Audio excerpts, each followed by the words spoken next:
footsteps on Fulham Road, moonlight on my pride. Wore this badge through highs and lows, never had to hide.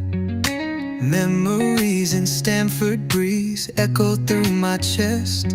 Not every win is sweet, but I gave my all, no less. We sang through the rain, we danced through the pain. The pitch still remembers my name. Still blue through the silence and the roar. Still blue even when we don't score. I carry the soul of the shedding crew. You can't shake me, I'm still blue. Still here, still true. Woke up to the chants, paint cracked on my wall, but the pride in my heart never faded at all. Jersey frayed at the seams, but it still feels right. Been through darkest nights, still shining bright. We bled in the game, we rose with no shame. The bridge still whispers my name. Still blue, every tear and every cheer. Still blue, with my voice loud and clear. I carry the pride of the shedding crew. Win or lose, I'm still blue.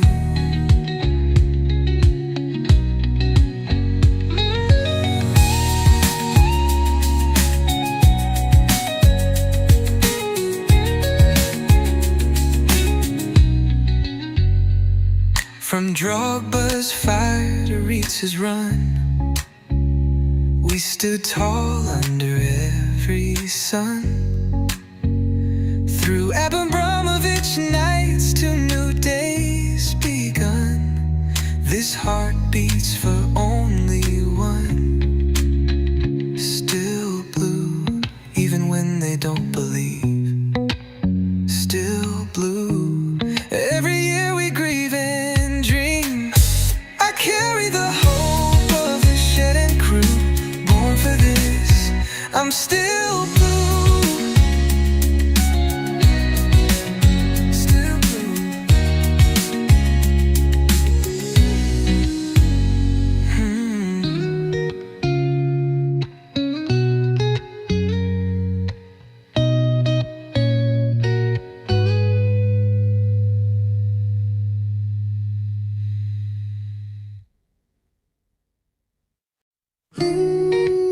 Still blue.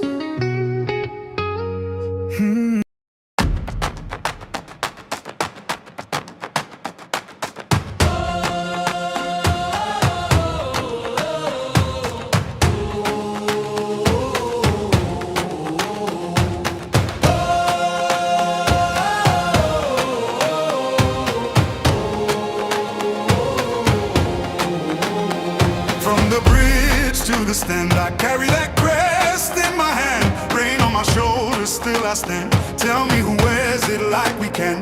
Mud on the boots, heart of gold. Those stories living in the cold. Every name that the walls still hold. I was born for this, I was told. Hear that roll in the air, feel that fire everywhere. We don't bend, we don't fold. We were cut from that blue gold. Blue till the end, blue till the end. We rise again, we rise again. Blue till the end, blue till the end. This is our name, this is our skin. When the pressure comes down hard, we don't flinch, we play our part. Every scar on the badge says more than 1,000 songs before. From the first whistle to the last, we remember where we came from fast. No throne, no crown, no borrowed fame, just a city calling out that name. Hear that roll in the air, feel that fire everywhere. We don't bend, we don't fold. We were cut from that blue gold. Blue till the end, blue till the end. We rise again, we rise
on the bridge to the...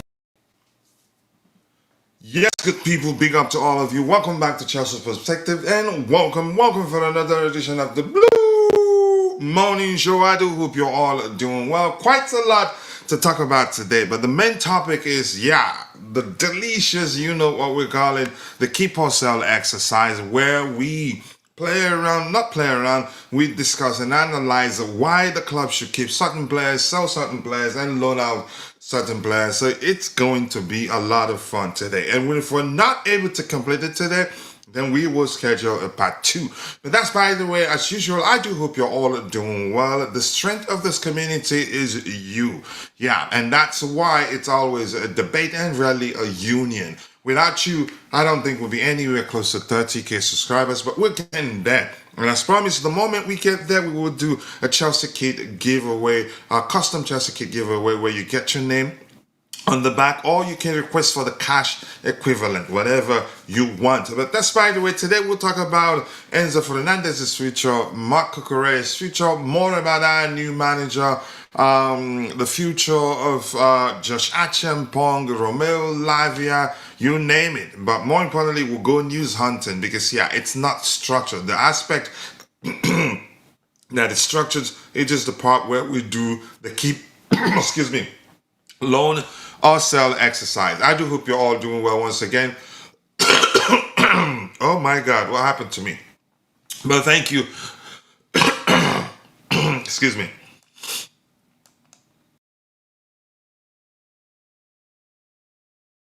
Yeah, but thank you. But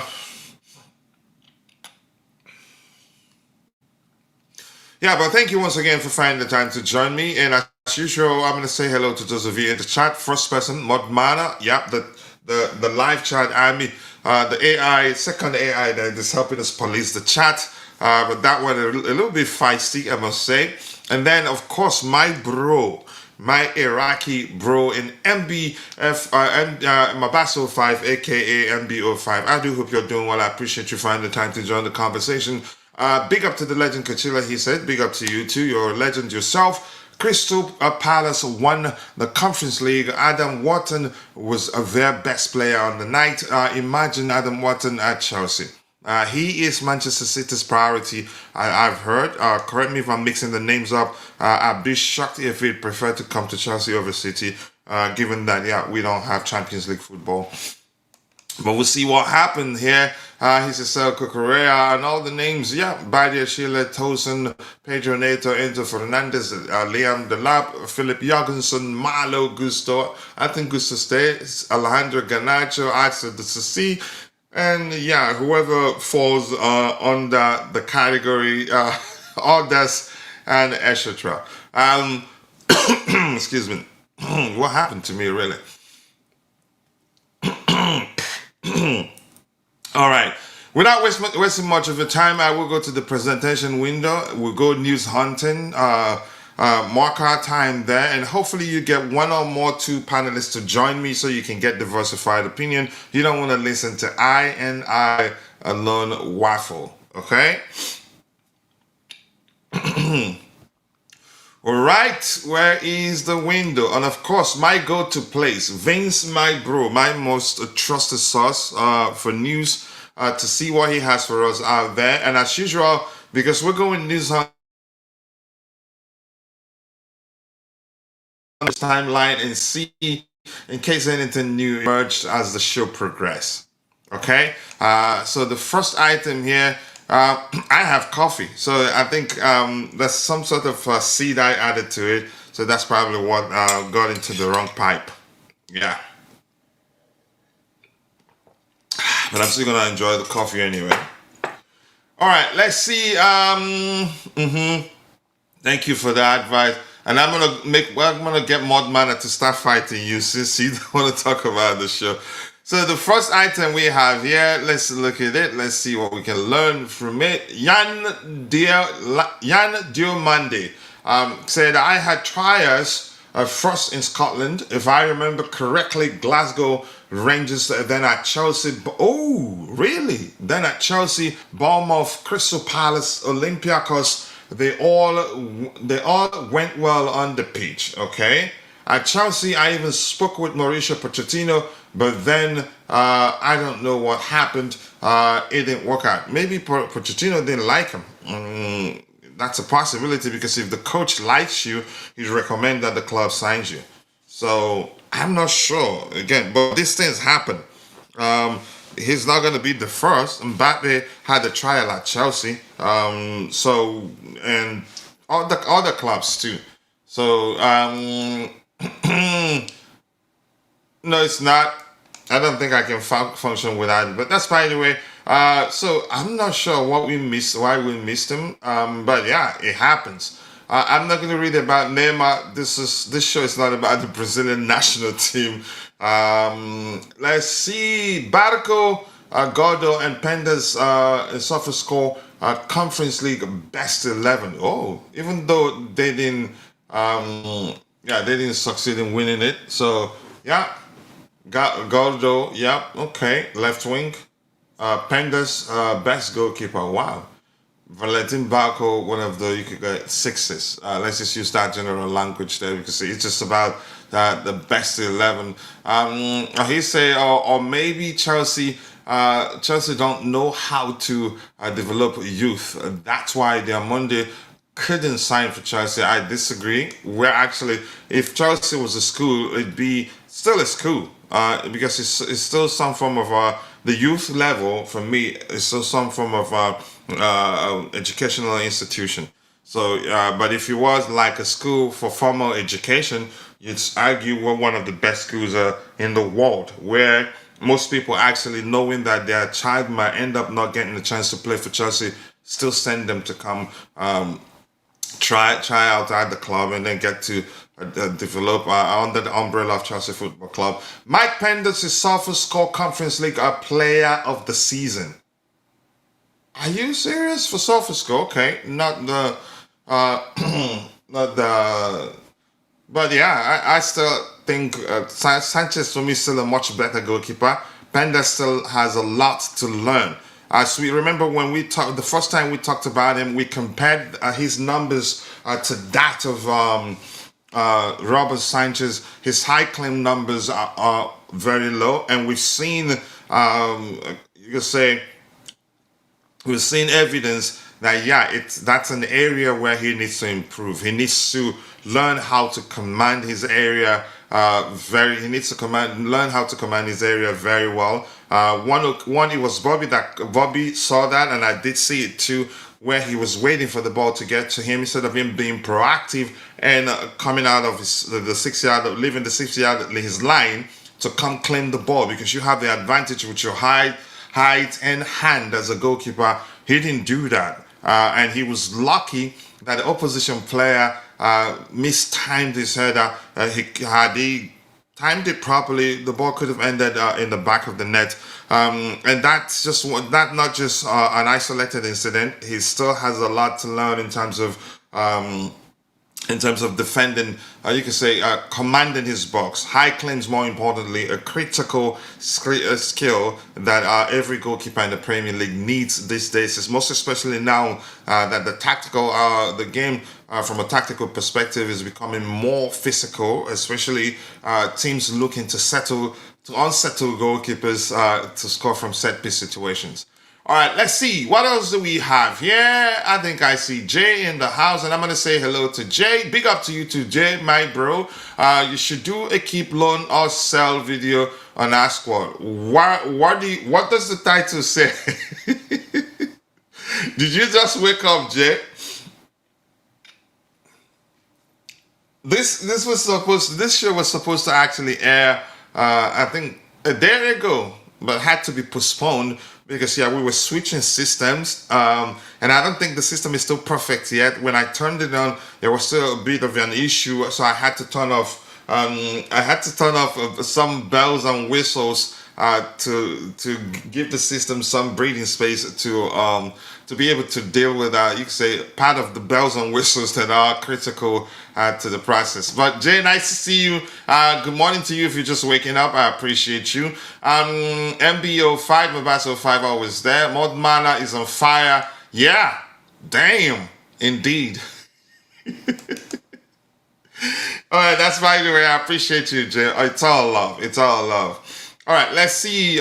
News. We're still in, doing news hunt. After news hunt, and then we come back and take our time to do the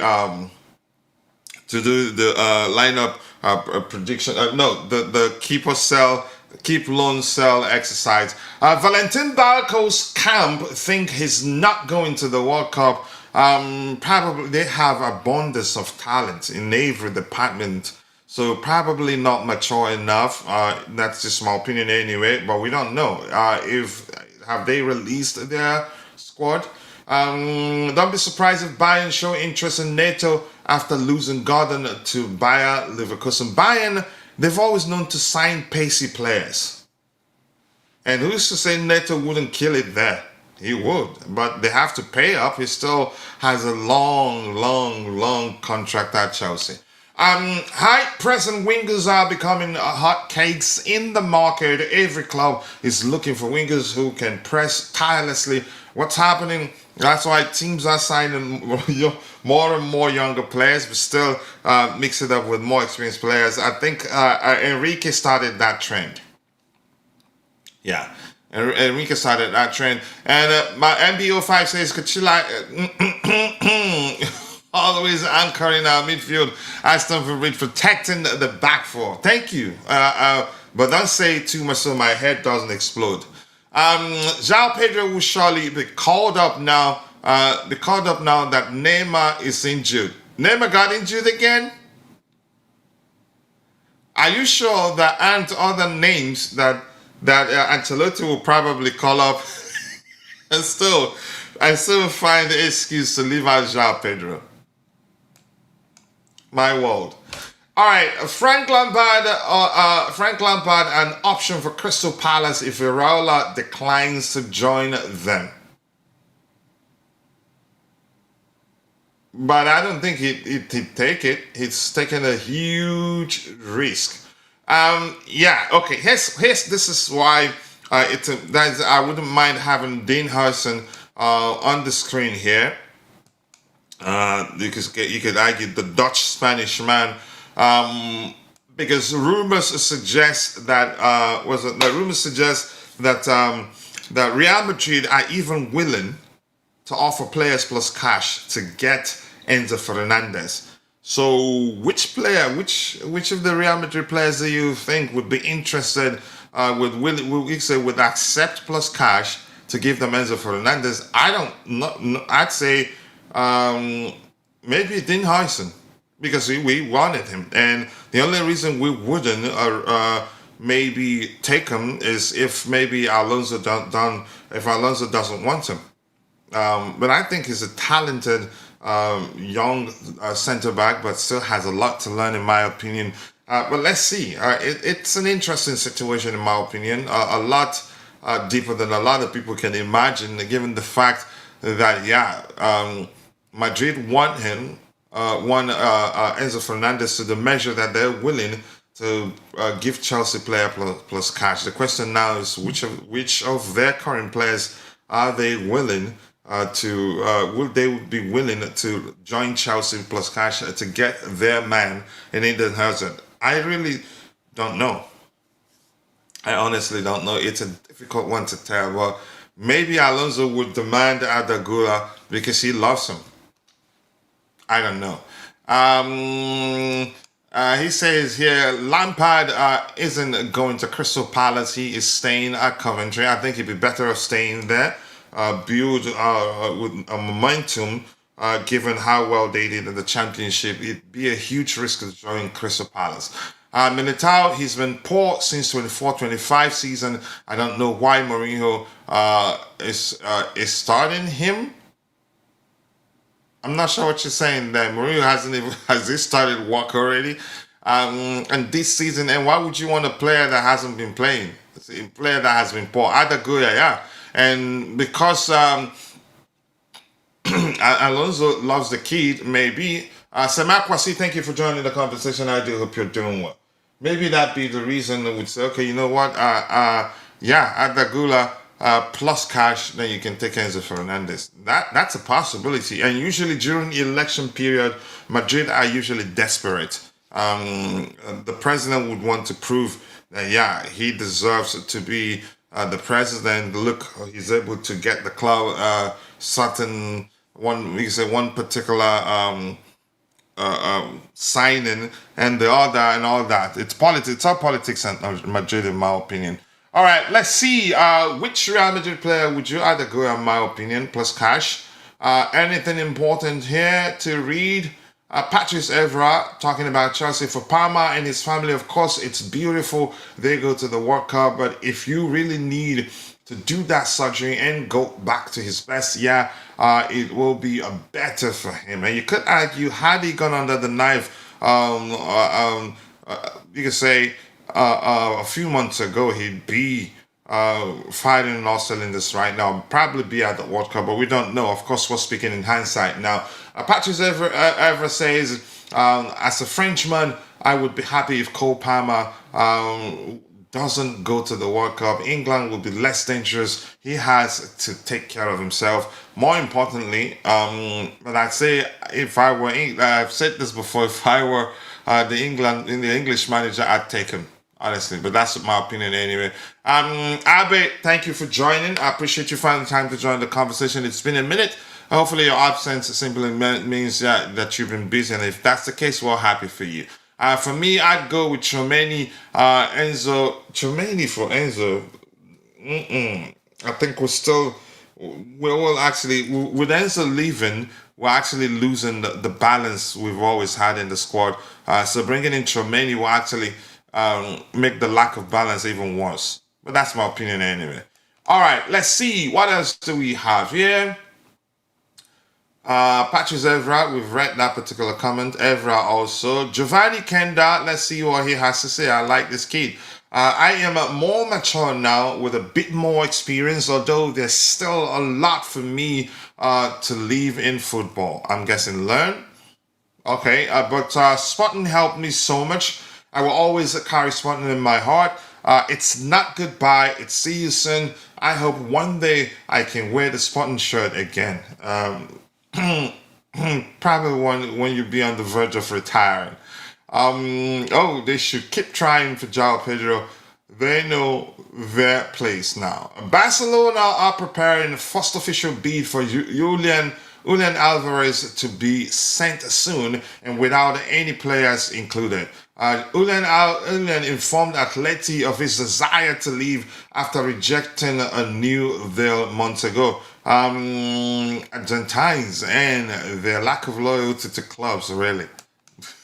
Until you could say they reach the pinnacle, until they're playing for one of the biggest clubs that you could argue then they're settled. Even at that, my experience with Argentines that I followed, like Trevoh, is always one issue at one club. Even Mascherano, the story how he left, I think, West Ham United to Liverpool, never straightforward. They're always pushing, never loyal, actually. I think, from my experience, maybe I followed, you can say, the most popular ones who were never settled at their respective clubs. João Pedro on Enzo Fernandez, he doesn't talk, but the way he pushes you, the way he thinks, yeah, that's not denying that Enzo Fernandez is leader. He's a good leader.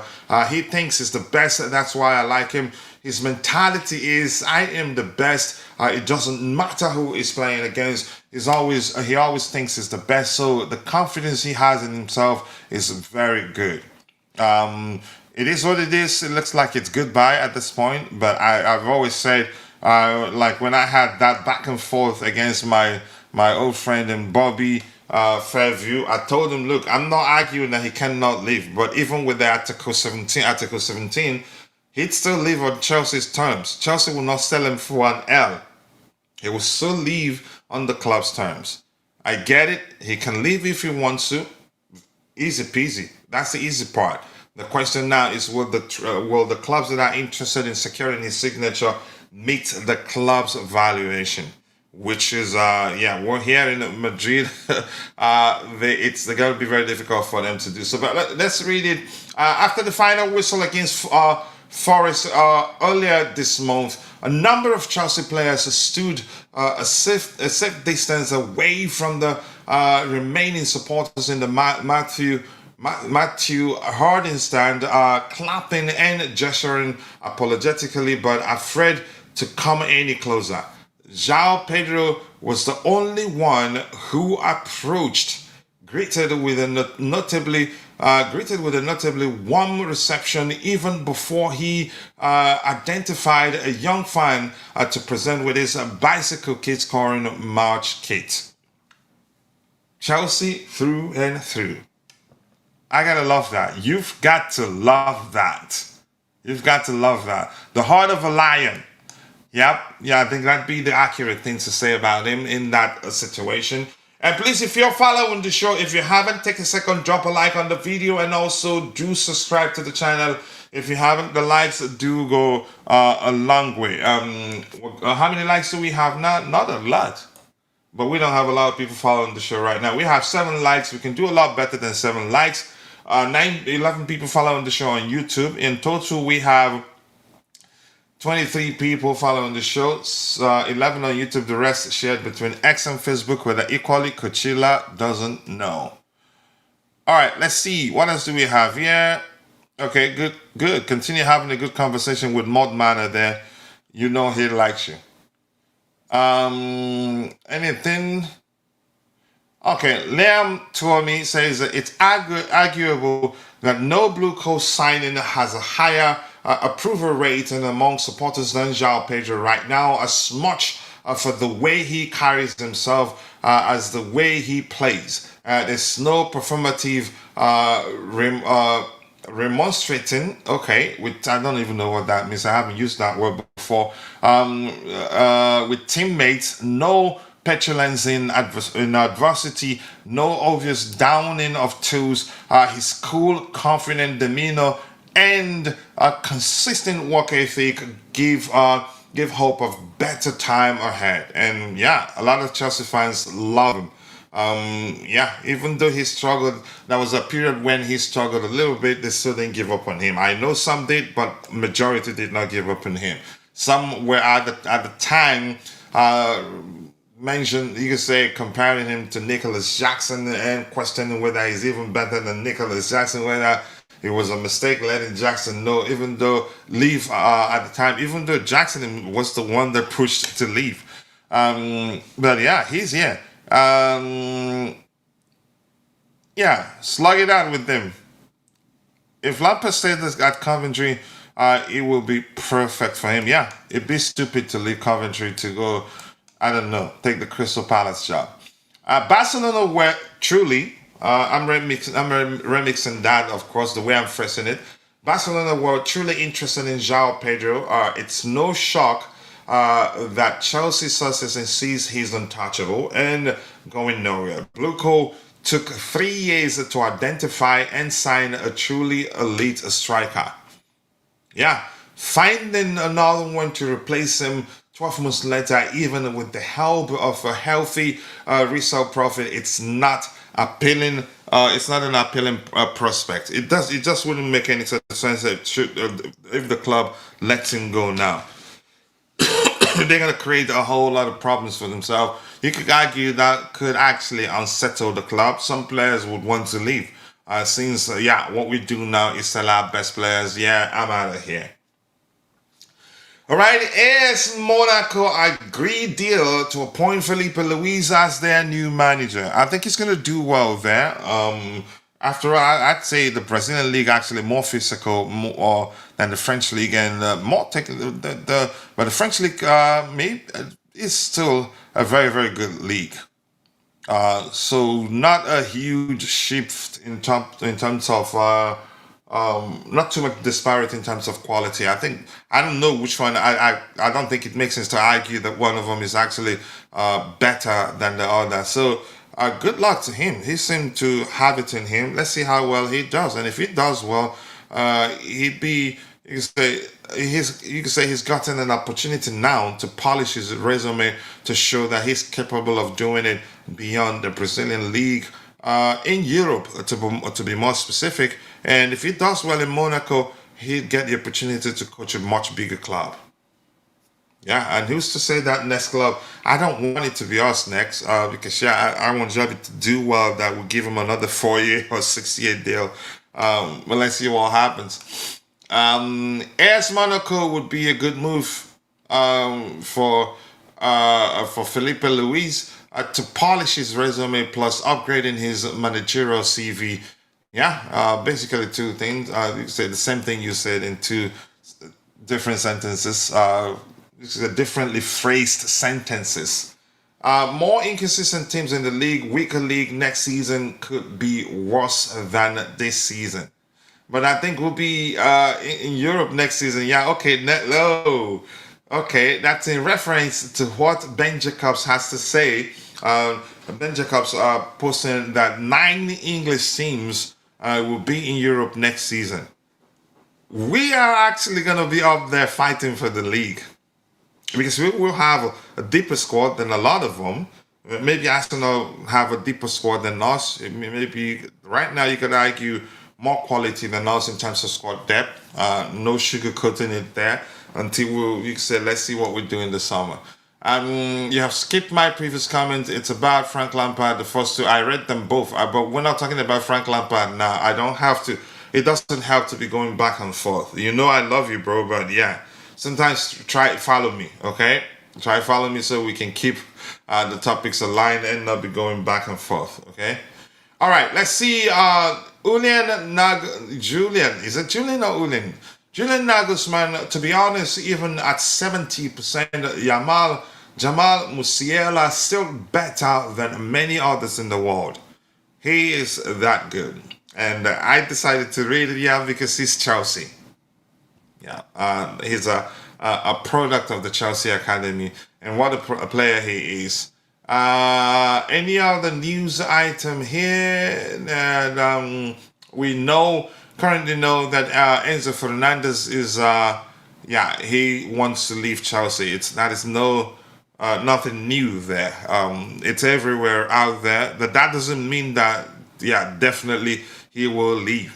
It's just that the only thing he does is that the club now knows that he wants to leave. So, but Chelsea are still saying they don't want to sell him. Yeah. So I think that's their way of saying it would take a lot to convince us to sell him, even though he's made it clear that he wants to leave. We will sell him on our own terms. I get it. People will still bring up the Article 17 thing. Chelsea are not going to sell him at a loss. They will not. He still have like 1,000 years left on his current contract. It's not as simplified as a lot of people make it out to be. They're probably feeling like, Chelsea are probably going to sell him at a loss. That's basically what a lot of people are saying. All right, let's see. Keep dropping the likes on the stream, people. The likes do go a long way. I appreciate you all finding the time to join the conversation this particular morning.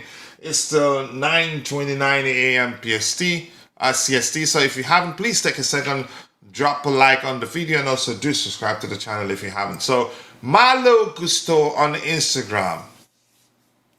He's apologetic. I wouldn't sell this guy because he's a good player.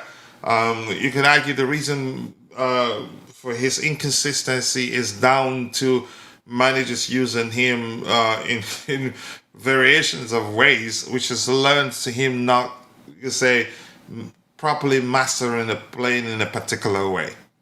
Malo Gusto on IG says that it's really hard to put this season into words. Deep down, I know there's a lot to take from it once the frustration fades away. But right now, it hurts.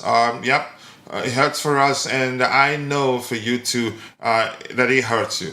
We worked hard and put in so much effort daily, but this season enough, and it's not where Chelsea belongs. We may have fallen, but we won't stay down forever. And of course, I'm remixing it a bit, so apologies for that. That's what I've learned being a part of this club. Thank you for the support, and come on, Chelsea. Here's the thing. I know a lot of people are giving him sticks, and like I've said, I don't blame him. The lack of inconsistency we've seen from him, probably tired to some extent, and lack of, also that reflects a lack of, you could say, consistent usage. That is in the way he's been utilized by different managers. Only I think of all the managers we've had, Pochettino used them in a traditional manner. He sometimes actually played them on the left. Thomas Tuchel, Enzo Maresca used them as an inverted fullback. Sometimes in a traditional manner too. So for me, that's a factor too that you don't overlook. He was basically a midfielder under Thomas Tuchel, under Enzo Maresca.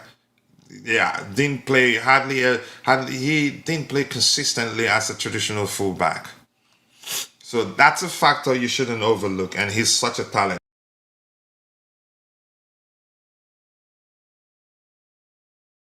All right, that brother that I don't like to see is here. Vic, nice to see you. I do hope you're doing well. I appreciate you finding the time to join the conversation. Just go back to work so that I can host the show in peace. Biko, please, just go. Leave me alone. All right. 9 likes. If you haven't, drop a like on the video. If you haven't, please help us garner more likes. The likes do go a long way. And Mabas, I paid attention. You're guilty of not liking the video. You first start posting comments. But Gusto, we're with you. Chalobah already getting ready for next season. I feel bad for him, but that's just my opinion. I think probably he will be on the chopping blocks. Most likely. That's just an opinion anyway. Xavi doesn't play, you could say, in his backline doesn't apply themselves in a simplified manner. It's complicated, intricate passes, and also you have to be very, very good on the ball, and he isn't. It's not what he is. Maybe Alonso would want a mix of ball playing centre backs and the more traditional centre backs to have a good balance. That may well be the case, but I'm not sure what's going to happen. But we get to that in a bit. No, go. Leave me alone. Vic, just go. All right, let's see. Trevoh Chalobah in the gym, bulking up those muscles.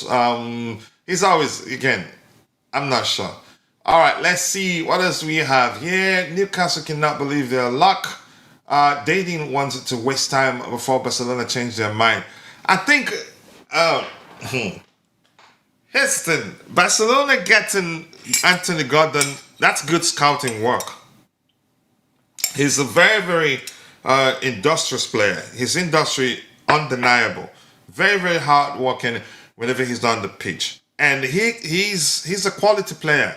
And I think they will nurture him into a world-class player, really. You know, honestly, I don't know why. Again, I respect Vince. I love Vince. He's my bro. But Vince probably doesn't think he's worth, maybe from coming, you can say from the perspective of how much they're paying for him, 80 million euros in this market, for me, not bad. From future, let's read that. Barcelona reached an agreement with Newcastle United to sign Anthony Gordon. FC Barcelona deal for the 25-year-old winger, 80 million euros plus a future sell-on percent to Newcastle United FC. Personal terms fine. Bayern Munich pursued England international. Houston, he's a good player. But a lot of Chelsea fans, he's not, you can say, we always, you can say, prioritize or respect the fancier names more than those that are, you can say, under the radar talents. And he's that sort of player. Why do you think Thomas Tuchel wanted him at Chelsea? Why do you think Bayern want him? Just go by that alone. And where do you think Barcelona paid that much for him? Because yeah, he can become, you can say, twice the player he was for Newcastle United. But of course, yeah, we are couch scouts. They know what they're doing, and people will look back and go, "Wow!" It's just like when we heard that we were interested in signing, I think the Zero duo at the time, Bradley Bacola. People were screaming, "Kids, don't sign them." Look how good they are right now. Gordon is a good player. Gordon, and you can say the irony of the whole thing on X. I see Chelsea fans I think it was in the chat. It was Maya the rapper that said something to the effect that effect in the chat, that Bayern, they don't pay too much in terms of transfer fees for players, but they pay a lot in wages. That's that sort of business. To some extent, in this market, 60 million euros or 80 million euros, not a lot of money for Gordon. He's a good player. He's hardworking, can track back effectively. You can muscle him off the ball easily, and he's technically gifted. But I don't know. I'm not sure what else to say. I don't want to continue waffling about it, but it's just annoying that every Chelsea fan these days, all couch scouts. Yeah, if they don't want Gordon, if you don't want Gordon, you're probably gonna end up with one kid. You can say with one player that's probably not gonna be as good as Gordon or as industrious as Gordon, or doesn't measure Gordon's industry. Then you start complaining, and then you see Gordon killing it when Gordon starts killing it at Barcelona, we'll start complaining too.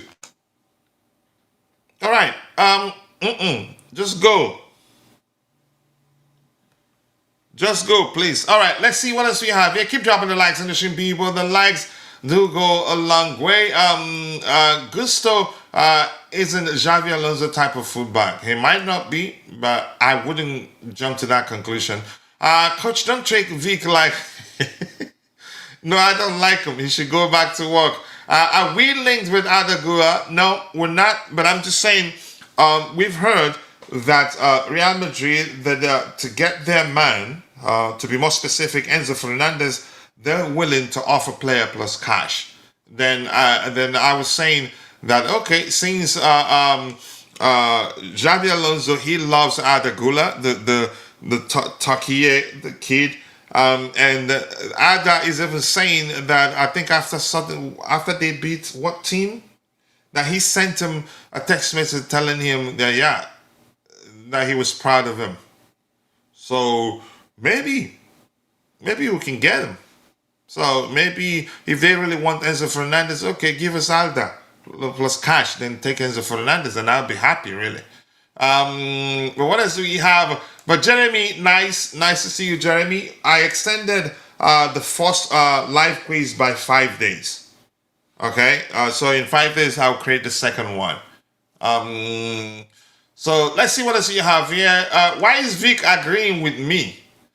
Exactly, Cucurella. Barcelona did an incredible scouting work. Yep, it's about scouting. It's beyond, you can say, what the average football, they've seen what the average football fan cannot see in Gordon. Thomas Tuchel saw that, Bayern saw that, which was why they were trying to sign him, but Barcelona moved quicker than Bayern. Gordon will leave, will level up once he starts playing with other top players. That usually happens in football. Happens in football. He's an excellent player, and the moment the opportunity came, he was presented with the opportunity. He didn't hesitate. He took it. He embraced it. And now, usually English players are not, you can say that have changed in recent years, actually. In the past, English players usually don't like to play abroad. But I think that actually gives them more opportunities these days to get the call up. Modman, leave me alone. Liam Delap thought it's Delap is I hope he gets sold. I think he don't even need to. I think he would want to leave. It's it only, again, him leaving will do his development a world of good. If he stays, his development will stagnate. I don't think he get a lot of chance at Chelsea. Emera is more of Alonso type of player than he is. Alonso, given what I know, what I know, most likely will prefer a hybrid number 9, which is why when I see people mentioning the possibility of Chelsea still signing Osimhen, I laugh. I mean, who's to say it could still happen? It could still happen, but it would mean him tweaking his approach. Yeah, because if you see how his number 9s operate, you'd know that Osimhen isn't that guy. I'm not saying Osimhen is a bad player. Before my Nigerian brothers or ancestors will come, will start cooking me. A winger seller. I don't want to get into that anyway. All right, let's see what else we have. João Felix. Okay, something to learn here. Chelsea sold João Felix for 30 million plus 20 million euros in bonuses, which is linked to individual and team success. The guy was named best player in the league, and Al Nassr won the league. I guess was set to receive a sizable portion of that bonus. Yeah, Vic. Vince, thank you for presenting that. I think we're probably going to get a lot from that. All right, any other thing? 22 hours ago, I think it might be time for us to start the tier list exercise. I think it's the same thing. Tier list or keep, loan, sell exercise. Barcelona tried talking to Chelsea to understand if there was a way to sign João Pedro. And okay, my understanding is that the answer from Chelsea since date zero of this story has always been João Pedro is not leaving. So Chelsea are not playing the game to get more money. It's not about 100 or 200 million or maybe including players, because Barcelona were also open to including players. But for Chelsea, that's not the case. For Chelsea, João Pedro is a crucial part of the project. And I'd say actually probably had we said yes, agreed to the, you could say agreed if we're open, let's say if we're open for player plus cash, if we're open to player plus cash to give them João Pedro, I think the player they would have gladly added to the deal would have been Fermin Lopez. Because I think in one of his interviews, what's his name? Their current manager was Hansi Flick. Categorized them as, you say, not committed, something to that effect. I can't quite remember the exact words he used. But Alonso played with Boniface, who is similar to Osimhen. No, they're not similar. I can explain how they're different. Boniface is more rounded than Osimhen. Osimhen is more of a box number 9, a better finisher, maybe. I no need to add the finishing aspect. Both are excellent finishers. Boniface more rounded, more technically gifted, able to drop deep, create for his teammates, able to operate effectively on the flanks, not just centrally. Osimhen is more of a traditional number 9. Boniface is more of a hybrid number 9 and is capable of doing more on the pitch than Osimhen. That's not to say he's better than Osimhen or vice versa. I'm not arguing he's better. I think we're just, you could say, debating their respective profiles. And I think Boniface's profile will be more suitable to the way Alonso wants to play. But if we sign Osimhen for Alonso, it'd be like signing Lukaku for Thomas Tuchel. It didn't really work for that reason. Osimhen is that sort of striker you'd have to build your team around him. It'd have to be about him basically every time you get close to the final third. Otherwise, he's not going to get anything near, you can say, the goals that fans expect him to get, and then they would turn on him. If we had Mourinho as our manager, I'd say get him Victor Osimhen. He would want him because of, the fight, the leadership, the physicality from him. You can actually get physicality from what's his name, Victor Boniface. But Boniface is more rounded than Osimhen. I'm not saying he's better or vice versa, but in terms of the more suitable for Alonso's approach, Boniface. And you could argue you don't need any more justification than the fact that he's played under Alonso, and see how he utilized him and other players that operated as number 9 for him. He almost always uses a fluid attacking front. And Osimhen on the flanks or maybe jumping deep, he not gonna be as effective as he'd be if you use him as a point number 9. He's an excellent box you can say attacker. All right, he says, but Alonso played with Boniface. No, they're not similar, and I've explained how, honestly. Big up Cucurella, big up the chat. Another day to talk Chelsea. Let's go! And that's my bro. I am Crazy E. Nice to see you, my bro. I do hope you're doing well. I appreciate you finding the time to join the conversation. So for Chelsea, it's not about money. They want to keep their best player. 80 million for Anthony Gordon is wide. I wouldn't say that, and that's euros. So by the time it'd be around 60 plus, not bad. For a player of his quality, in my opinion, that Barcelona did their scouting, underground scouting work. They know that the player can become twice the player he was for Newcastle United. All right, I don't want to read Joko's nonsense. I started disliking him when he started complaining about how he hated Chelsea, announcing the hiring of Xabi Alonso after Chelsea's loss. After Chelsea's loss to Man City in the FA Cup final, he actually did phrase it something to this again along this way that he didn't like it that because he was still on the panel talking blah blah. Does it freaking matter? They don't owe you that. You don't owe the club. You're not their bosses. They will announce it whenever they want. He's flip-flopped a lot since we started struggling. Honestly, I don't want to hear from him anymore. Senior figures at Stamford Bridge accept they will need to invest in established Premier League ready talent for new manager Xabi Alonso after a disappointing season in which Chelsea finished 10th and without a trophy. Need I say more? No. All right, let's see. Talking to Vic there.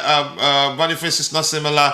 It's not similar to Osimhen. That's why he has performed so poorly for Nigeria. I think, and usually the way we play more suitable to Osimhen too. Yeah. Whereas Osimhen has done very well, we play to Osimhen's strength exactly, and as a traditional striker. Yeah. Boniface isn't your you can say traditional. He isn't traditional. He's hybrid. Yeah, and he's for his height and his build, he's so highly technically gifted. Such an intelligent player too, but has been quite unlucky for that knee. I think is it knee to be more specific that has plagued him for series you say of seasons right now. All right, big up to you too. Tell him. All right, this here reads, Real Madrid are known to be unwilling to pay Chelsea's asking price for Enzo Fernandez unless they are able to raise significant funds in player sales. And you cannot force Chelsea to, you can say, to reduce their asking price. No. If anything, Chelsea, if the relationship has, you can say, has become so bad that it's not revivable, for lack of a more accurate, relatable term there, that it's not revivable, Chelsea probably could end up letting him go out on loan. I know they'd rather get him leave the club on a permanent rather than on loan, because by the time he comes back on loan, his valuation drops too, especially if he doesn't do well. But he's such a talent that I think he'd do well if he goes on loan to Real Madrid. Plus, they are missing his profile since the departure of Toni Kroos, which you could argue the reason they're looking to sign Enzo Fernandez. But let's see, Osimhen needs elite creators around him if he wants to score 17 to 20 goals per season. I think everything depends on the manager's overall approach. Let's see what else we have here. Osimhen has more to offer than him. Vic says Boniface is a connector and Osimhen is a central deep threat. I understand you. Just leave me alone. Do you have to phrase it like that to sound very nice than the way I said it? See why I don't like you? Always like trying to beat me to it. You know I love you, bro. But just go back to work and leave me alone so I can host the show in peace. Jesus. What have I done to you?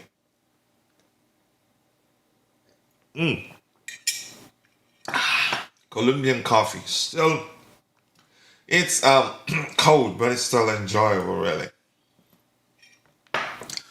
All right, let's see what else we have here. Keep dropping the likes on the stream, people. The likes do go a long way. I appreciate you all finding the time to join the conversation. This particular morning is still 9:51 a.m. CST. A good weather, I must say. Maybe I'm gonna have to go for a walk with the boys later on. All right, keep dropping the likes on the stream, people. The likes do go a long way. Much love to you, Vic. You know it's all love. But I'd rather you not be here. I'd rather you be at work and not, yeah, make life difficult for me. Okay? So please, go. All right, back to the presentation window. Anything new?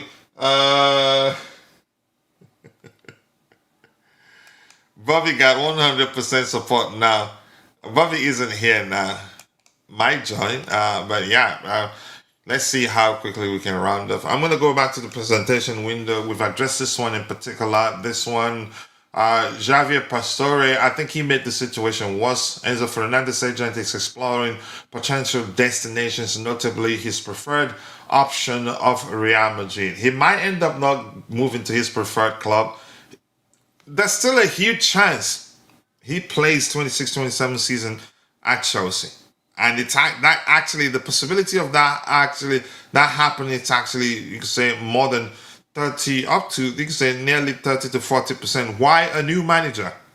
Because the moment he speaks with the manager, that actually can change everything. And he could actually just say, you know what, let me play one more season under you. It depends on how convincing the manager's, you could say, case is. Okay, say, okay, look, we don't have Europe. You haven't won the Premier League with Chelsea, and next season we don't have any European assignments. You could call it European distractions. We can focus on the league. You win the league with Chelsea, and then say goodbye. It's a way. You say there's a way. Again, it depends on how Alonso sells his plans to the player. It happens. We've seen that happen before. We've seen players who were on the verge of exiting the Stamford Bridge gate, and the moment and then the arrival of a new manager changed everything. We've been there before. I think there was a time a lot of Chelsea fans didn't like David Luiz that much. A lot of bozo moments and all that, but I think it was Sarri. Everything changed under Sarri. Am I mixing things up here? But at least the case of Rudiger, that's a prime example. He was on the verge of leaving the club, and then came Thomas Tuchel, and that changed everything.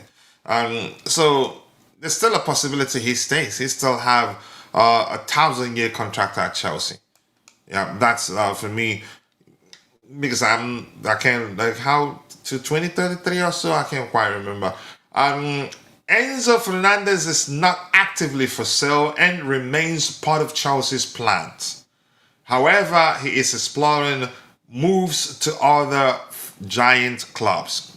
So him leaving, the possibility is that there's still a chance he remains at the club, but whatever happens, he'd be on Chelsea's terms. If he wants to leave, he gets to leave, but it will be on Chelsea's terms. I don't see Chelsea selling him for a loss.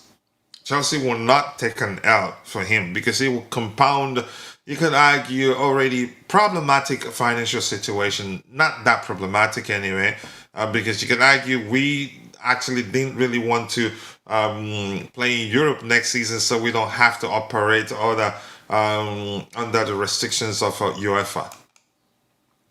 All right, Crazy E says, why are all these news briefs coming out if he hasn't even spoken to Alonso yet? I think it might not be from the club. Chances are those things are from just Twitter, ex-Junos, or maybe journalists exploiting our vulnerability or the situation, maybe. That'd be more specific.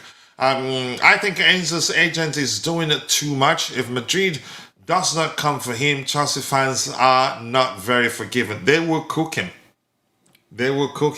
We actually took care of him from the time he found himself as part of those troop of Argentine players on the bus that sang, you know what song, I don't want to mention here, so the video doesn't get monetized.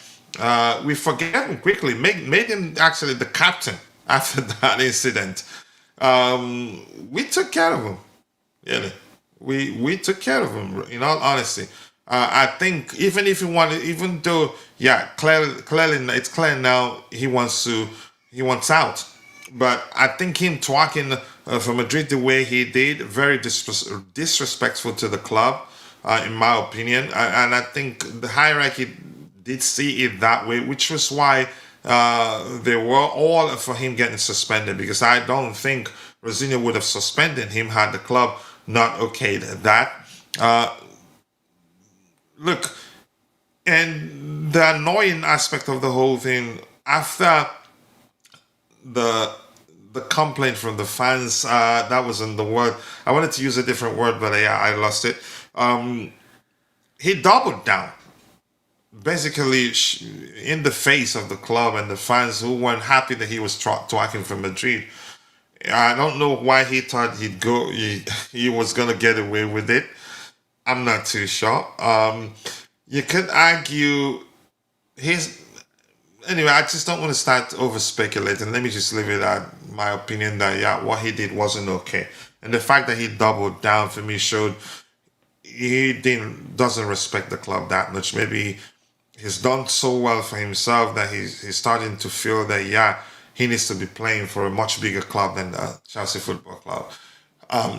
But that's just my opinion. I'm not sure what's going on in his head. But people are mentioning how he kissed the Benfica badge, how he told the fans, yeah, he was staying after talks broke down then. Give me a second here. I thought I had already shared the link. So what's going on? I did. Give me a second, but let me check and be sure.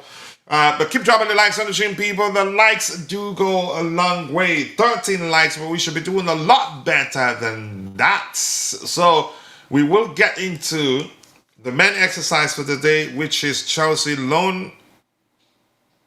keep, loan, or sell. We're going to use only 3 rows today. We're not going to, you can say, overdo it. I did share the link to the panel. Or did I not? Good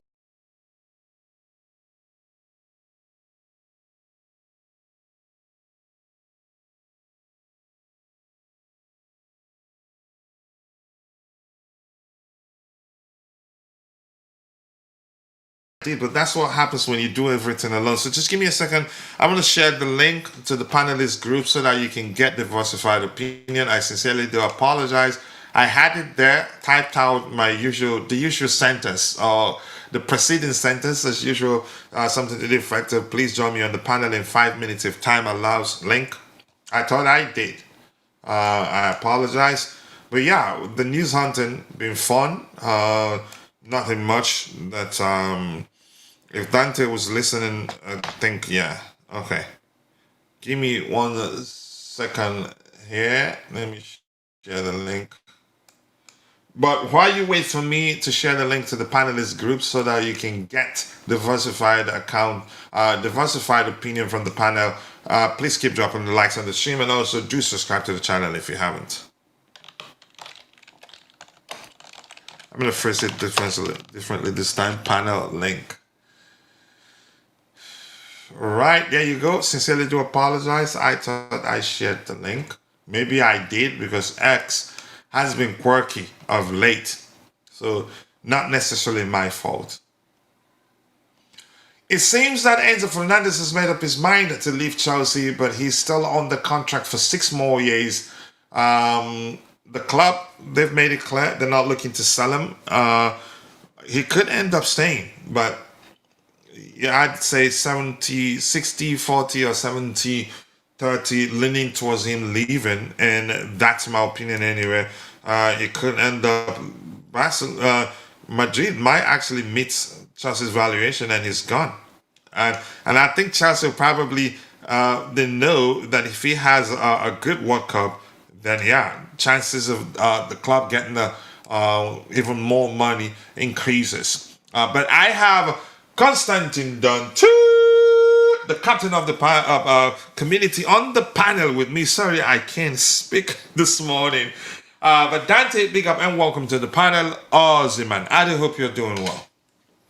Yeah, big up, coach. It's all right if you don't want us. If you want to be alone, that's fine. You can do the show alone, no problem. You like being alone? I don't like being alone. How are you doing, man? I'm okay. I'm not too bad. No, Excellent, just excellent. Yeah, I understand. yeah, Again, I understand. We don't want to talk about that here, but yeah. Let's see, Dante. This year, Enzo Fernandez. This says Enzo Fernandez is not actively for sale, and remains part of Chelsea's plans. Because yeah, and however, from his perspective, he's exploring moves to other clubs. I think you could argue what playing is safe here, because if Alonso says he wants him to stay, we could you could say maybe we could be open, we could maybe push to try and find common ground to sort out the contract situation so he stays. But Dante, your thoughts? What are the chances of him staying or leaving? yeah. Big up to everyone in the chat as well, my bust.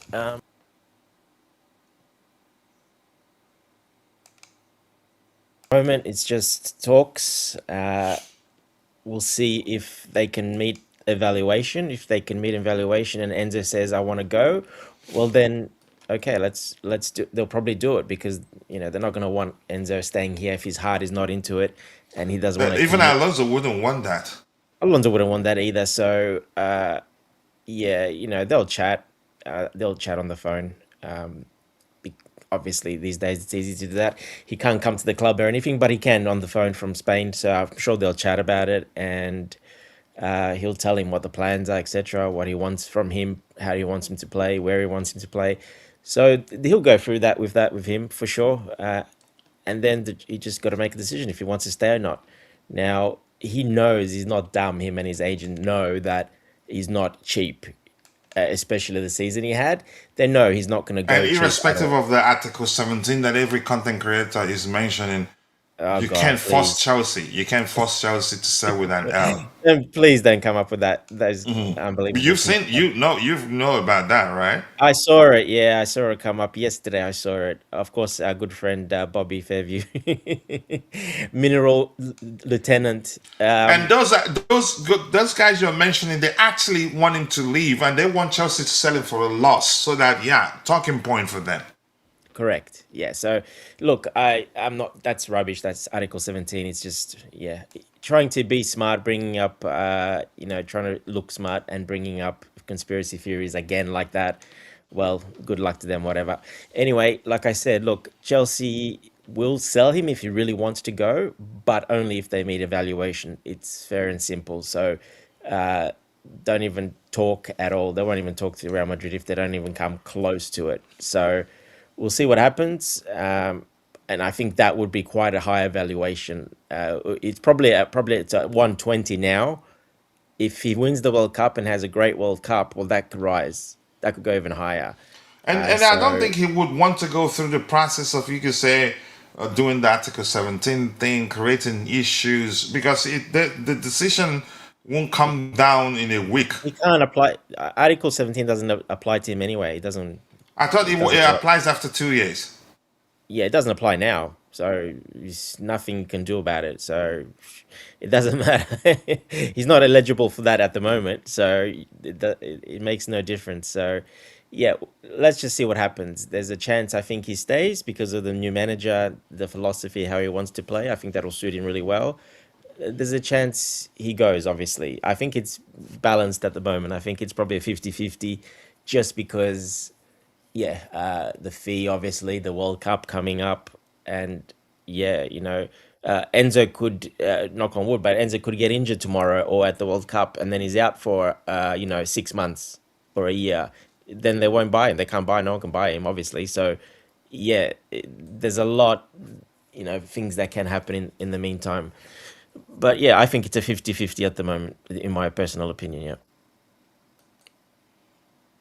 Yeah.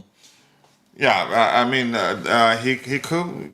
We don't know what's going to happen. He's still a Chelsea player, and he's not cheap. If he was a player, a 50 million to 60, 70 million player, then I think a lot of clubs would be all over him. I think even Well, let's Arsenal will. let's let's look at an example already that's happened. Who did Barcelona just buy and for how much? Anthony. Yeah, is Anthony Gordon a better player than Enzo?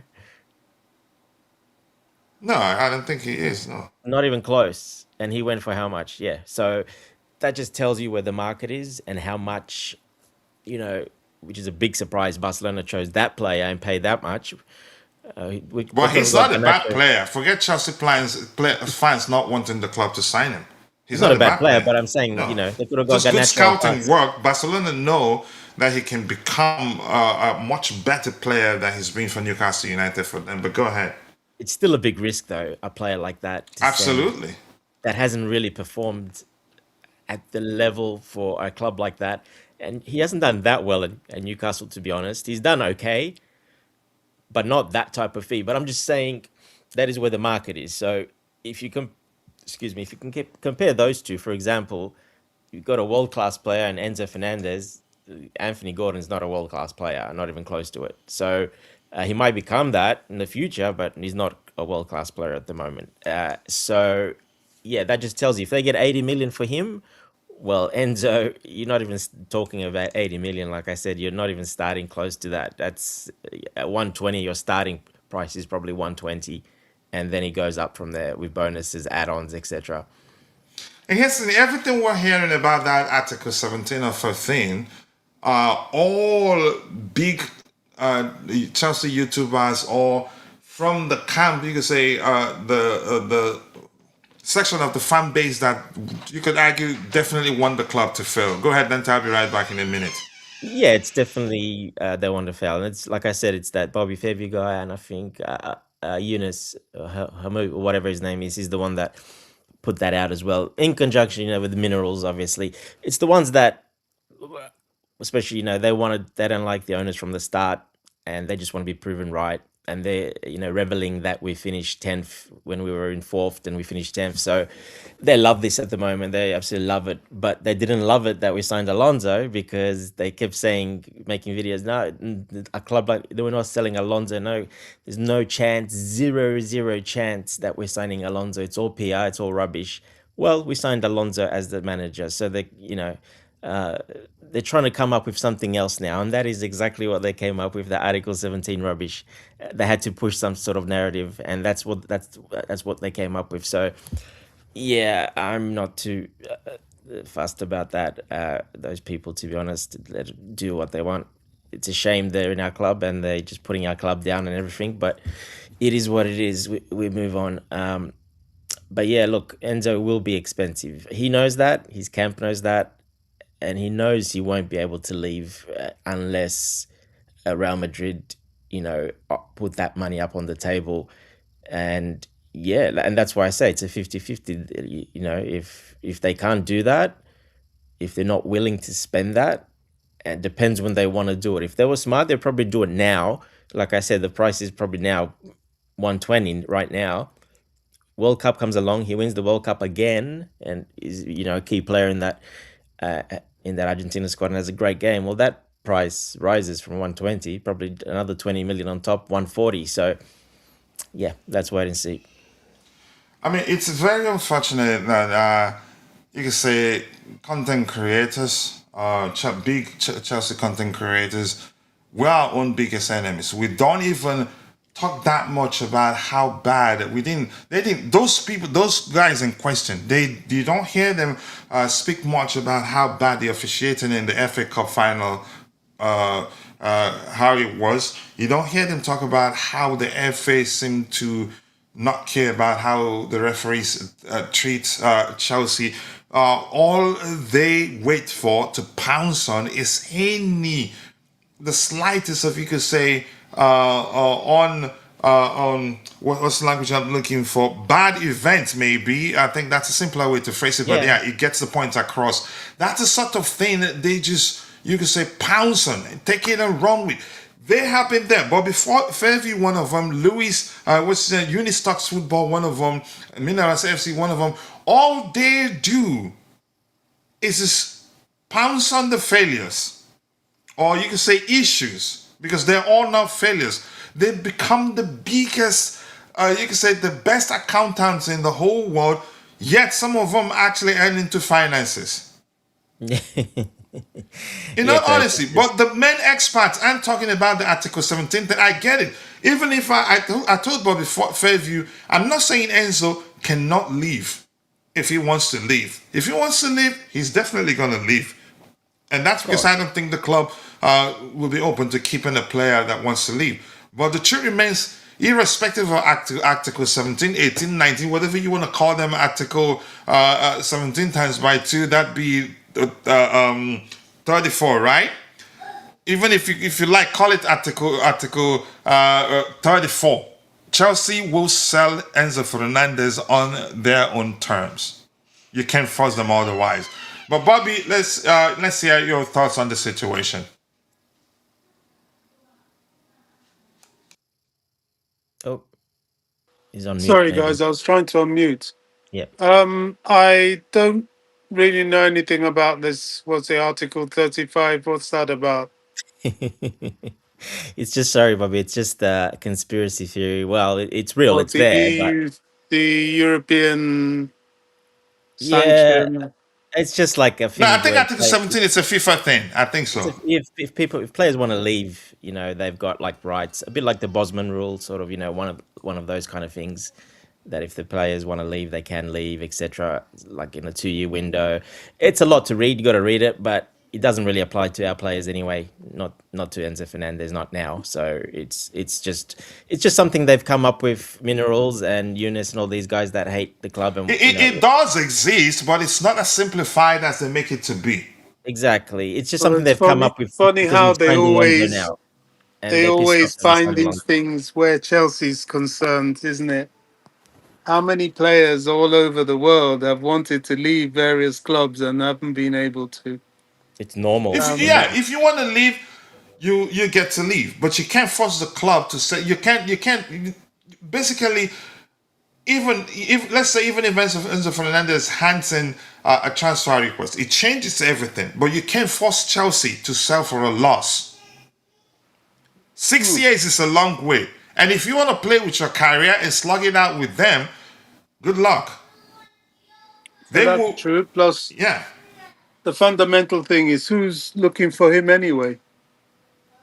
Who's looking for him? Man City are not looking for him. If he wants to be second choice, if they don't get their first choice, well, what does that say about him? Real Madrid's not looking for him. So it's a bit of a non starter. It's all rumors, speculation. And frankly, I think it's a distraction from the reality of the fact that so far Chelsea's transfer dealings or lack thereof is falling short. We have a specific dimension of player that's needed in the squad. And if we're going to go back to the same type of purchases we've been making all along, then it's going to be worse next season. That's my concern. I'm not Bobby, why are you interested. concerned? The transfer window isn't even here, and how do It's you not know? here, but we've already got Valentin Barco, who I don't think is good enough. I think that's a replica Can of you always let us know? Garnacho. And that's your opinion. Can you always let us know? It is my opinion, but my opinion has really been quite valid. It's another Garnacho who I want to leave the club personally. If we're going to talk about players leaving, I think those are the kind of players that need to go. We've got Omega, well, another kid who it's left to be seen. Yes, he's tall and lanky. Is He's not that that really good. He's is he's that really 24. the physicality we're looking for to compete in the Premier League? I don't think so. In the days where Chelsea, for all his sins, Lukaku was a terrorist on the field. Whenever we had him up front And when he was on form, Lukaku was a major problem. We've lacked that kind of fierce at centre forward. He's 6'5", Bobby. What? You're not Drogba. my guide anymore. What happened? Sorry, He's 6'5". who is? Omega. Well, that's all well and good. That's great, but look at him. Does he have? It's not so much being tall and lanky and the beanpole. Are you going to be able to force your way through and hold your ground like the likes of Drogba did? Even Diego Costa. I mean, he was a sturdy, strong guy. I mentioned Lukaku. That's what we're looking for. We're going for wimps yet Okay, again. can I ask you this, Bobby? We try to be as objective as we Look, can this is here. a very serious matter, I folks. understand what you're saying. How do we know that we're not going to sign another striker? Are you certain that's going to be the case? Are you certain that Balco actually will be part of our squad next season? Are you certain that he's not going to go Well, out on loan? There's no way to well, tell. why, And why? one thing I think we have learned about our current owners is that they found a way to keep their transfer activities under wraps, and you don't get to know about that transfer until they are on the verge of completion. Well, So I hope. why you can say lose our heads and complain and not give it a chance? There's still a long way Yes, to go. you are 100% correct, and I hope you're right. But from what we've seen, we've got what? Three players guaranteed to be part of the Chelsea squad. Now, there are going to be fewer games next season, and what we need is an elite, compact squad. If they're going to be part of it, they are not elite and compact. But how Kenda, about squad maybe, depth, Bobby? but Do we have to have all? Do you think it's possible to have an elite squad that even all of them will be elite? I think it's going to be a mix. I hope I understand. well, there's going Like you to say, be the sort there's of Every going mix. to team is a be mix. Yeah. a little bit of a mix. There's going to be the high quality, and there's going to be backup, which is sort of Which we've been lesser told, quality. which we've been told that we're looking to sign ready, you can say, ready-made players, I and that's the very, manager's very demand. And the manager, look. he will lead the process. I'm not Look, concerned about. But go ahead. I get what you're saying. It's early days. The transfer window hasn't even started. And, there's a lot of stuff that the club do under wraps. And I like that. They're going to have to do a lot of dealings under wraps because we're Chelsea. Everybody knows what we want. And if we don't do it under wraps, it's going to inflate the price. This is very true. But my warning keeps going out to these guys. I hope and I pray that one of the major criteria with which they select players to come into this Chelsea squad has got to be physicality. I keep saying this physicality. We need strong guys, we need tall guys in the midfield, certainly in defense. We can't be going down this Valentin Barco route, all these little impish guys that one crunching tackle and they're out for 10 weeks. We can't do that anymore. We've got to get serious, brutal, aggressive, practical in the transfer market. If we don't, and this club is at risk if we don't. We cannot afford another season like we've had this season and we had the season before last. We cannot afford it. They backed themselves into a corner where poor old Alonso has very little wriggle room. He's got to get in there. He's got to start winning trophies. He's got to climb far up the league. That's the pressure that's on him now, and he can only do it if he's got the squad to do it with. Now, I don't want Enzo Fernandez to go. I think he's one of our key players, but I also think we're getting distracted. The Chelsea detractors are putting far too much emphasis on this. He hasn't submitted a transfer request, At the moment, it's all rumours. The club hasn't formally come out to say, "Oh, Enzo Fernandez is 120 million pounds." They haven't said that, and they will never say that. This is all coming from the fan base, from the media, from the detractors, the agents, and people that want weakness Did to you see, seep into Bobby? Chelsea. Did you see the rumors that Chelsea are pushing him out? Did I see what? Did you see the rumors that Chelsea are pushing him out? I think that's something made up by the section of fan base that basically want the club to fail. Well, That this wants the is club to fail. Yeah. it's we always have people wanting us to fail within the so-called fan base, which is quite disturbing, and it's also very pathetic. Look, we've all, even every single one of us on this panel, we totally 100% agree that what happened at Chelsea last season is absolutely unacceptable. We have called out the ownership, we have called out the sporting directors. Left to me, I would like to see one or two of the heads of the sporting directors go, because I don't think the ownership is going to budge anywhere. I was against the protests, but I have been roundly for the protests. I think it sent a message to the board. It so showed that the fans are not accepting the nonsense that's going on. Many people were against the ownership long before this point. I was not amongst them. I felt they needed to be given time. And to be fair, they were very much on course until they lost their head last summer and became too prideful, too arrogant, and too much up themselves. Well, they've had an almighty slap in the face, and it's time for them to check themselves and reset themselves. They have no other choice. Now, all these people wanting the club to fail, this and that, that is rank stupidity. We had people that even wanted us not to win the FA Cup, all this stuff. In my mind, I will never look at you as a fan if that's your mentality. Mine is I want Chelsea to win.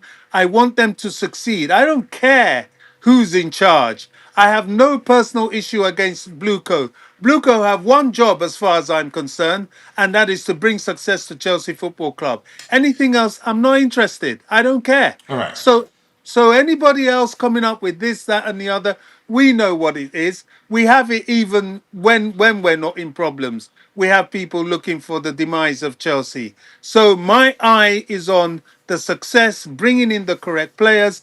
I don't want Enzo to go. If someone's going to drop 120 million and he wants to go, I may be resigned to it because that's some decent money. As long as it's not an English club, so what? But I'm not convinced. I don't think Enzo is pushing that hard to leave. And I sincerely believe if Xavi Alonso talks to him, he has so much contract. If Xavi talks to him and says, hey, look, this all went tits up.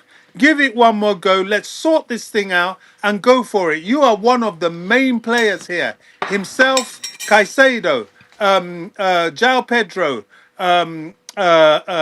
Cole Palmer. Hopefully he can get himself fit. And really, whether we like it or not, you know, people are trying to say, "Oh, Cucurella should go." Cucurella is still a very, very big part of the squad going forward. I These think are the here's key why players. Cucurella's case is different. Well, He has just 2 years left on his current contract. just 2 years left. But Yeah. remember, as I told you the last time, Cuckoo is not that. He's not pushing to leave Chelsea. These guys still have pride, and they still feel they owe something to the badge, and they would like to salvage themselves. Personally, my personal opinion. I've not had a discussion with them, but they don't hate the club. They feel quite hurt by what has happened. Every single news media that gives them a voice shows how hurt they are about how the season turned out. Now, with the right type of manager, their heads could be re engaged, even if it's just for domestic purposes leading on to Champions League again the following season. I think they can be convinced personally, and if they can't, there's a huge price tag on their heads. Now, all these people, Enzo this, Enzo that, Enzo all the other, no one's come for Enzo. Enzo hasn't said he wants to leave. So really, I just wish they would just shut up and let's focus on All right. getting behind the club and getting this club somewhere where it should be again, All in right. my humble opinion. Yeah, I think we all agree that the fact that we have a new manager could well make a difference in convincing Enzo Fernandez to stay. I But think at this so. point, I think it'd be you could say I don't blame anybody thinking that definitely he's leaving. I'd still say at this point the fact that it's coming out from reputable sources that he wants to leave, but that doesn't mean that definitely he's going to leave for multitude of factors. He still has 6 years plus left on his current contract. And I'm going to say this. I'm not saying, and I don't think Dante is saying that Article 17 doesn't exist, but they're making it out to be because of the existence of Article 17 that definitely Enzo Fernandez can leave for $10. That's how I see it from Bobby Fairview. Because I said the reason why Bobby Fairview came at me, he started coming at me on X was when I said something to the effect of Madrid, but they should pay up. So he's making his belief is that because of Article 17, which essentially you can argue after 2 years plus, I don't have the details of the bat, that the player practically has all the power. No, it doesn't give the player all the power. It's a little bit nuanced that the way they present it to the, you could say, vulnerable fans out there, who just take whatever they tell them again at the surface If level. the player has The, all the power, coach, what is the purpose of a legal contract? exactly. That is So a nonsense. You exactly, know, it's important. There's part of it that mentions okay, his salary to that length of time left on his current contract and all that, plus inflation, everything counts. And my point to Bobby Fairview is that Chelsea will sell Enzo Fernandez on their own terms, even if he hands in a transfer request. He has 6 plus years left, 6 years left on his current contract. And Enzo Fernandez wouldn't want that situation where the legal battle and everything, it could end up leading to him not playing for a while. Because he'll still be a Chelsea player. And yeah. because his cost problems, Chelsea was okay, we already know you want to leave. Why waste our time? You become toxic. Why waste our time having you with the rest of you have to train differently. We've been there before. So he wouldn't want to take it to that. He wouldn't want to, you could say, start trouble with the club. No. He Honestly, wouldn't. I think people are looking for attention with this. One thing I promised myself this summer, I'm not getting into transfer sagas. You know, it's nonsense. All this speculation. Enzo is the new target, the new one that they want to stir up something. They're always trying to stir up something with Chelsea. You know, I'm disappointed even in some of the content creators because they are going down this rumor mill route just to get people to look at their thumbnails and so on and so forth. You're right. A contract still is binding. If not, it wouldn't be a contract. Now we know football has its own peculiarities, but with 6 years of contract, there's a lot of power still remaining in the hands of the club, and no player with any sense would want to get into silly situations. So, you know, let's wait and see. I personally believe, and I will stand by this, that Xavi Alonso holds the cards here. It is Xavi that can speak to players and get them on board with him more than anything else. And maybe this is what these players are waiting for. Look, Xavi can make a difference if he really wants him to stay. I think he stays. But we've talked. I think Dante have also talked about that. Why are all these news brief? As I said, for me again, and I've said this. Even I'm not into screaming brief. I think I've read that particular comment there. Some briefs are actually facts because when the club feels like they have to defend themselves and they don't want to start putting out statements on the website, they use briefs. They use media outlets to say this is actually what happened, not the other. Well, this is just this is actually how things are. I am a bit exhausted with the transfer window on the blue coat. If I am being sincere, the volume of incoming and outgoing is crazy, and the squad still feels like we are 3 or 4 signings away from competing. That was actually the case last summer transfer window, in my opinion. But yeah, But you that's know how very that true. ended. That's Yeah. why I came out screaming that, we need to not repeat that pattern. Yes, there's a lot of players still to be offloaded, but let's bring in people that will have an impact and not leave us at the end of summer still feeling short like we did last summer. It's very, very crucial this summer, because if we are Yeah. well balanced, we can have a go for the title. I'm not into all this, let's qualify for Europe. No, no, no, And no, we have no. a good We're opportunity going for the for 26 the 27 title. season. Yes.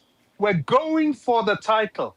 I don't care about, he's just arrived. No, no, no, no, no. We've been there, seen it, done it for 4 years. Now we challenge for the title. And we've got to give him the squad and the summer preseason to do it. I think It's we not will. easy. Yeah.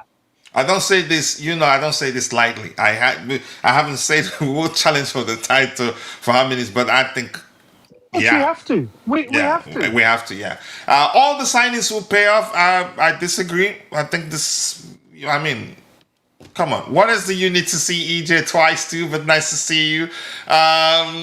Let's see what else we have here. Keep dropping the likes on the stream, people. The likes do go a long way. We have, I don't want to, why am I highlighting this guy's comments? You have to be on the 28th, at least 3 years at the club to trigger Article 17. So doesn't meet the criteria. Enzo meets it, but my point is this. Even at that, he wouldn't want to do that. He wouldn't. Because it's not as, if he wants to do it, then that's it. Chelsea let him go. It's not going to be that simple. It's not going to be that simple, which was why I told, Bobby said if Enzo wants to leave, Bobby Fairview on X says if Enzo wants to leave, he leaves. And I don't know, he thought I said if Enzo wants to leave, he wasn't going to leave. No, if he wants to leave, he can leave. But it'd still be on Chelsea's terms. One way or the other, whether he chooses to buy out his contract, it'd still be on Chelsea's terms, because that's still a lot of money, which I don't think he'd do. No, he's not. He's not that desperate. Yeah. There's no quarrel between Enzo and Chelsea. Enzo is our vice captain. The fans love him. He's not. He's got no issue with the fans. Yes, the season was bad, but this is where I 100% believe this is a Xabi Alonso thing. Unless Xavi doesn't want him that much, okay, maybe we'll look at that. But if Xavi talks to Enzo, Enzo would just say, okay. He might even sign an extension. It all depends on how Xavi can convince him. And it depends on our transfer dealings this summer. If we go back to that rubbish signing nonsense we were doing, he's going to see it. But if he sees players coming in that will balance the squad and will help us challenge for the title, he's going to be motivated. Yeah, Vic is there in the chat fighting Dante as usual, because that's what we do here. It's always a debate and rarely a union, and we enjoy it. Even though we sound like we're gonna start punching each other, we don't. But yeah, the same thing with everybody in the chat. It's about debating and making sense of every situation we bring to the table here. And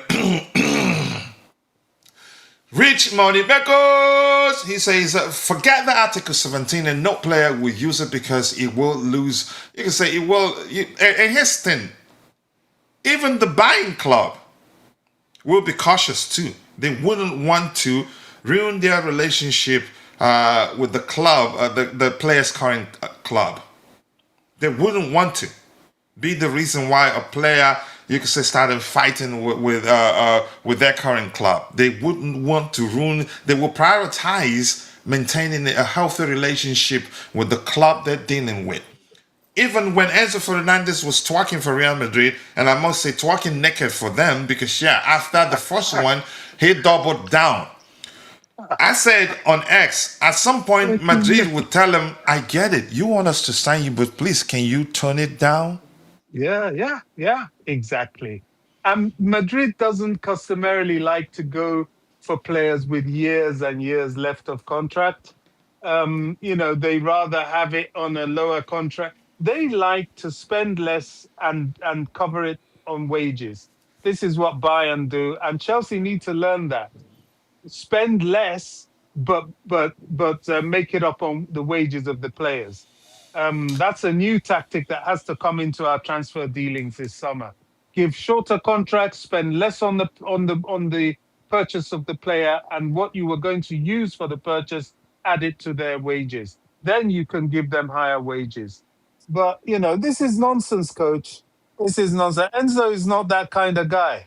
I believe he's told the Chelsea ownership, look, I want out of here. I don't want any of this confusion, and that I need to get on with my career.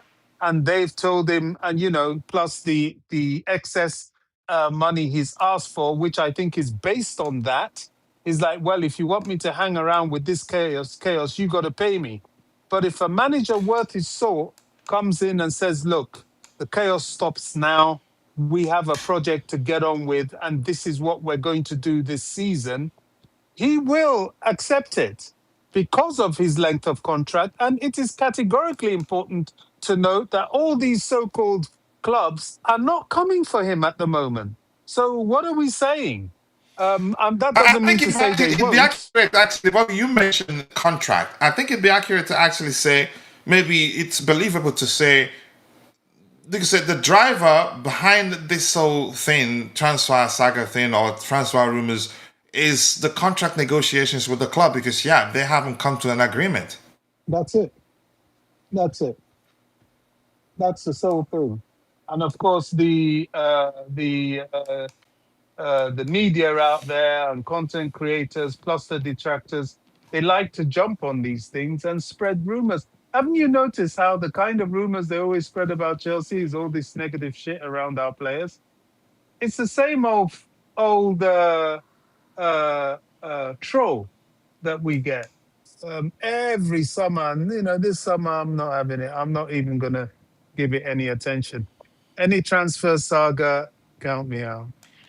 Yeah, I'm not for the club keeping. That's for in response to what Rich Moneymaker says there. I'm not for the club keeping any player that's hell bent on leaving. That's beyond wanting to leave because some players might want to leave, but you could convince them to stay if they're that loyal for the club. Emeya is the Dutch version of Tammy Abraham. Emeya has a lot more to his game than than Tammy Abraham. It wouldn't be a smart or viable move for Enzo Fernandez, but yeah, it does exist. Let's see what else we have here. Remember, guys, Sorry, coach. Sorry. You see, this is what I don't want. I don't want to hear a striker like Tammy Abraham. No. We've done this. the We person want a killer up that Bobby, front. here's the thing. My boss Excuse doesn't know Emera very sorry. well. You're not honest, but go ahead. So, Yeah, but go ahead. you What know, you were saying. the terminology, I don't mean it in a literal sense. But what I'm saying is that we want a killer of a striker. We want somebody that will install fear. I mean, do you know one thing? I know I'm going to go back to his name. Lukaku really pissed us off. But I still remember a certain game against Arsenal. Lukaku Bobby, frightened the there's an issue hell with out your of them. sound. Does mine sound like that? Let's compare. I think there's an issue with your sound, Bobby. No, it's Bobby's. Yeah. Okay. You might want to go out and come back in, Bobby. All right, that's anything else you want to say so we can move on, see if we see anything new before we get to. But yeah, it's still happening, Bobby. I think probably poor connection. No, coach, we can move on that one. I think enough was said, so there's not much more to add to it. Just we'll wait and see what happens. Simple as that. Yeah. And another report there say Chelsea and Fernandez have been in contract extension talks, but they are no closer to agreeing on fresh terms. Unlike João Pedro, Cole Palmer, Fernandez is not viewed as entirely unsellable, even though the club's preference is to keep him. But I think, AKA, he cannot force them. You could say to break their wage structure. I think because yeah, that actually carries a huge risk. If they do something out of the current, you could say if they make an exception for him, they better be prepared to make an exception for the rest of the players. But yeah, go ahead, Bobby. You were saying something before. I want to check if anything new Bobby's not emerged. there. He's not there, Bobby. I think I. Oh, that's Charles Zambiozo. Our Zambian bro is on the panel. Yes, bro. Charles, how How are are you you doing, doing? my bro? I'm doing good, good. How are you doing? How's everyone? I, Dante, I, I, Bobby? I can't complain. Any day above ground is a good day. Big up, Mr. Zambia. That's yeah. Good to be here. Yeah, go ahead, Dante. Go ahead. Just don't complain too much. Don't go too hard, please. I've got a headache. um, if you want to chip in on what we were talking about, we're just talking about Bobby just finished, got off, and then we're just talking about the Enzo Fernandez situation. If you have your thoughts on that. I think he wants to leave. I don't think his head is here anymore. I don't think we shouldn't. I don't think we should do too much to convince him to stay. I think he's made up his mind. So we should listen to offers, especially one coming from Real Madrid. I think it's going to come later in the summer, probably after the World Cup. It's good to start with players that are committed to the project, 100% committed to the project. That's what we deserve as fans. That's what Alonso deserves to kickstart his project here. So I think we should listen to offers. Love Enzo Fernandez, top player. But if his head is not here, I think we shouldn't build around players like him. Yeah, that's basically it for me. I love the guy, top player, but he doesn't want to stay. I think we should start looking at potential midfield reinforcements should he leave, because I think that Real Madrid bid is coming eventually, and we should listen, Yep. negotiate, and see from there. Do you think that Real Madrid bid? What are you thinking in terms of value for Enzo Fernandez?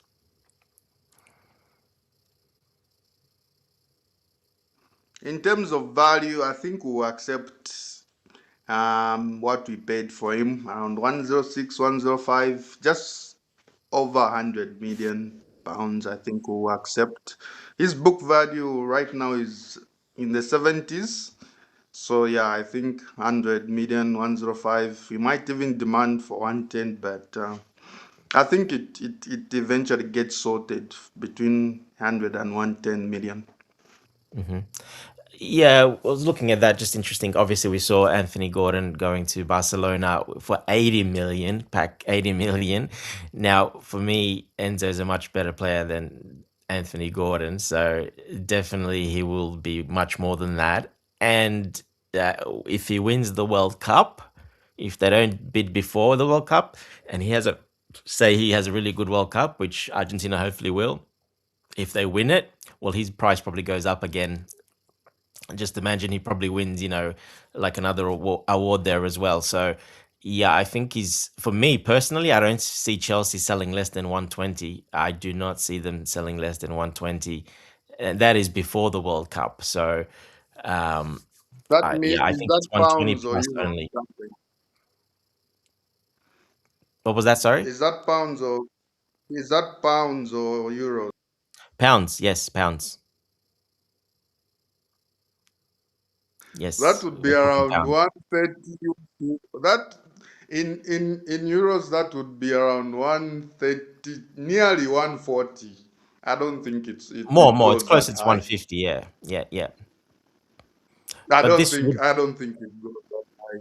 but that would be his value based on the market and based how other players are going. Lesser, you know, plus his age, he's young, and we've got a 6-year contract. So these will be the terms that Chelsea will be asking. I'm pretty certain. If he wants to go, well, you know, someone needs to come and put that 120 that we've been hearing already from Fabrizio. That's what, if to even start to talk, you know, 120 pounds is, you know, there. So, and I fully agree with that. I think that is a fair price for his talent. He's a world class player, and yeah, if you really want him, this is the price. Come and get him. That is the only way he's leaving. Otherwise, he stays. He stays another year, another 2 years, whatever. But till they have the money. Oh, we might see a situation where they will try maybe to add a player or two. I wouldn't be surprised to that being the case. If they, you know, maybe add one of those players that play in that midfield position that probably won't be needed anymore if he signs, like, you know, Tchouaméni, one of those, Kamavinga. Maybe they might sign one of, try to add one of those in there. Now, I see everyone saying, you know, everyone was saying the Spanish clubs don't have money, they don't have money. But I knew this window they will have money because it's been a while since they spent. And I think we're seeing that already very early with Anthony Gordon. They're spending, you know, 80 million for Anthony Gordon, which is a ridiculous amount for him, in my opinion. And they're looking at Alvarez for 100 million. So, yeah, I think the Spanish teams now have money because it's been a while since they haven't. And they've got some money to splash. Barcelona, because they've been winning.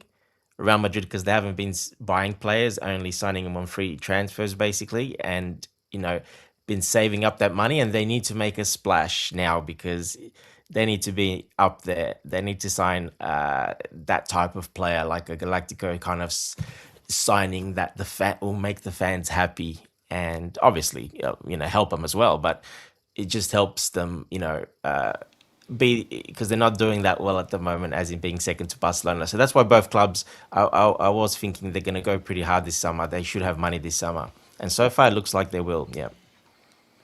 You mean Real Madrid? You think they'll have money?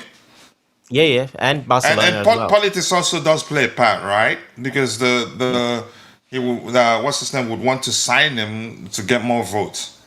Of course, that's what I was making the point, coach. It's they haven't spent for a while, both clubs, and they've got money now because of that. They've put money aside. Barcelona because they've been winning. Real Madrid because they've not been spending that much on players, as in fees.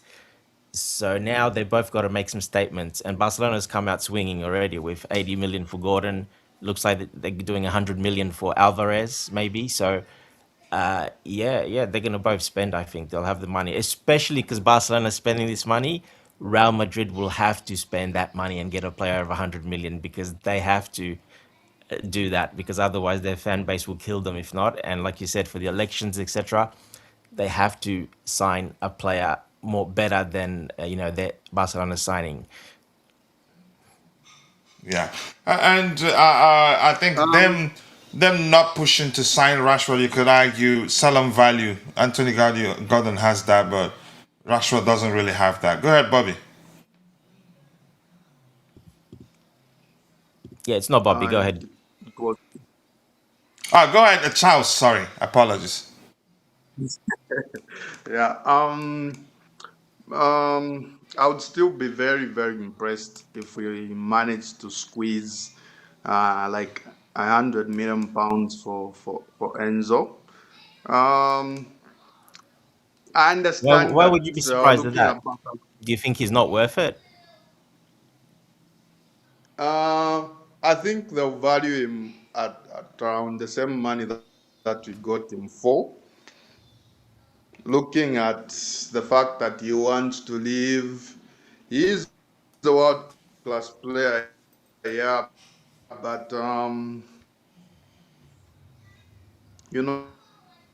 they've got a bit of an arrogance, Real Madrid as well.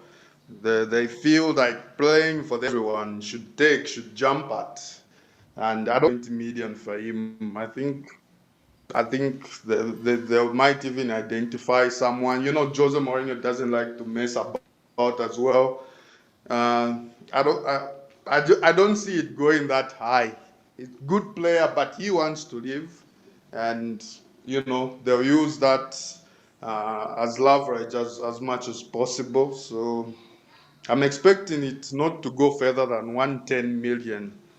Yes, If we're then look, one if thing we're is certain, irrespective of what happens, Chelsea will not sell him at a loss.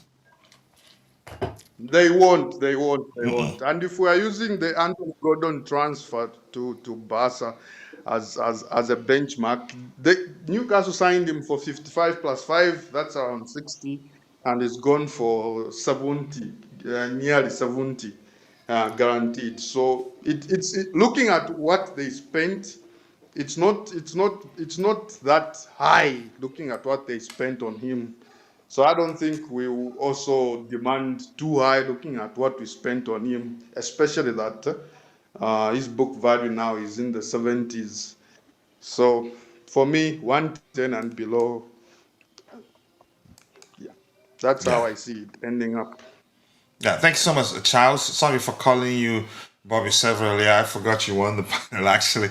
Apologies. Let's see what Jay has to say here. Jay saying, so we're challenging for the title with Emera as João Pedro's a backup, right, coach? This is Garnacho, Gittins, and Delap all over again. I don't know when we will realize that the Premier League isn't kindergarten. How old is Emera, and how He's not a experienced do you kid. think he is? He's not a kid anymore. He's not a kid anymore, but still, he's a good footballer. And the Emera is actually would do better under Alonso than what's his name, than Delap, because he's more of a hybrid number 9 than Delap, who's a more of a traditional number 9. I think Delap will most likely leave, and if his camp know Alonso well, I think they'd probably push for help him find another club. But Emera is suitable. But I'm not sure what. Again, I'm not sure, but He's you're 23 entitled years to your old. Yeah. opinion. Yeah, He's go 23 ahead. years old. He'll be 24 next year. So, Yeah, I mean, that's a good age. That's where you want to get him. They're past that phase. And yeah, that's a really good age for him, in my opinion. Yeah. yeah. MAI is a good player, honestly. I'm not just saying for the sake of it, and he's will suit Alonso's approach. And his We mentality, needed to. he's got a great mentality, coach. He's Yeah. very focused. Yeah, exactly. And that aspect of go ahead, Dante. Let me let you finish. Yeah, he's very focused. He's a mentality type of monster guy. Saw how he handled what happened with Strasbourg and stuff. But that stuff like that is, I like to see stuff like that because it makes you stronger. And the way he handled it, I really That's liked the it. sort That of was players really, we had at Chelsea. yeah.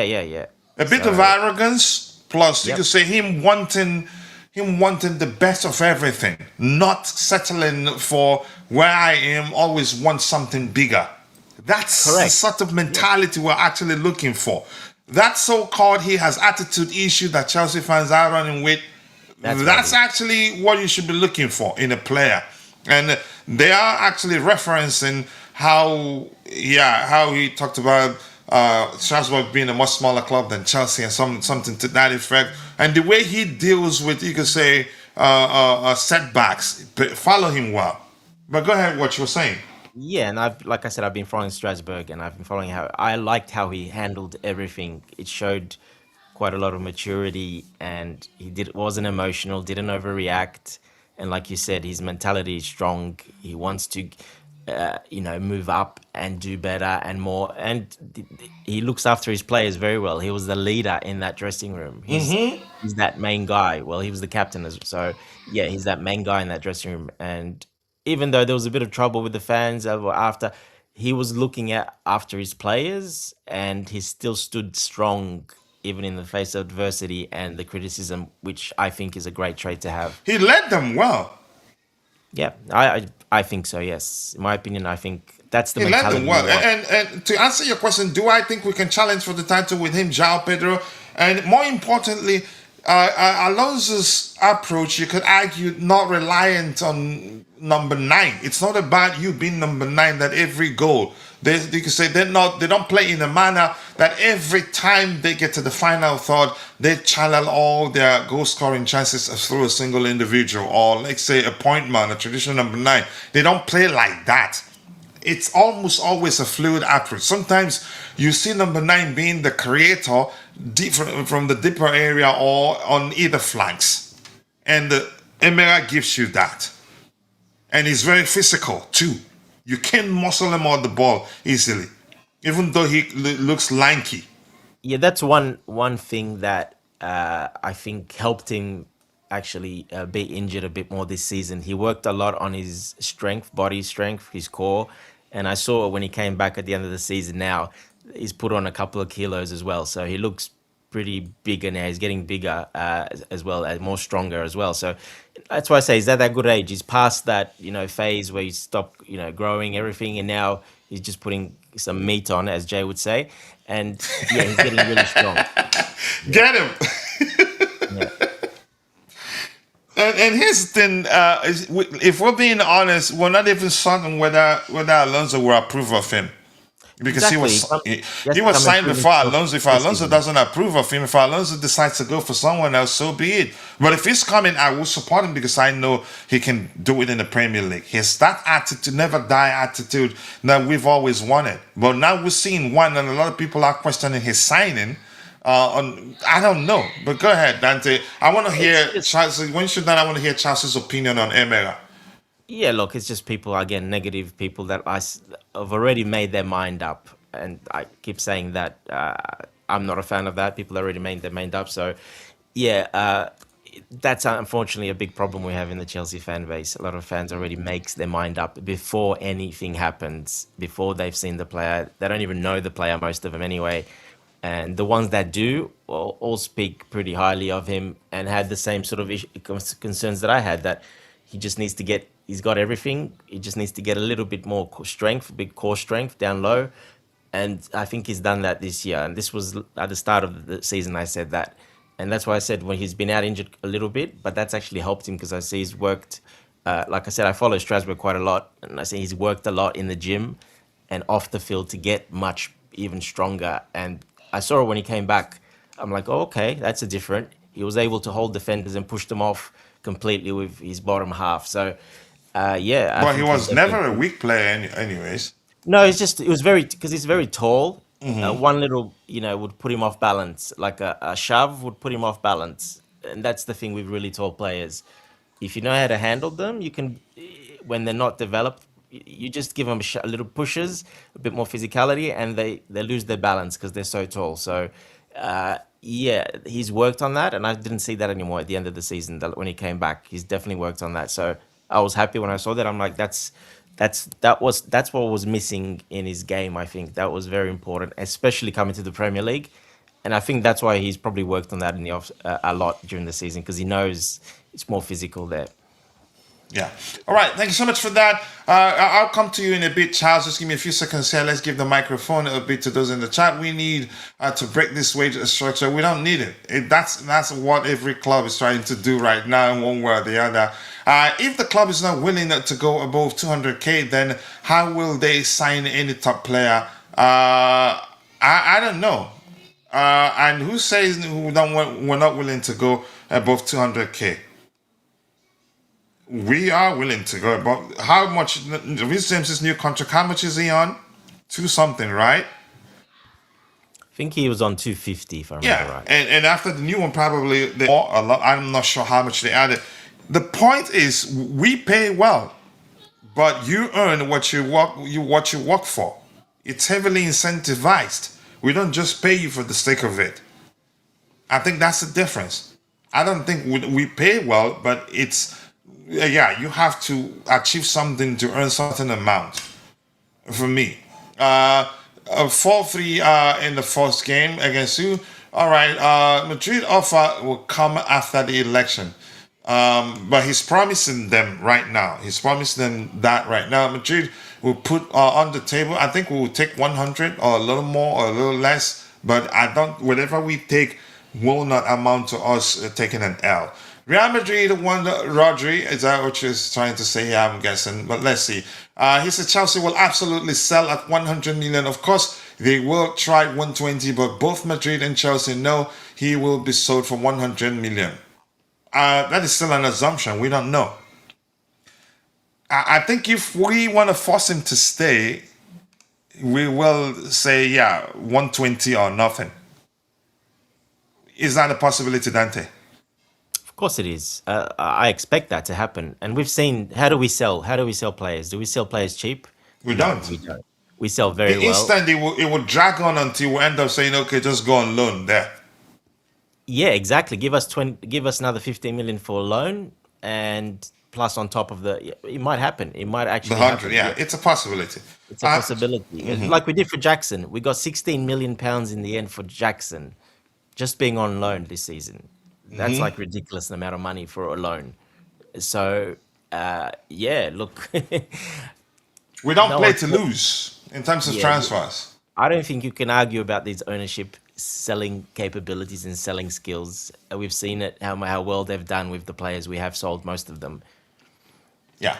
All right, Charles, your thoughts. Emmanuel Emera, what do you make of him? Um, I've been watching Strasbourg's games in the last 2 years. Um, I'm not a big fan. Um, I'm not a Fan big of fan. his? I don't think yeah. I don't think his finishing is good enough. I don't think yeah, I don't think his finishing is good enough. His order play also not good enough. He can link well with wide players, but is some a lot of the time he rushes his actions a little bit. I don't think he has a big footballing IQ. In terms of his personality, um,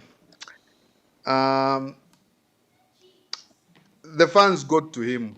For me, the fans got to him. He tried to make it look like it didn't bother him, like he was in control.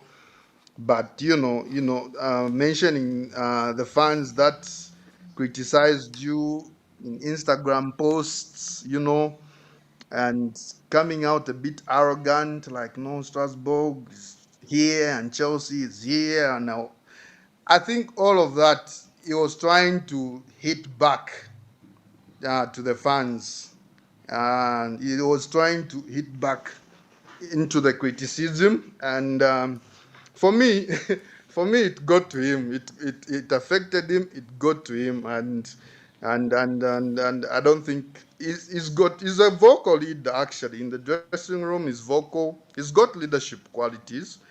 But if you let criticism from the fans, and justified criticism, actually, I think the fans were right to be upset about the time of his announcement. The fans were right to do that. So when you let criticism like that get to you as a leader, and you start using every opportunity to like try to rub it in their face. I don't think that's a great personality for me. I don't think that's a great personality for the dressing room. And just the way he came out, no, Chelsea is a good next step. Uh, it's that kind of player that's going to say that about Chelsea. If he came good, he's going to say that about Chelsea in a couple of years. It's good to look at possibilities in the future as well. A player who's coming out like that, I don't think he showed a lot of respect to Strasbourg in that little interview.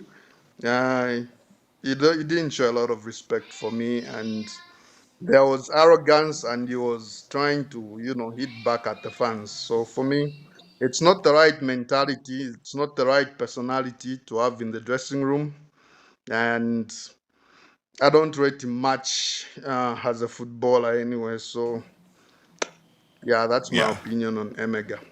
Yeah, let's see Jay's opinion here. Just says that James was at the club already and received a promotion to a salary over 200k, which is quite different from signing a new player on 200k. It, they can give a player 200k, but incentivize. We're still saying the same thing. James was on 250. Yeah, Yes. all right. Okay. But even at that, but you get the point, right? which is yet to happen on the new structure. So reservation is obvious. So I understand where you're coming from, but I think my point still stands. I think we can offer that and even a little more. It depends on the player, but it have to be still incentivized. That's the point that I was trying to make. I still say we pay well, but it has to be incentivized. That's just the opinion, the point I was trying to make. Go ahead, Dante, if you were saying something. Yeah, and the important thing here, like I keep bringing up, is that 20% in reduction of wages for the not making Champions League. Now that's a big chunk for a lot of the players, especially like Enzo, for example. He's on 150 at the moment, Enzo. So you take another 20% off that, yeah, it comes quite low. So of course he wants a raise. And now probably the club are, discussing, we didn't make it. You guys didn't make it. You guys didn't, as well, didn't. It's not just on the coach. It's not just the players are very, they should take quite a lot of accountability as well. So, yeah, look, they can give him that. Like you said, it's incentivized, and he definitely deserves to be on the same amount as Reece James. Like I said a couple of shows ago, even higher than Reece James because of the position he plays. So, yeah, look, I'm sure they'll give it to him, but depends what Enzo wants. Enzo's probably drawn to, like I said, Madrid are not. They pay 5, 6, 7, 800,000 salary. They pay massive salaries. They're very different. So, yeah, I think just not qualifying for the Champions League, that's put a big dent in it as well, because 20% automatically on those contracts come away from these players. So that's a huge chunk. So when you add that in with the interest from Real Madrid, etc., well, he's thinking, I'm going to quadruple my salary and I'm going to go to Spain where I want to live anyway, which I love the city anyways, and the culture because it's obviously Argentinian. So, yeah, I think that's been a big problem, not qualifying for the Champions League. That 20% cut will really hurt a lot of the players. Yeah, this is Mabas saying the same thing. I think Jay said, or who said that Cucurella Premier League isn't a kindergarten league, just like a Syria or a Red Xavier. I'd rather say the Dutch league. Premier League is one of the most competitive and the fastest leagues ever. In the Premier League, you have to hit the ground running. Okay, I get your point, but let's see what happens. I keep dropping the likes on the stream, people. The likes do go a long way. We have 18 likes. We should be doing a lot better than that. We have just 12 likes on YouTube right now. We have a total of 35 likes. How many on YouTube? 13. A total of 35 people following the show. 13 on YouTube. The rest shared between X and Facebook are equally. I honestly do not know. Okay. I'm sorry, these are all hyped talks which we hear about every new signings, and every signing carry risks. Some signings more risks than the others. MRI, you can argue, yeah, more risks than you can say. It's a matter of preference, in my opinion. Sometimes he is inexperienced, incomplete, jumping from League One to Premier League. Physically weak and injury prone, doesn't look good. Physically weak for Emera. How about Chalky, for instance? But I get it. You're entitled to your opinion on them, and I'm entitled to mine. I think Emera would do well in the Premier League, and that's a small opinion. To be a star striker as a star signing. He's not coming. Yeah, he's not coming to be that. He's basically coming in on a cheap. It wasn't expensive. Salary's low. He's coming in to prove himself that he can do it at that level and belong. He's not just getting thrown in there. If he does it, he does it, and he works out. If he doesn't, well, it didn't work out. Like Coach said, not every signing works. I think fans these days, every single signing in their head has to work, and not just work, has to work straight away. That's just not. It's not reasonable. It doesn't happen in real life like that, unfortunately. It's not FIFA where you do that and every single signing works because the computer's programmed that way. So that's not what happens. You're gonna have ones that work and ones that don't, and some you pay more, some you pay less. Like Coach said, Omega's a little bit on that risky side because he might work or he might not work. But if he works, it's a massive, massive, massive a payoff at the end if he does work, because he does have the physicality and those traits to be very successful in the league, being 6'5", and being very good in the air as well. So yes, he definitely it's a risk worth taking in my opinion, because like I said, And he's he not might actually not end up at Chelsea. If exactly. Alonso doesn't want him, he will not come to Chelsea. He'll be So, evaluated when he comes. He has to yeah, pass exactly. all the exams, all the tests, everything. He has to pass everything. So he might not. He might go on loan. He might not be ready. He might actually get sold. You don't know. Exactly. So we'll wait and see what happens. But yeah, I mean, again, they're just making assumptions like that.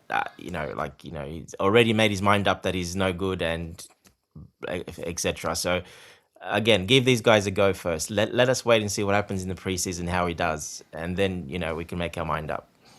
But it's actually good that we're having these conversations. But that's That's why by we're the here. way, we go the tier list exercise. So we have this is dedicated Chelsea perspectives. That's why we're able to go full screen. You can do it on your phone, download it and share it. You can change the format. Switch to vertical. There's this format, but I'd rather the list format that's the more suitable for full screen and if you're sharing with audience. So the tier list exercise, or you could say the keep loan sell exercise, we're there right now. So Dante and Charles, we have how many rows here? World class legend. I think we don't need that, in my opinion. We need status, squad rotation, loan What's army, and Modman sell. doing? So we don't need the He's world class aspect. It's Modman just is talking useless to in my himself opinion. and hyping himself up in the chat. It looks like it. Who? Modman, look at him. He's hyping himself up in the chat. Look at him. Oh my goodness. Yeah, I see that really. So four rows right now. Starters, squad rotation, loan army, sell immediately. And Richmond Makers is saying we can pay high wages, get rid of get rid of a few average players and give them a good wage. That's why we should have gotten more sponsors on a short time. But I think we'll be fine. Tosin, in the Legends Zone. Drew, nice to see you. I appreciate you finding time to join the conversation, and I do hope you're doing well. So Dante, I'm going to start with you. Giovanni, Kenda, keep, loan, or sell. But big up, Drew. I do hope you're doing well. Let's hear you, Dante. Keep, yep, definitely keep. Will fit Alonso's I think you're campaign. probably going to be a starter. Not a starter. You're not gonna. I don't think you come in and be a starter. But don't be surprised, because if you can put him on that. The thing is, we have Reece James, we have obviously Gusto, and then Quenda will be able to play that right wing role as well. He can Right also wing play back. on the left. He's versatile. He can, but also in the 10. He played in the 10 as one of those two tens as well at Sporting sometimes as well. So he's very versatile, yes. He can play as a winger, he can play as the 10, and he can play as a wing back. So I think he'll be used quite a lot, actually, because of that from Alonso. Yeah, how about you, Charles? Kinda. A must keep. I think the club see him in nearly the same tier as Esteval. I think they rate him very very highly. He can play in all the attacking positions, like Dante said. He can even play in a midfield three. So I think is an option that's going to give us a lot of flexibility and good option. I don't imagine he'll be a starter in the first few weeks or months, but But eventually, he's right? got the talent. Yes, eventually he's got the talent and mentality to fight for his place and solidify it. So must keep top player, top young And player. he's very strong and physical too. Low center of gravity. a very strong. Yeah, so he will suit the Premier League. Not worried Yeah. about challenges and riding tackles, etc., and putting challenges in himself. So he's definitely got that part as well. Yeah. Yeah. Yeah, He has. Go ahead. he did a lot of training on his physicality at Cobham during his rehabilitation from injury. He put on muscle, and he's always been a strong, tough boy. That's why he even fits as a midfielder. So he'll be good. Yeah, no, this is logic. Or if it works, it works. Or if it's fine, it doesn't work. But MAI is a good player. As long as he stays fit, I think he'll do well. He's not like he's a starting player. He's coming to compete, but basically the second choice. And if he proves to be better than the starting player, he gets to start. This is gambling with a. It's no gambling. Did we know that when we were signing Fernando Torres that he wasn't going to do that well at Chelsea? So every signing carries Um, some measure of risk. uh, I think it probably means like in terms of where Emega is in his career now, he's not the type of signing Chelsea normally would make, especially before clear legs. So it's like a Sunderland type of striker. I think they mean it in that way. Like Chelsea isn't the natural next step for a player like Emega. I think it's a lower league, like it's a lower to mid-table team like Sunderland. I think they mean it in that way. He's on the risky side because of that. He's not a Fernando Torres who bagged who bagged a lot of goals at Liverpool and was one of the hottest strikers in the league. No, he's just Emega. He's not played much for Netherlands. When he played, I saw his debut. He missed a lot of golden chances. Is at the start of his career, he's experienced for his age, but he's still at that point in his career where the natural next step for him would be a Sunderland, a Crystal Palace, that type of thing. Then yeah, then we can go sign him for 200 million. Yeah, right. That's right. It's Right, yeah that Charles. and that's Um, that's that's the risk, Charles. That's the risk yeah, they I take. think here's the thing. The reason I'm gonna say we have a manager who played with a very fluid attacking structure, almost always fluid attacking pattern, liquid if you prefer. I think Emera will still be title contenders if we make decisive signings in the defensive area and the left hand side. Honestly, we already No, have João Pedro that, who that's can a, who that's a can really also play that's a number 9 in Alonso's approach. Also, even Cole Palmer can play number 9 in Alonso's approach. So for me, signing that's a Nemanja really not a problem. I think we should just focus getting quality players for the defensive area, left hand side, and then maybe the number 10 position sign a very very quality experienced player. I think we will do that. So I'm not. that Look, people have every right to be concerned, given how you could argue from that perspective we've mismanaged it, how we've mismanaged a few opportunities we've had to strengthen and be better, and we didn't do that well. Irrespective of whether we were under certain restrictions that might have led to us, you could say, not being buoyant enough or yeah, not having enough to spend. But go ahead with what you were saying, Charles. But I do understand everybody's opinion on it. I'd be lying if I say I'm not. no I was just actually um interested. Like it's a really really high opinion you have of him. I don't think if even in France at Strasbourg is done enough to suggest he would be in a tight or contending team. I don't think he's done too much. I think he's been good. He moves better than Delap. Um, there's a good chance he would do better than Delap, but it's a really interestingly high opinion you have of him, coach, and I No, I'm not respect it. saying he's the best player in the world. And I've explained I'm not too concerned because we already have João Pedro. where they have Cole Palmer, who's also capable of playing number 9 for Alonso, given the fact that the approach almost always a fluid approach. You're not deployed in the number 9 position. I think it's just a structural thing. But once the man in the middle blows the whistle, you can drift to the right, to the left, drop deep. Someone else comes to your place as number 9. You create for them. That's the point I'm making. Hey, we don't have. You can say we have players who even some. If we still have Pedro Neto, he can still play in that position as number 9. And don't Maybe forget, let me use a much simpler language, false 9. yeah, Because and the don't forget manager, Jackson might come back. Then you've got Jackson, Omega, and exactly. Delap. Or So maybe Jackson that's gets not an sold. area of concern to me, really. That's why I Yeah, said, and yeah, maybe go ahead, Dante.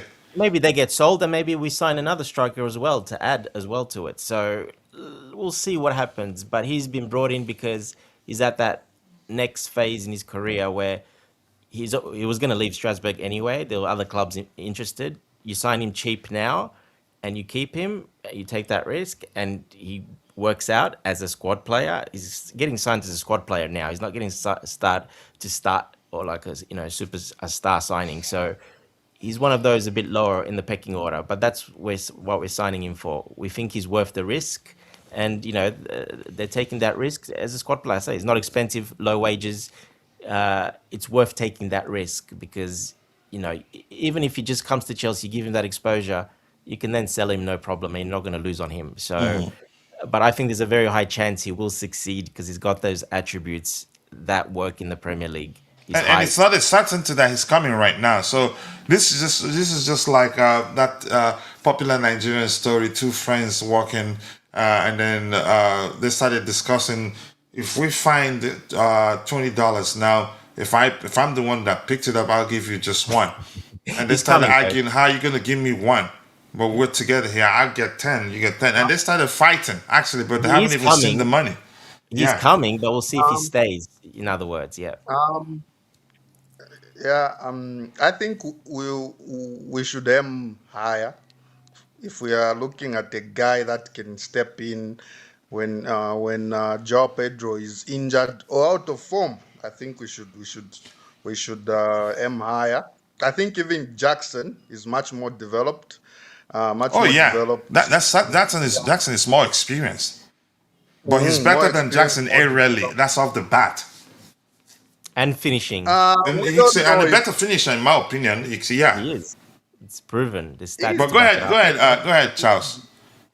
easy. I don't think he would score the goals that Jackson scored for us. I don't necessarily think he's a better How many finisher. times have you seen Nicholas Jackson chip a goalkeeper?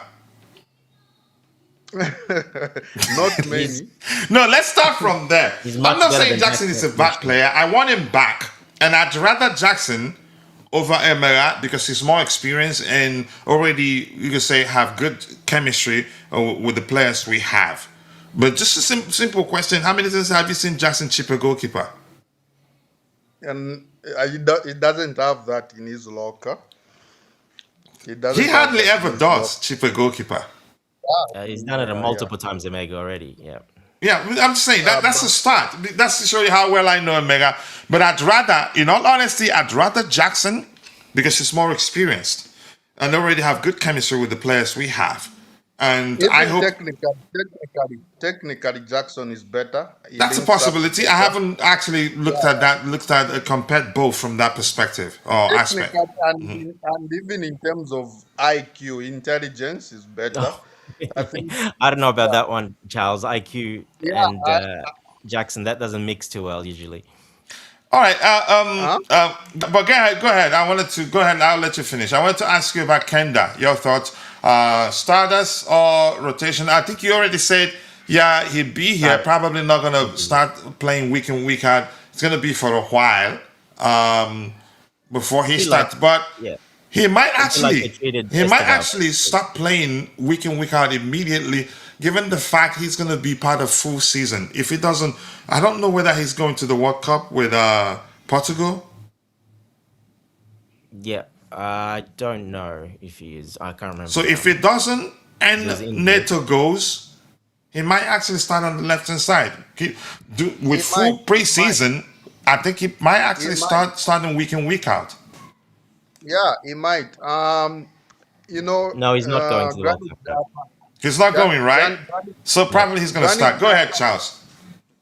Granit Xhaka recently said that the thing with Alonso is that if you train well, you are going to play. Aha! And I see a guy like Kenda training well, like from the off.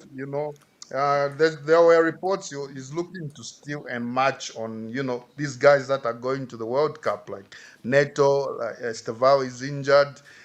There are reports that he's aiming to impress Alonso, and get him into his thinking. So it's very possible that he starts from the off if he trains well and impresses him in preseason.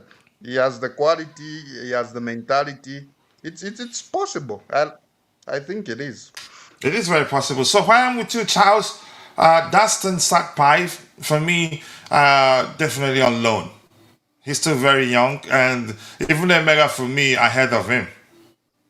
Yeah. I agree with you. Yeah, I think he's Straight going to. loan. He'll probably end up at Strasbourg. I think. Yeah. Yeah. Strasbourg would give him, some minutes, guaranteed minutes. Uh, he needs to develop. Obviously, he's coming from a much lesser league, but he's got good qualities of a second striker. Alvarez, Um, He's a complete so player. yeah. I'm looking forward to how it develops in the next year or two. He's got really good fundamentals for a second striker, actually. So yeah, he needs a loan. He needs regular minutes in a competitive league like a top 5 league, and we will see from there. Yeah, we'll see from there. Dante, let's talk about Axel Disasi. I think for me, he's going to be sold. Yeah. For me. Definitely. Struggles, not you can say not good at keeping the ball effectively. But if he has tons of space, you'd think that yeah, he's good on the ball. He's good on the ball, but doesn't not able you could say to beat. To find good solutions in tight space. He's not able to beat his man effectively. So I think definitely he's going to be sold. Yeah. Look, in the Alonso system, ball playing is important. So yeah, you can't lose the ball. You can't pass the ball away. So definitely he'll be sold. I mean, even before that, it doesn't matter if it's Alonso. I think he's probably on the way out anyway. But now, 100%, pretty much, I think, because of that reason as well. So, yeah, I don't see any way he'll be staying. To be honest, they're gonna try to sell him. We'll get Even what he we would can. want to. We would want to be gone. Yeah, exactly. Nah, he'll go. He'll go somewhere. He'll don't be surprised. He'll go to probably could be one of the promoted teams or mid-table team in the Premier League. I wouldn't be surprised if we sell him for like 20 million, 25 million to someone. Yeah. Yeah, he's gone. Do you agree, Charles? This is C. He's gone. If we hired Mourinho, I'd say he would want him to stay. He probably would, but should be sold.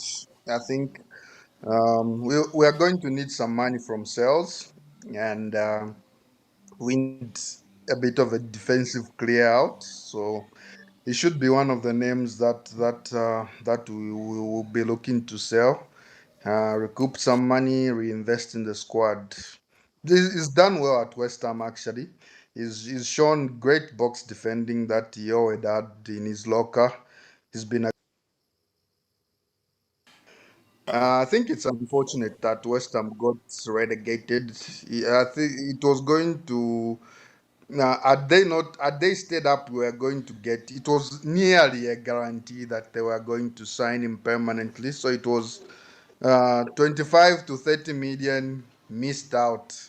Now we have to start negotiating again. But um,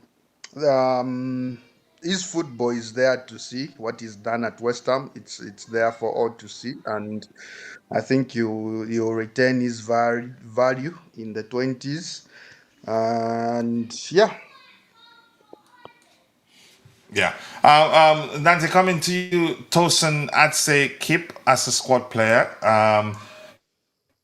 his experience. I get it. A lot of Chelsea players will be, fans will be saying, sell him, sell him, sell him. On occasions where we needed height and aerial ability, he came through for us. And remember, he started well. Last ditch tackles and everything was the calm head that we needed on those occasions where every time that period where every time we faced a persistent pressure from the opposition, we started making silly mistakes, conceding. Except if we had him on the pitch, he usually gets the situation under control.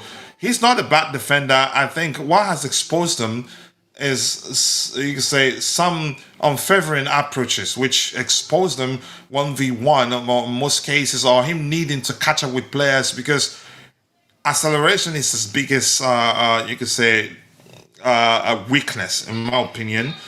He's still one of our best box defenders, but let's hear you, Dante. I'd say keep him as a squad player. Yeah, keep for me as well for those reasons, especially in that back three now with a central that he'll be a backup for if injury or something happens, or every now and then he'll play games, cup games when we come up against physical opponents that crossing the ball 100 times, and every time he's been very good and strong at that. That is not a problem. He wins.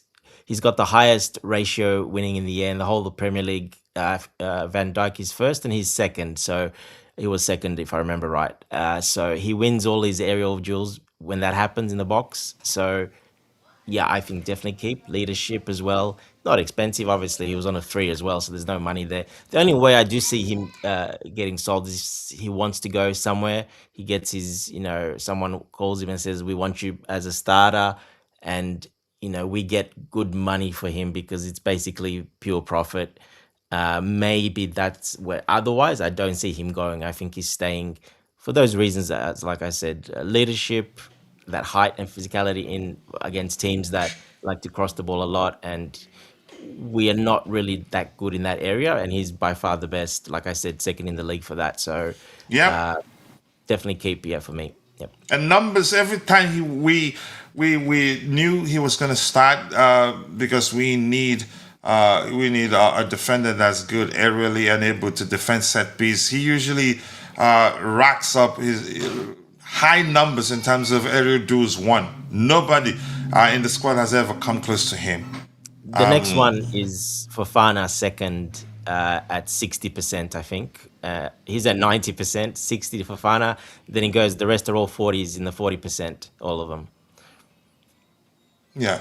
Let's see what Jay has to say. He just says, what happens if João Pedro suffers a serious injury? MAI will lead us to the title challenge. He can. How are you certain he cannot? Is he the only player? Are we playing with a system where everything changes under Alonso? Go check how they shared the players shared the goal scoring at Bayer Leverkusen. Wingers were scoring tons of goals. He can. It's not about him. We're not going to be playing in the manner where the goals will come from only number 9. Yeah, he can. How are you certain he cannot? And let's not do this Palmer or XYZ striker. It's not Palmer operating as number 9. Even when Palmer starts on the flanks, how many times do you see him in the central area? Even under Maresca, even under Rosinha. But the structure shows he's on the right-hand side. But once the game starts, you see him in the central area. And let's not, so because there's no proven fact it works. It has worked because we've always played with a fluid approach. Yeah, but it that's won't be my just opinion. Omega. It won't be just Omega. There'll It be won't be another just one. about him. And Yeah, that's it'll why be- we're going to win the title. We'll be stupid to, you could say, play in a manner that, we expect the number 9 to be the one to score the entirety of the goals that will help us win the league. But that's my opinion anyway. Go ahead, Dante, you were saying something. I'm just saying it's not just João Pedro gets injured and then it's just Omega. I mean, that's with most teams. They don't have 3 amazing strikers. They'll have usually 1 or 2 at max. And yeah, if he gets injured, well, then you have to, but I think we will probably look at players. We might probably, like I said, if Jackson stays, well, I think João Pedro, Jackson, and Omega is enough. Yes, I think that. And we're not even certain Emera stays. Exactly. We might We're not sign even another signing even. striker. Okay, Jay, who would you rather we sign? Let's hear you. yeah, we could sign another striker. We don't know yet. We'll have to But wait and who see. would you rather we sign? And everything comes down to what Alonso wants. But we're having a conversation here. That's not enough according to Macho's Friend TV. Nice to see you. I do hope you're doing well. I appreciate you finding the time to join the conversation. My logic is that Jackson could lead us at the title challenge if JP, let's see what he has here. If JP gets injured or being given a rest, plus he works on his finishing, he will be our best number 9. I don't know whether he's improved, but we'll find out when he comes back. My point is that if Chelsea want to win the Premier League title, we need to raise our standards as a football club. It's about scouting. If you don't know him, just say you don't know him. And it's not about him alone. We've talked about that. It's not about him alone. And we're not even certain he's gonna be at Chelsea. Chelsea could decide to sell him even before he comes back, especially if Jackson is indeed open to still playing for Chelsea. I accept that, yeah, maybe his future lies elsewhere, not at Chelsea, if he wants to be leading the line. Because, yeah, that'd be how many players that I'm certain are going to be starting over him. Except if Alonso sees it differently. But Charles, let's hear you on Tosin. I would keep him as a squad player, by the way. That's my opinion. It looks like Charles is on mute. But yeah, maybe we should continue if he comes back and. I'm here. Yeah. All right. My opinion is a strong. My opinion is a strong sell on Tosin. Very strong sell on Tosin. You don't even want him as a squad player. No. I think his leadership is a bit overstated because as much as we say he's a leader, he brings leadership. It doesn't seem to influence the players around him. It doesn't.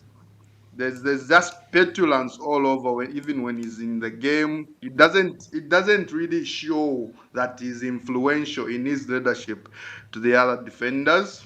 That's about his leadership. About his quality.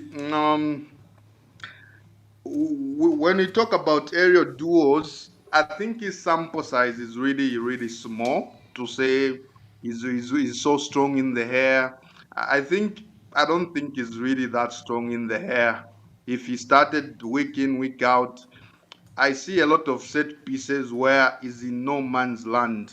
I don't think he's very dominant in the air. There's been a lot of games, especially earlier in the season. He was in the team, and we still looked 6s and 7s when balls were pumped into our area. So I think you guys mean when you talk about his area strength, again, I feel that you are overstating it because his sample size is small. He doesn't start as many games as you would like.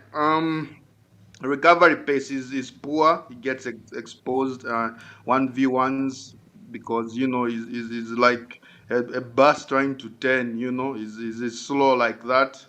And overall, I think we need to sell. I think it was a gamble that has paid off really poorly for us. It's backfired. I don't see any benefit of keeping Tosin. He doesn't really bring anything tangible that we can work. In my opinion, there's nothing we can work with Tosin.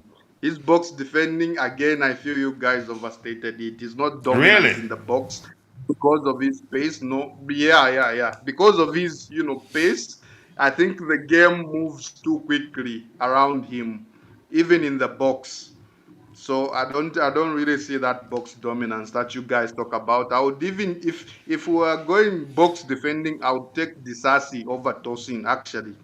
Because So you wouldn't even Disasi has a keep bit Tosin. You wouldn't even keep Tosin as a squad player. But not go ahead, even what as you're a saying. squad player, not even as a squad player. No. I would keep Trev as a squad player, but who come to him?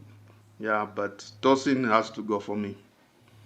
All right, I'm gonna leave. I'm gonna let the poll run for a bit. So far, 3 votes. 67% says keep. 33% says sell. Let's give those in the chat the microphone. And Easy already fighting me, coach. Why are you always fighting the comments? You think I'm not watching you in the background? Fix up. No, we don't have to agree, and you know that's how we roll here. We don't have to. We don't run an echo chamber. And I know you like that, yes, because we always disagree. There's always something to learn, but we're all open-minded anyway. What matter? Why are you praising my bass? Let's see. What else do we have here? And big up to you too. I appreciate you finding time to join the conversation. Muffin Rack, is that how you pronounce your last name? I hope I pronounced that correctly. We could be, but we'll bounce back. Coach, if I have to leave this boring meeting, I am to come deal with you. Come. Bring it. I did see a certain report suggesting listing Tosin as one of the untouchables. Do I believe it? No. He could again. We could see him sold, but I'm not sure what's going to happen really.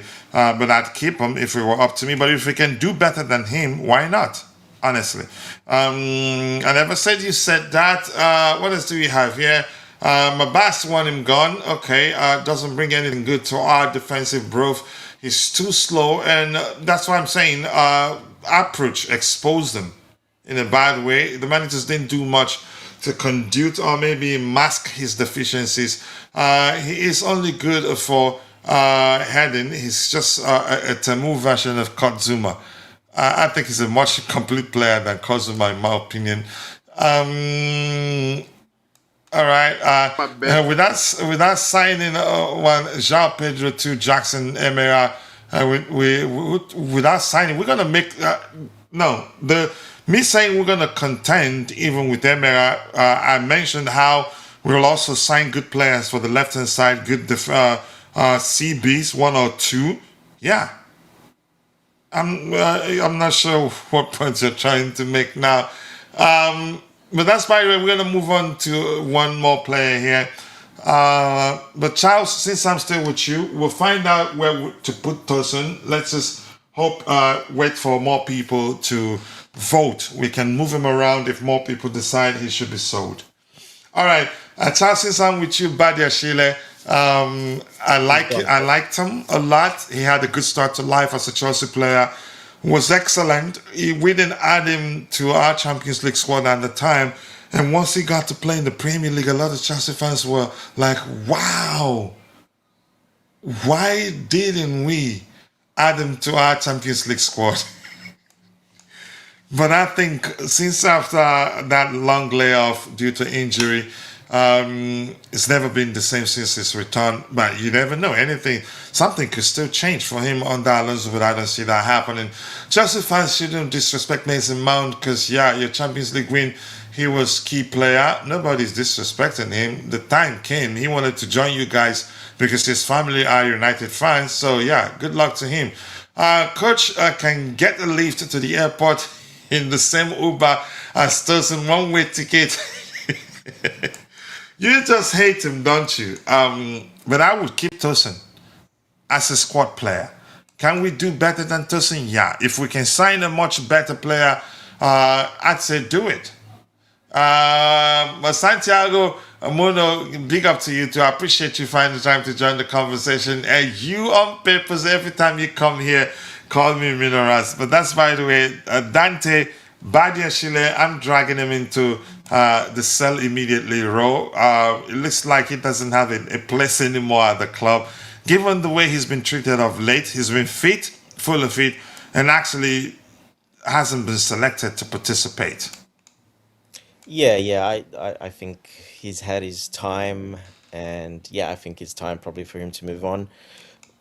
For his career as well, probably like you said, and for us as well, because he's been given plenty of time to show he can do it, even after the injury, and yeah, still hasn't shown it. So yeah, I think it's definitely time to move on. Yeah. Definitely time to move on. I agree with you. Charles looks like he lost connection. He isn't there with us. So yeah, Badiashile sell immediately. Levi Cowell definitely keep a starter for me. He's improved a lot. I think under his first season, who was that at the time? He wasn't. You say struggled to shield the ball effectively. You remember that, Dante? Uh, we had Premier League attackers nick the ball off of him, I think, on multiple occasions. Not one time, I can't quite remember how many occasions indeed. But I think he's, again, the signs are good. He's becoming better and better and better. Even with the long layoff, he came back and looked like he's never been away for a while. He's been, you can say, since his return, he's been one of our best defenders, actually, to my utmost surprise. I've always known that, yeah, he has the potential, but yeah, keep for me. But Dante, let's hear you.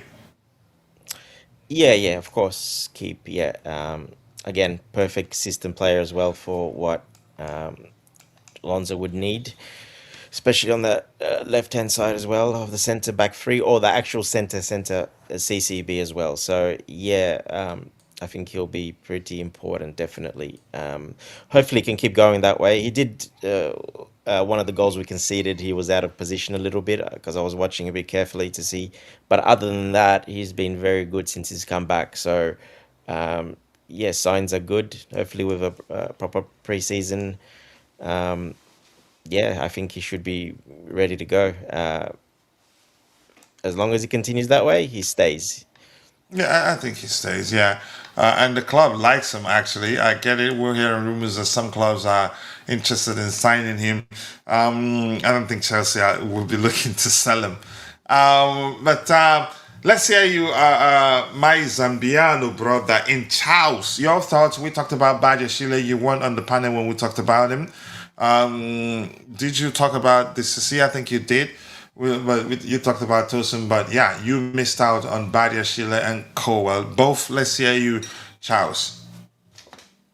Now, for Benoit, we need to sell. It's a strong sell again for me. I think he's not really shown the potential that the club saw in him from Monaco. Um, there's been arguments that there's zero potential that the club should have seen. Looking at him and Disasi nearly relegated Monaco, the backline of him and Disasi. So over his signing, again, there are question marks. I mean, that's not the kind of player we should have targeted because he linked him and But he started Disasi. well, didn't he? Yeah, don't remember how good he was with He Thiago started Silva well. starting. Yeah, he was Pre-injury, very good that first season. pre-injury, pre-injury, he was actually he showed some promise, but after the injury, then he regressed a lot. He looks nervous on the ball. He's actually got good passing. He can break lines, but any sign of pressure But and how about this? I don't know whether it's just me or maybe other. You've observed that too.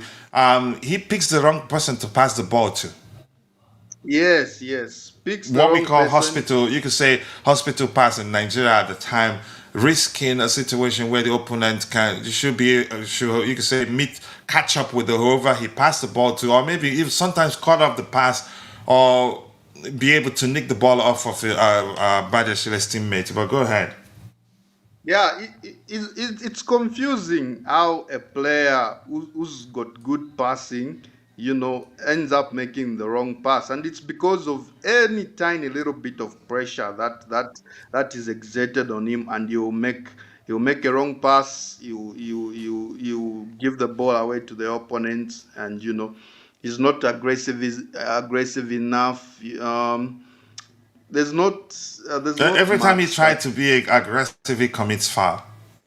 it commits a foul, and it's when you are really an aggressor, a good aggressor, like Gabriel, for instance, you can commit fouls, but then you are supposed to win the ball cleanly as well, and he hasn't done that in his time here. So He's not showed enough for me, and he's a strong sell. I think he needs to develop a lot more, especially on the ball and even off the ball. But on the ball, if he can work on his passing, if he can be more steady, it never looks steady when he's on the ball, and that's a major issue. You look at Jorel Hato, for example. He looks steady, he looks comfortable, he carries it well, but whenever Badiashile has the ball, there's the Chelsea fans are nervous, and he's a tall, big guy, but he's not dominant in the air. He's not dominant in the box. His speed is average. So for me, um, another one we should be looking to sell. Colwill, top player, is when he's come back after the injury, the ACL, an injury that threatens the careers of footballers. He's looked better. I mean, he's looked better than ever. Better than ever. His line breaking, leadership. He showed that after the in the second half of last season. He pushed us to a top four finish. I think it was important in our top four finish. I think that's when his strong form really started, and he carried that into the Club World Cup. Strong tournament again, strong leadership, uh, great ball playing, even an aggressive side. Is developing an aggressive side as well. Likes to step out, um, and right now he's looked better. Actually, he's looked slightly even better than World Cup Levi Colwill. Massive player for us. I think we should be looking at extending his contract to word of interest in him. But top player, a defender that we should build the club around. Yeah, Dante, talk about Badiashile's hospital pass. That is, let me break it down. I think you understand what that means. Him picking the wrong person to pass the ball to, even if an opponent is already on the play, he wants to pass the ball to. He just wanted, you can say, he just wants to release the ball and not be the one that's caught on the ball. Which is, you could argue, reflect the fact that he at some point lost confidence. Did you observe that too, or is it just me? Us, yeah, of course. Yep. Give me. Yeah, look, it's comes down to IQ in the end in those situations.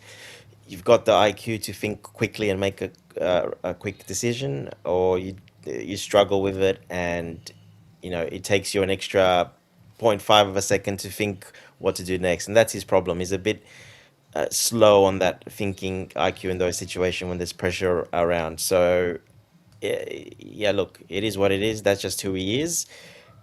If he's not pressured, he's a pretty good defender. But unfortunately, especially for a ball playing, defender that we need, I think he's had his time. To be honest, I think we've given him plenty of time, and yeah, he hasn't recovered. So I don't see his future being at Chelsea.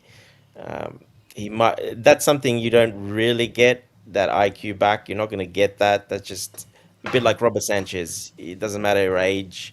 You're not going to get that. That's always going to be there. So, um, yeah, unfortunately, it just hasn't developed like it was supposed to. Yeah. And the Little Game says that he graduated from the Robert Sanchez School of Hospital. Jay says discussion on Badiashile, that's the biggest sell ever, with all caps. And Santiago, my assistant, says we need sign a free agent like Lewandowski or John Stones. I like John Stones. I like Lewandowski. Are we going to try to sign any of them? I honestly do not know what's going to happen. The club needs funds and Tosin and Chalobah are pure profit. We know both are going, and if not both, I am keeping Trev over Tosin. Who would I keep over both? I don't know. Let me Trev see. for me. What did you say, Charles? I would keep Trev. Low wages. He's not gonna complain. He's not gonna sulk. He's actually got very good mentality. Whenever he gets dropped or he's in a bad phase in his career, all he thinks about is just getting back to starting games and changing the dynamic. So he's a good useful player to have in the squad. Yeah, Cobham boy. I think he's the one we should keep That as might a actually squad buy player. him more time. Yeah. He's bought himself a lot of time actually. The rumors of him leaving have started like three seasons ago, and he's found a way somehow to get back in the picture. Went on loan, came back, started a lot of games. He's made mistakes, obviously, but he's got the mentality to be a squad player, and put in a performance when we need him. No complaints, and yeah. All right, let's see. What else do we have here? Badiashile did the hospital pass since the Leeds United away game. And we have a bro here, Douglas Nyambati. Douglas, thank you for joining the conversation. Chelsea, Kenya, I appreciate you. Douglas, it looks like this is your first time here. If that's the case, welcome to Chelsea Perspective. Fill our home, express yourself, hear your opinion matters. All we ask of you is to keep it civil. And if you haven't, please drop a like on the video and also do subscribe to Chelsea Perspective. All right, let's see. Keep Trev over your uncle Tosin. I think he might stay. The fact that his Chelsea academy, as we've already mentioned, might buy him more time, or he could be gone. We don't know. Everything comes down to what the manager wants. I will keep Trev over Uncle Tosin. I'm not going to make my opinion known there. We need to lock in our two most promising centre backs and stick with them. I know Gabriel and Saliba had better raw materials, but the length of time playing together counts for something, surely. I agree with you. That's football. The more they play together, the more they be able to the better you can say the better parent they become, for lack of a more relatable or accurate language there. But that is since I'm with you, still with you, Charles. For me, Sa definitely keep. In my opinion, maybe as rotation. I think he's proven that he can actually perform at the highest level, especially in African when he came on. Had to play in place of the legendary, I think it was Koulibaly who was suspended or was injured, I can't quite remember. And he didn't put the foot wrong. I think I get it, that mistake against against PSG at home was huge. For me, I wouldn't say because of that. He's a good defender. Maybe he still need to improve aerially, but I'd keep him. Or maybe loan him out. But I'd say keep him actually. I think he would do well in my opinion. But I wouldn't mind loaning him out also. It looks like, okay, 50-50 now, 10 votes. 50% wants Tosin kept, 50% wants him sold. But we'll find out. But I'll give it more time. Charles, your thoughts, Sa?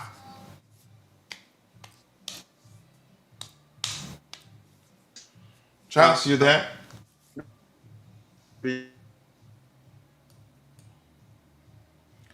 Yeah, your connection is breaking up. Dante, while we wait him to sort out his connection, Sa, your opinion? Yeah, definitely. I think keep. Like you said, look, it'll just depend again on Alonso, what he sees preseason, how he goes. He might think he's not ready, maybe send him on loan. But yeah, I think keep. You need those type of players to, fill up a squad. Let him learn a little bit if he needs to extra time. But I think keep. I think the talent is there. He's got the height. The physicality will come a bit. He'll get a bit stronger as he gets a bit older. Um, he's pretty smart. Normally, he's got a great IQ. I've not seen him make many mistakes. So yeah, I think definitely keep. And he can play very well with the ball as well. He can kick his Yeah, left foot right. he's really good on the ball. Yeah, so I think definitely keep. Calm under pressure too. Keep him, develop him. Use him in the cup games, etc. Get him customized to the English football a bit more. and keep him because you might be surprised. Maybe he's one of those that can just jump through and maybe earn a starting position. You never know. So, especially as we're going to need three, pretty much if we're going to play the back three, you're going to need three centre backs basically. So yeah, we definitely need quite a few extra. There, even though we're playing once a week. With a back three, you're still going to need extra couple of centre backs. So Yeah, give him yeah, consistent run of games in the cup games. give him all the cup games, of course. Every cup Yeah. game, give him everything. Let him, be around the team, train, develop, and grow basically. So, I would keep him and give him that experience.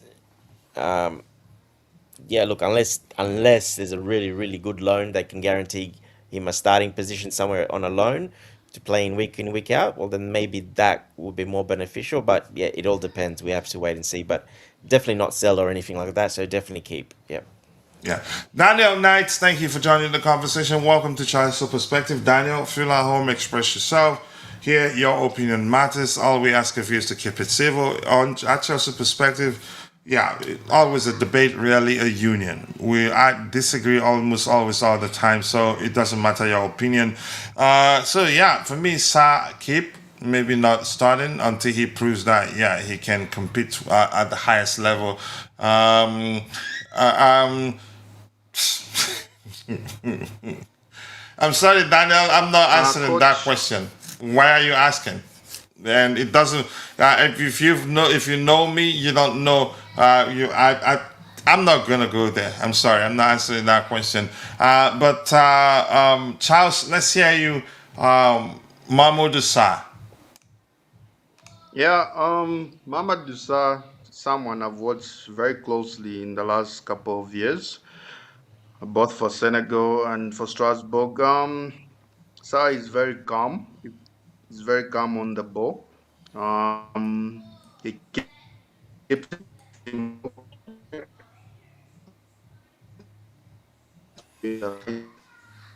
Yeah, still a bit of connection issue there.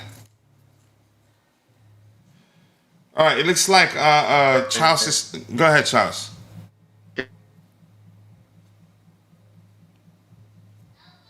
All right, Charles, you might want to log out and log back in. Your connection is still not stable. We hear you for a second or two, and then it goes out. And Kevin Ongera says, "Who is possible coming in for Xabi Alonso? Please, panelists, give us clarity. We have been waiting for. I've been lying if I tell you for certain. If I tell you that I know for certain the players we're going to be looking to sign or we're going to sign." I'll be lying, but I can tell you something. What I can say is that we've been told that we're going to sign more experienced players. So expect that. And the fact that Xabi Alonso has the title manager, not head coach, or not first team coach, means he's going to have a lot of say in the transfer window, more power than the previous coaches from the time of, I think you could say the last manager we had was Jose Mourinho, right? He's going to have more power, which means we're going to sign quality players. Because if you trust Alonso, you trust him to go for quality players. And we've been told we're going to sign more experienced players, more quality players, players with stronger mentality. That's all I can tell you. Do I really know some of the players who are looking to sign? No. There are speculations out there. We're looking to sign from West Ham United. One player there, what's his name? Which I like. I know Chelsea players don't like him that much because it's not a flashy name. Underrated in my opinion. There are other players that are being mentioned too. So, but just the only thing I say, stick with the fact that we hired Xabi Alonso, which a lot of Chelsea fans didn't believe we were gonna hire. Even Luis, what's his name?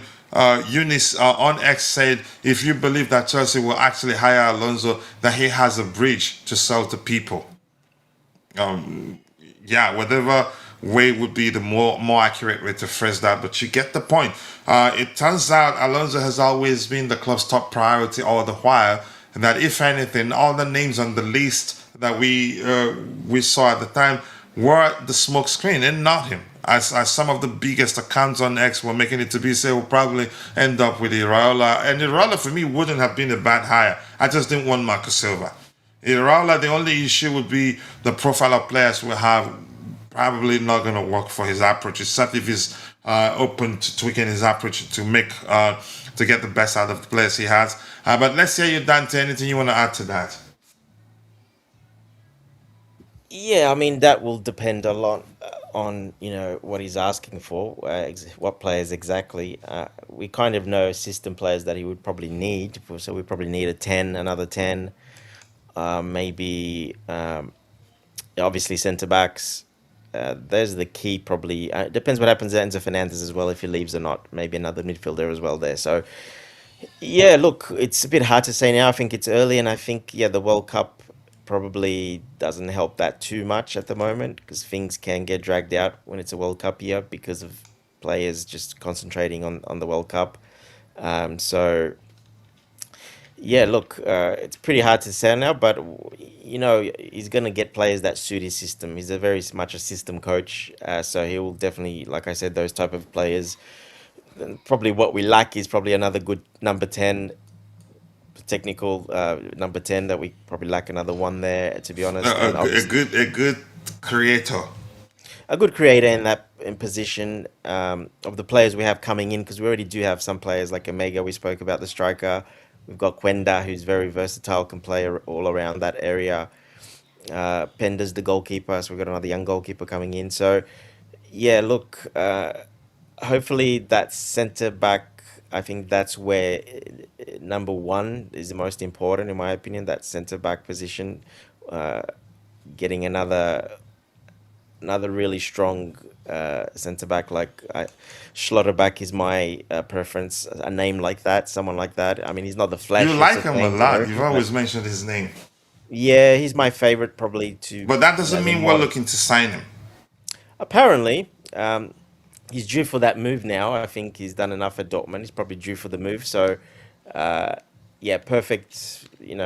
Centre back, height, physicality, strength, passing, leadership, absolutely everything for a modern left, right foot, both left, right, can play very, very well. And yeah, he's a perfect prototype centre back we need.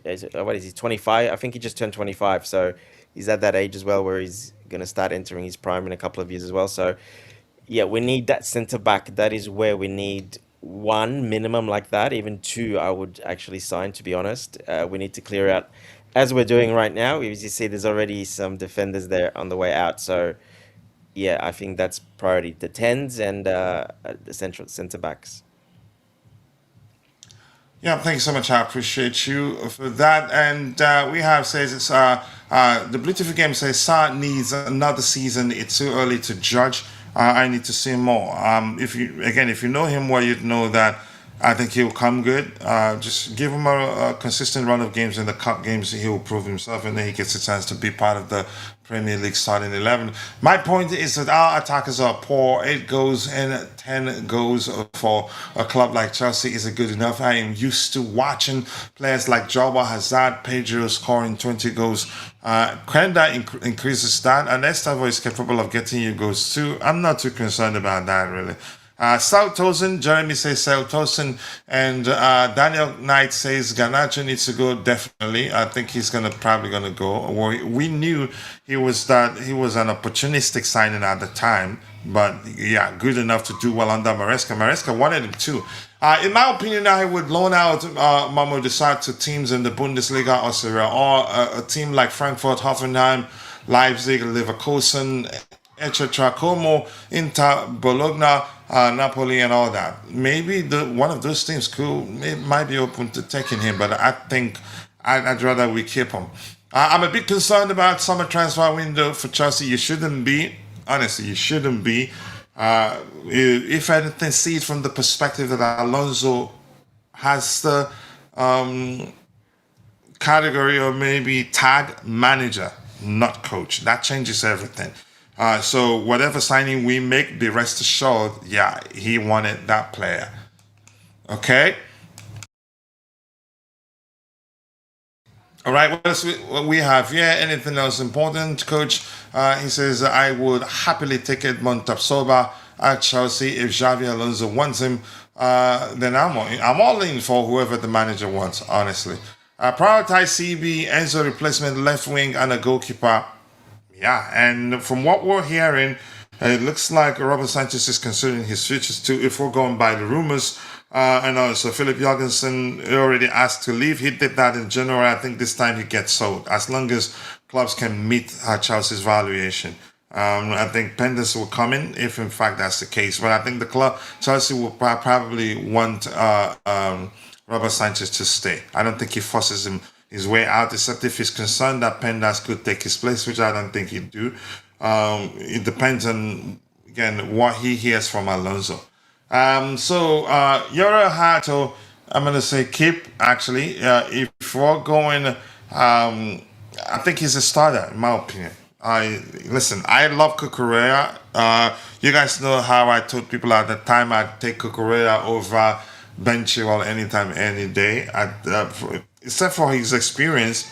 If I need experience more than overall skill set and everything pace, then I'd take Cucurella over Hato. But if I need a complete defender, technical ability, passing range, supporting the attack, I'm choosing Yoro Hato. I don't think there's any Chelsea fans that would say, yeah, drop him into the cell immediately. So no, I think he's a starter for me, especially with Cucurella most likely leaving. For Cucurella to stay, a lot would have to change. Except if we agree we will sell him for less if he plays one more season for us and decides to leave the season after, or if we agree that if we don't mind him leaving as a free agent, which I think he'd take that option too. But nonetheless, yeah, Yoro Hato for me, we didn't give up on him. We've always known he's a good player. Even when rich money makers came here screaming, Hato isn't Chelsea level, Hato isn't sell him. But let's hear you, Dante. Yeah, look, he's turned out well, and I think obviously the system changed a little bit. That helped because he's much more comfortable playing that left centre back role than actually in a back three than actually playing that Cucurella role as more of a sort of hybrid left back where he goes forward and crashes the box and gets involved on the attacking side a lot.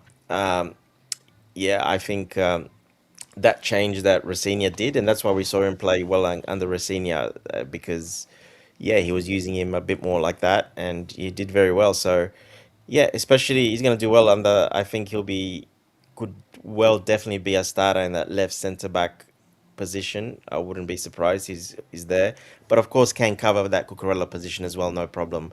Probably not his best asset going forward. He's more of a keep it simple, defend, recovery, tackle to cover it for the other Oh centre my back. goodness, his recovery. Yeah, it's Jeez. quick. Yeah, well, that's because he's shorter, and that's why he's more of a hybrid centre back because he's short. He's not tall, so he's got the speed. He's got the speed to cover it. But that you need one of those, in that back three, because you need someone to be able to recover if one of the central defenders can't do it. So. Yeah, he brings good balance, and I think he'll be probably important unless we sign someone more experienced, someone that's a bigger name, like I said, Schlotterbeck. Well, then that changes things. But um, otherwise, I think he'll definitely be a starter there. So yeah, definitely keep. And for now, obviously, we don't know who we're signing. He would be a starter now. Yeah. Yeah, I think again he's a very very good player, honestly. And Mabas here says I watched Valentin Barco play football before during his time at Boca Juniors during the Copa America final when he was in. He's a good player. I'm not sure why a lot of Chelsea fans underrate him. I'm not sure why. He has good vision, excellent passing range. Um, Look, I don't want to start, and I think the biggest problem is that people think it was signed him to replace Enzo Fernandez, which I think he can actually play. Again, he's capable of playing as a central midfielder, but the dynamics change when it's not Enzo and it's him.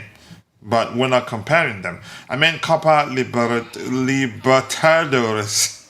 Libertadores. I can't say that bad. Hato has the potential to be Chelsea level. He's already Chelsea level, in my opinion. He doesn't have to be 25, 26 to be Chelsea level.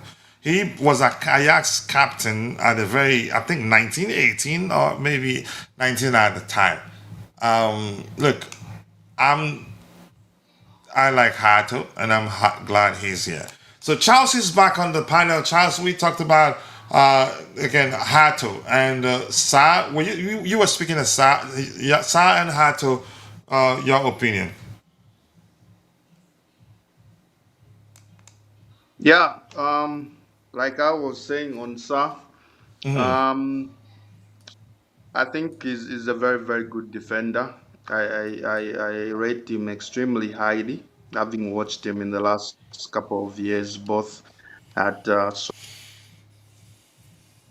Yep, he's off again. He's off again. So Dante, Trevoh Chalobah, I'd say keep as a squad player, but probably if he senses that's going to be the case, he's probably going to push to leave. Yeah, look, my And also not just for squad player, for political reasons. yeah, look, if he's happy with that, I would keep. But personally, I probably would look to move him on, to be honest. I think we've seen enough. I mean, I know you know what he brings to the table. You know how he's going to play, you know what he's going to do, what his strengths and weaknesses. I haven't really seen an improvement in any of those. He's just a good, solid, more traditional centre back, but is he gonna be your starting centre back to win the Premier League title? I don't think he would be. He's just not consistent enough. So, um, as a squad player, definitely keep, but otherwise, no, I wouldn't look to move him and put that money towards, like I said, like a Schlotterback or someone like that.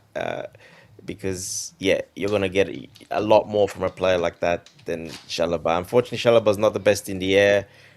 That's one of his weaknesses. He does his ball playing is okay, but when he's under pressure, no, it's not okay because he can only pass basically point He in needs one direction. space. Yeah, only with space. If there's pressure, he's not good of turning on the ball. He can't create different angles. He's a very simple passer of the ball. So um, that's going to be very important, like I said, with an Alonso system going forward, to have a bit of passing range and a bit more, be able to retain the ball a little bit as well. So that's not really in his game. And aerially is very poor, actually, aerially. One of the worst in the squad, to be honest. He's not that good aerially at all. So, and we know what we hate, where he always lets the ball bounce as well, a lot of times. So, yeah, look, for me, I think I've seen enough over these years. He's a solid squad player, but that's where I would probably draw the line with him as a solid squad player, not a starting caliber. That's for sure. And if we need the money to invest to get better defenders, well, I think I would definitely sell in that case. All right, Charles, over to you. It is Yorel Hato, Trevoh Chalobah, and Mahmoud Sa. Okay, sorry the guys. poll, majority of the fans want Tosin sold. But go ahead, Charles. Yeah, sorry guys. A bit of network challenges, but yeah, on Sa, I think it's a keep for me. Obviously, he didn't start well when Rosinha threw him straight in. Made a mistake against Paris Saint-Germain, but I've seen enough of him in the last couple of years to suggest that once he settles in and starts playing his football, he can be really, really good for us. He's very calm on the ball, keeps it simple in his passing, can break lines. He's also he's not very aggressive. He's not very aggressive. He's more calculated. In the air, he can improve, but he's a solid defender. He's actually, despite not being very aggressive, his 1v1 is good. So I'll definitely keep Sa. I think he can develop uh, very well in the next few years. I think he can be one of the best defenders in the league. If if he develops the way he should. I think Alonso is going to like him if he in training. I think he's going to train well. I think you keep him as a squad player and then see how it develops. He's not been a starter recently, and I wouldn't be surprised if he got loaned out. But if there's a defender who needs a second chance from our bunch, it's him, because he's just showed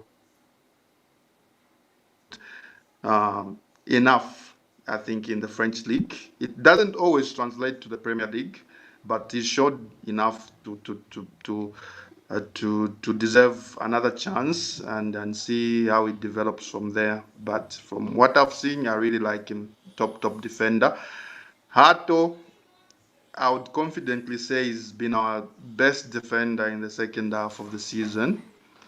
His good form actually started under Rossinia, and it peaked under Callum as interim head coach.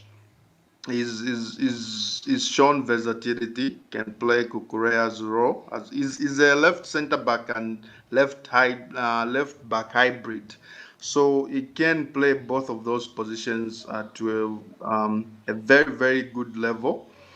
Um, um, he's on the rise. He's on the rise. I think him and Cowell, him and Cucurella hasn't looked really good in the last few games, and Hato has actually stepped up. And he can carry as well. His passing is good under pressure. He can remain calm. He's aggressive.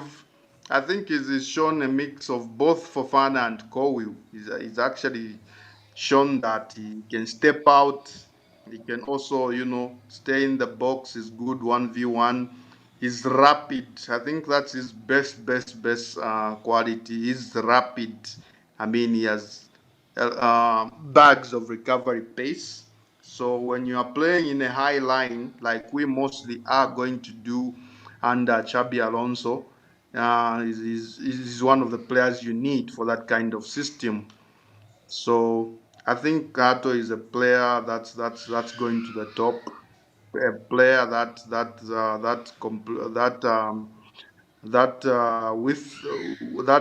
complements Levi Cole very well, and a player we should look to develop in the next few years. See where it can go, but it looks limitless right now. I think it's going to be one of the best left back hybrids in the Premier League in the next few seasons. When it comes to Trev, I think I made my opinion on him clear earlier. I would keep him as a squad player for financial reasons and for footballing reasons as well, because he's not going to complain playing a backup role. He's going to just go about his business, and you need that mentality and that team player in the squad, and that professionalism that is not going to throw tantrums. I agree with Dante. He's not a starting level player. He's never been that. I've never seen him as that. But as a squad player, I would definitely keep.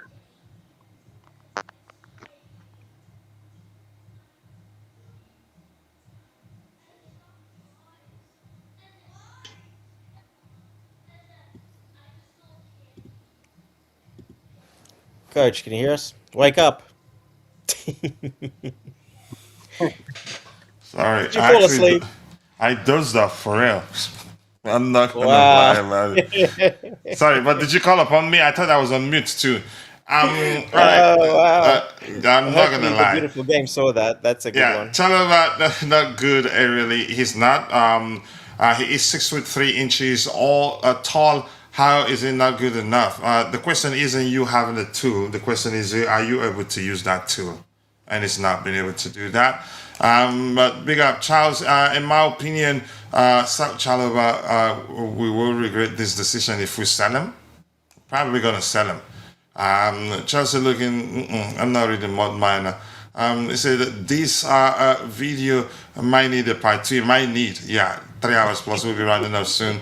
Sorry, I dozed off. I'm not gonna lie. So Reece James definitely, yeah, keep.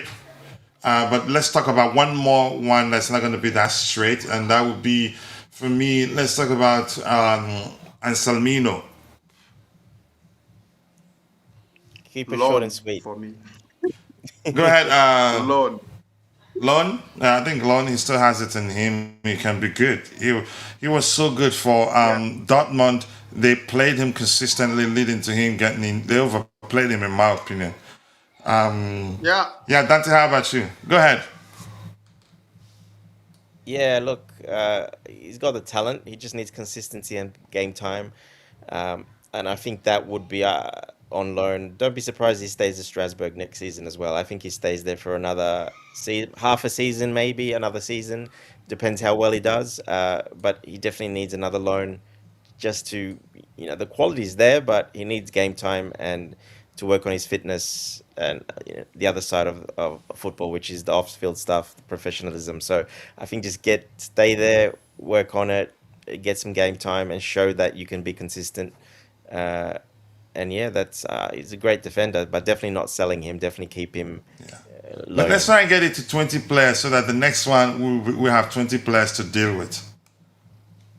Go on. Yeah. Yeah, let's try. Yeah, Romeo Lavia for me still keep.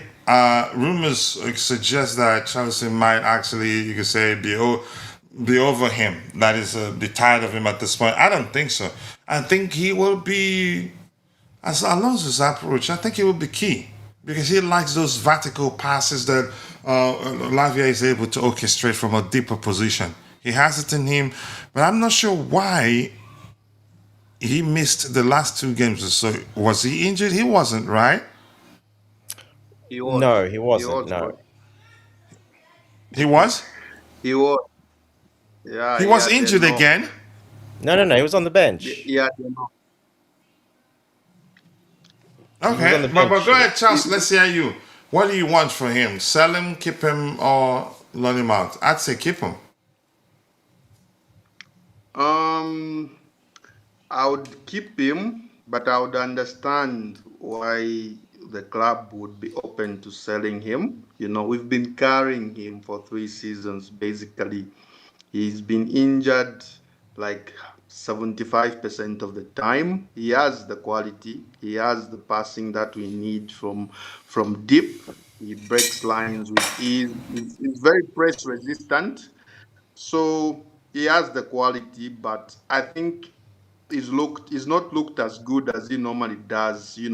Injuries, take their toll on you eventually. And in the last in the second half of this season, when he's come back to fitness, he's not looked that Lavia that he normally looks. So from that perspective, I would understand if the club wanted to sell him, but I will see what Alonso does if he keeps him. But we've been carrying him too long with injuries, so I would understand. But I would keep him for one more season. Then how about you, and do you see Chelsea selling him for an L? I don't think so. He's still very No, young. no. That's another reason why, a very strong reason why Chelsea wouldn't look to sell him. He's still young, and they know the quality he has. They know his qualities, and plus, yeah, I mean, they wouldn't want to sell him for a loss. So I think he stays. But until Yeah, let's hear you. exactly. He stays. He's got the quality, like Charles says. He's very, very good player. Very press resistant. Can get the ball moving.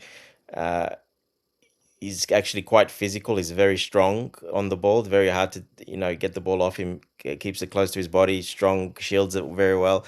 He's a very important key player in a system, especially like Alonso's system, where he likes to play with two of those guys in that central area.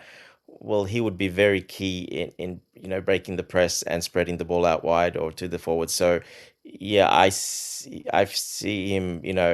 Uh, hopefully the fitness is the only thing, but like I keep repeating with the fitness, I kind of expected that in a way. Like these muscular players usually go through that when their growth, kind of stops, which is that age, and he's been through that now the last 2 and a half seasons.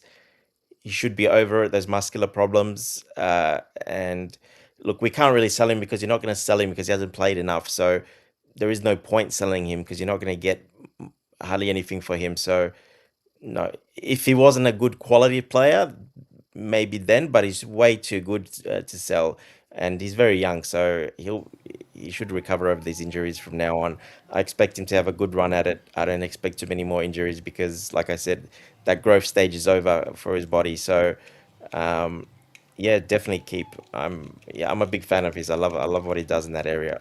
And I'm hearing that Monaco are interested, but I think just rumors at this point, in my opinion. Monaco Chalobah is don't pay not good money. enough for Yeah. Chelsea, according to Jeremy. Nice. Thank you for your contributions there, Jeremy. Lavia is a key, but if he continues getting injured, I would sell him. But here's the thing: you can't sell an injured player. I disagree. Lon and Salmino, that's why we have him. There's a good defender in there. Any other thing? So let's talk about this guy. Fofana divides opinion. I think people are sensing that he could be toxic. I've seen certain things also that got me thinking this guy could actually be a problem. Wesley Fofana,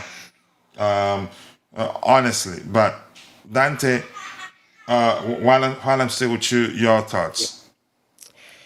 Yeah, look, another one that's had injury problems, obviously, missed a couple of seasons, has come in, he's looked good at times, went on a good run there for a while he was, and then he'll make some silly mistakes again, like we saw. So it's a very close call. I said earlier in the season, we talked about this, I said he kind of needs this season to work out for him because if it doesn't, I think there's a very high percentage of chance that he might get sold, uh, especially Marseille. Apparently, he always said he's going to want to go to Marseille one day. So yeah, I wouldn't And be he's played surprised. enough to prove that, yeah, he's got it in him. You could say he stayed fit enough that, yeah, we're probably going to move him Yeah, on.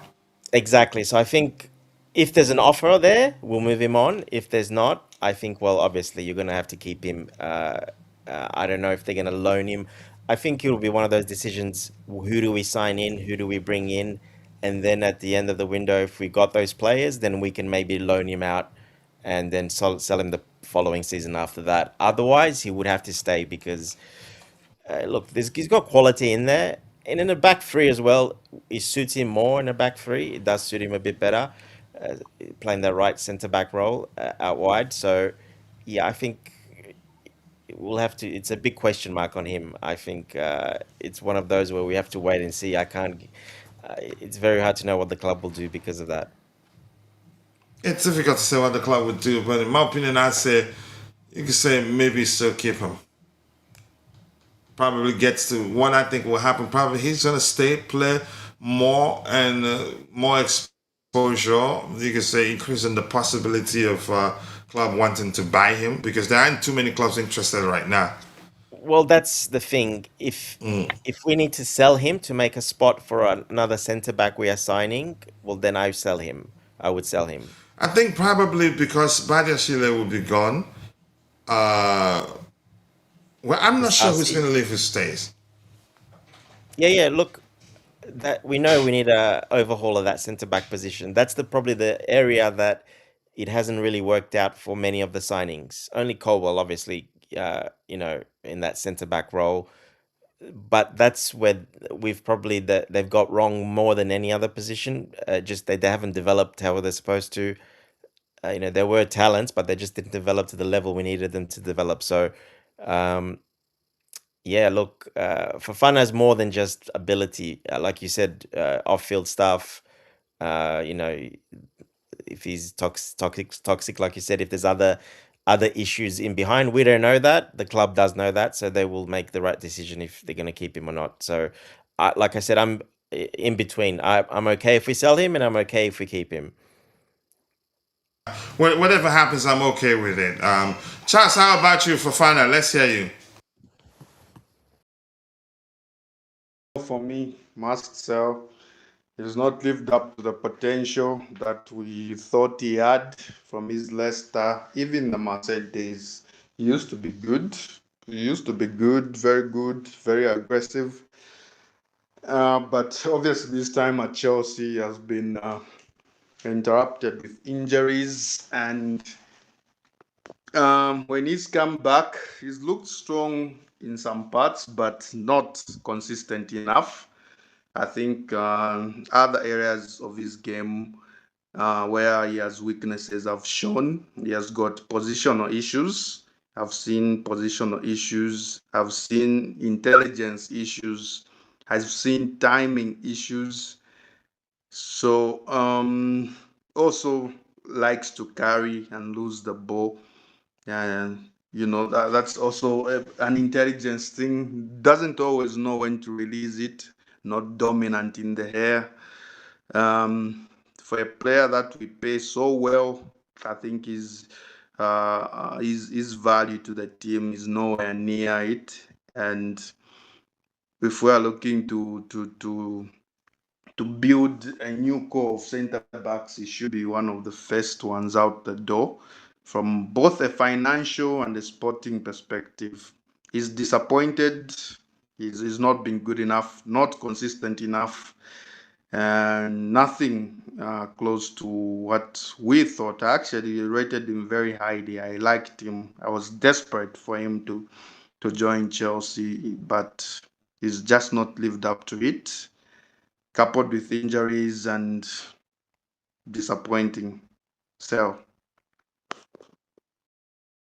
You're not willing to give him more opportunity. but we've given him Honestly, I enough. think I'm gonna go with sell. He's in that category. The question now is whether the club will be able to sell him, and he looks like that sort of individual that's full of himself. You know. Yeah. Yeah. But He's Josh shown Acheampong for me, I'd say. Yeah, Josh Acheampong for me, I rate him. Go ahead. Go ahead. Sorry to interrupt. He's shown some personality issues, leadership issues. He's shown a bit of petulance as well, toxic, like you said. Is one of the guys that I think thinks is better than he actually is. I don't know I think I have if to he's agree got. with that. Yeah. So he's not a good personality to have in the squad, and yeah, we should sell. Josh Acheampong for me, keep. But just at this point, I think squad rotation would be good for him. He's capable. No need to send him out on loan. I think he can be one of those players that stays and learns with the squad, and you could say, and eventually become a starter because he's capable of becoming a starter because he's proven that. He's had opportunities where he played against, you could say, even stronger players and didn't put the foot wrong, did very well. Alone would do him good, but I'd rather him stay. Really, if Sa stays, I think he should stay too. Give him a run. You could say he can get games here and there before you know it become a consistent starter. But that's just my opinion anyway. I think I'm gonna have to use the poll. 60% want Trevoh Chalobah to keep, but I'm gonna do a poll on Trevoh on Josh Acheampong. But let's say you Dante Acheampong.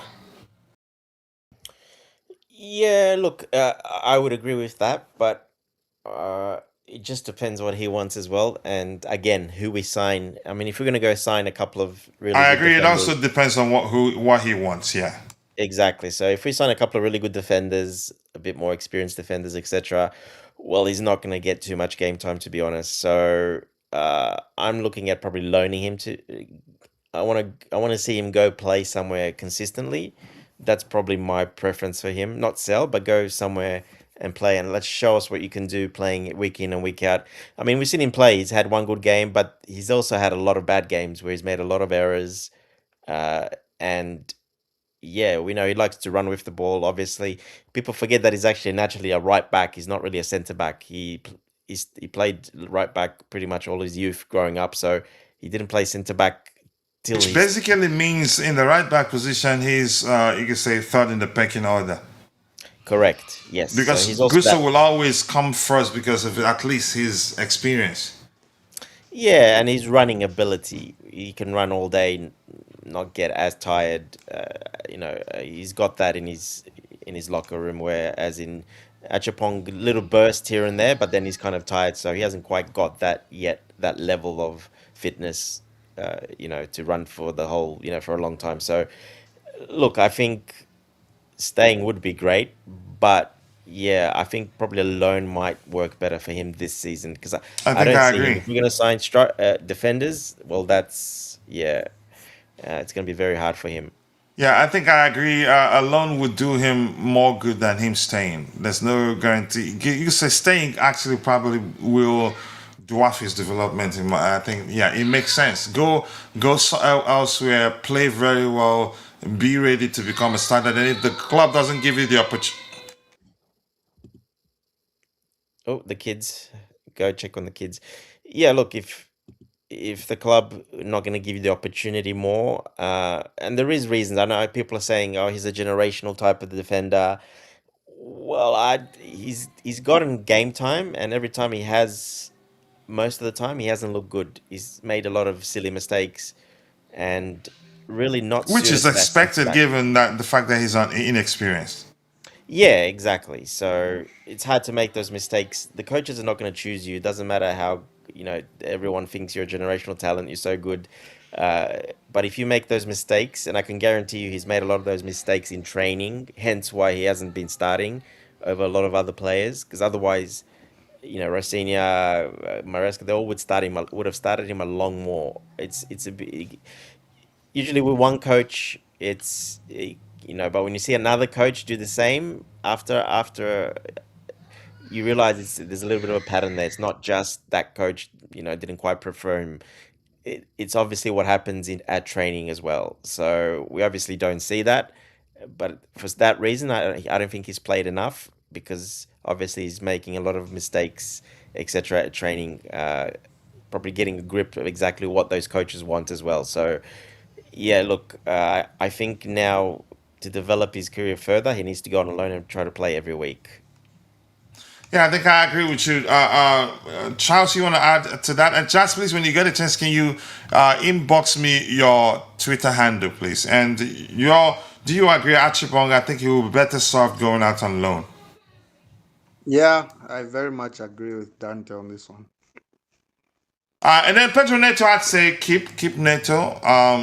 He's struggled of late, but even at that, again, I think the departure of Enzo Maresca didn't help, in my opinion. Keep him his experience, and I think he's one of he's a member, again, part of the leadership group.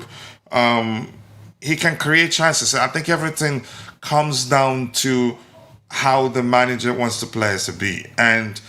But in all honesty, I'm not too sure whether he's Alonso's type of winger. But I'd really like to hear more from that perspective when we get to Dante. But let's hear you, Charles. Pedro Neto, your thoughts. I'd say keep. Must sell, must. Marcel, for you, I say must sell for me. Not can you good elaborate enough. why? Yeah, yeah.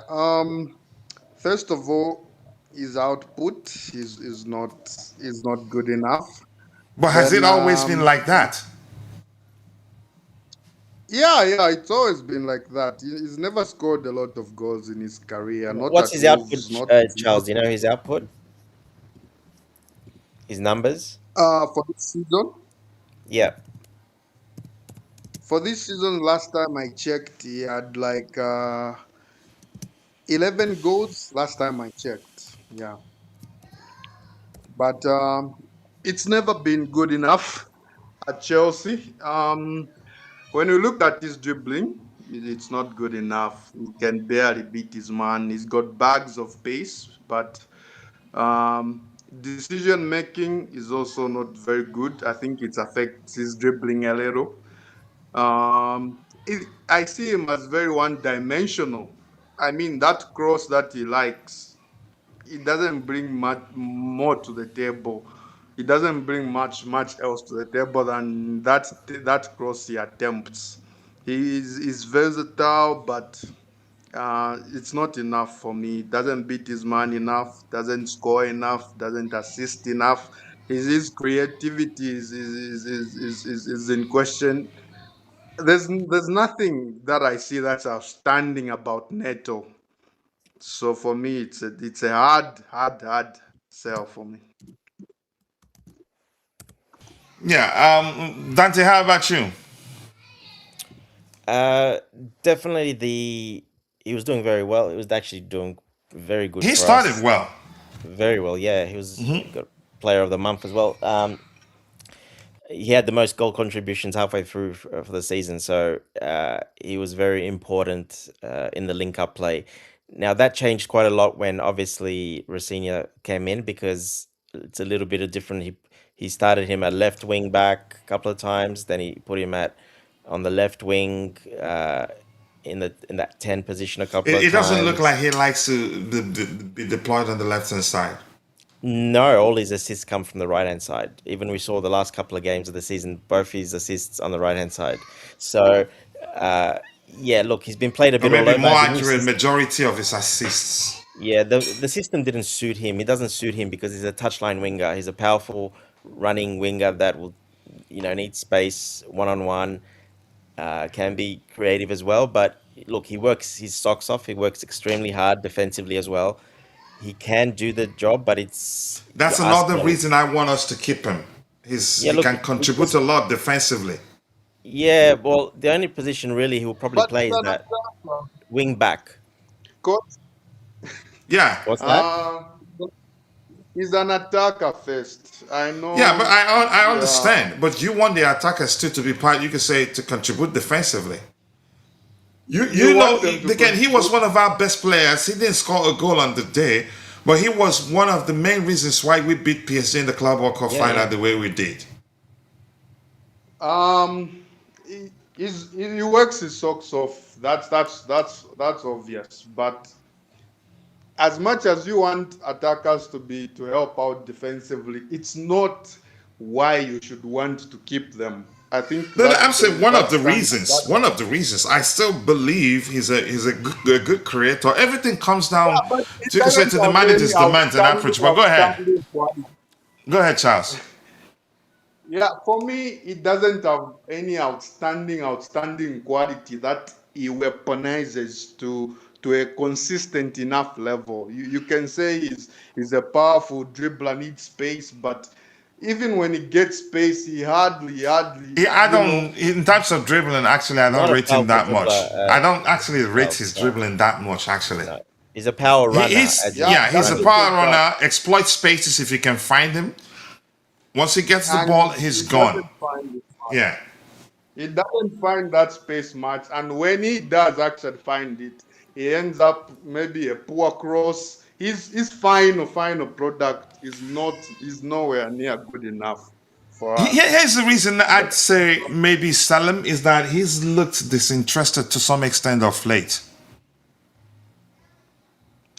He has like a Exactly. lot of That's the only players. reason why I'd say Well, sell him. His I numbers think that's aren't that fatigue, though. bad. That's fatigue for me. End of Go ahead, season, Dante. long season. But I'd say keep. Go ahead, Dante. Yeah, I think that's fatigue. Just like Cucurella looked pretty average the last, few games. I think it's got to them that fatigue, having to play in that left wing back role or or that left side, running extra because you have to defend a lot more as well. So when the system changed a bit, that's when he started struggling. You're asked to do a lot more in that position as a wing back. Go so when he got the opportunity to go forward, well, he was a bit burnt out and didn't quite have that final effect on the left hand side.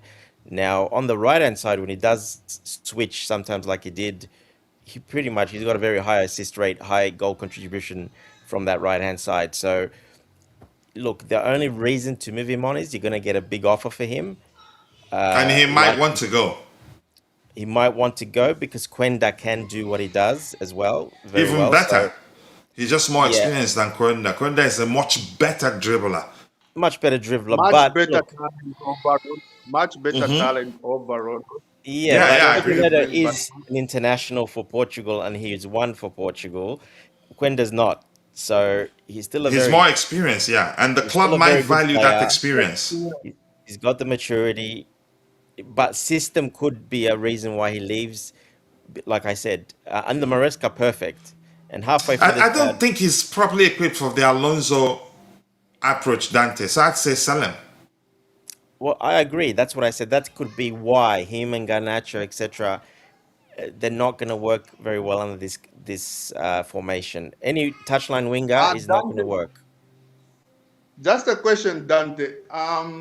What do you think a player like Neto, who's never scored like 10 Premier League goals? I don't think he scored 10 Premier League goals.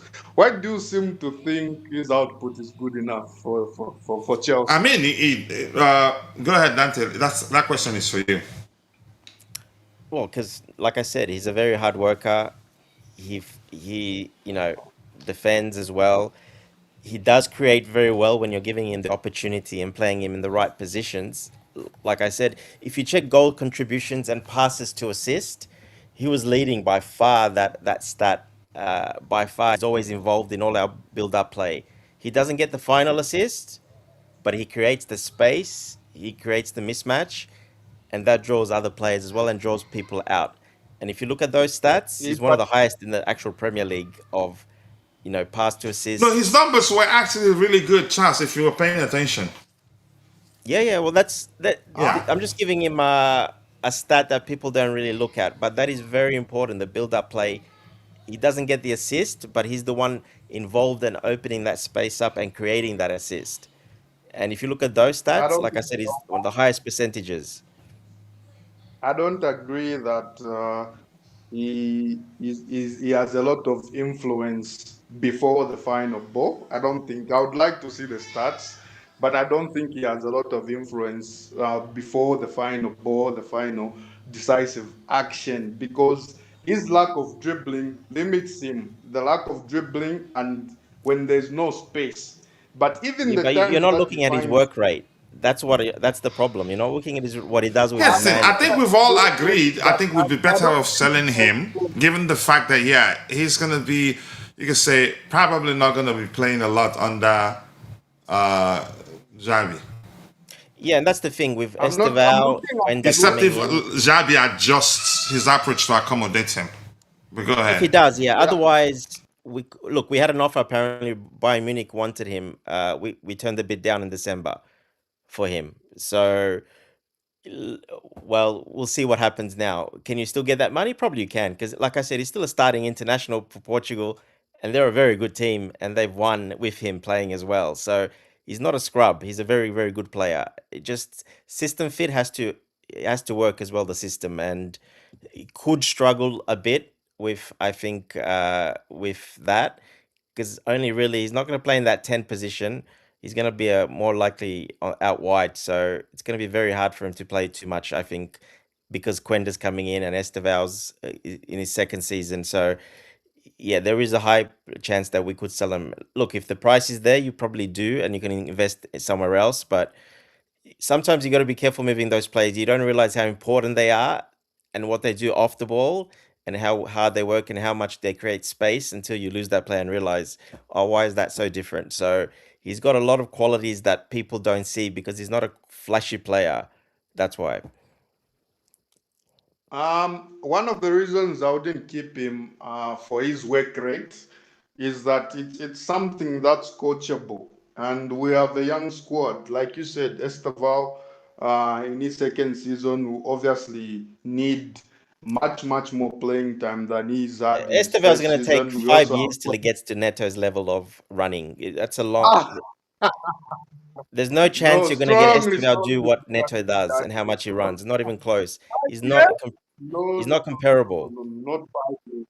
I think you rate him.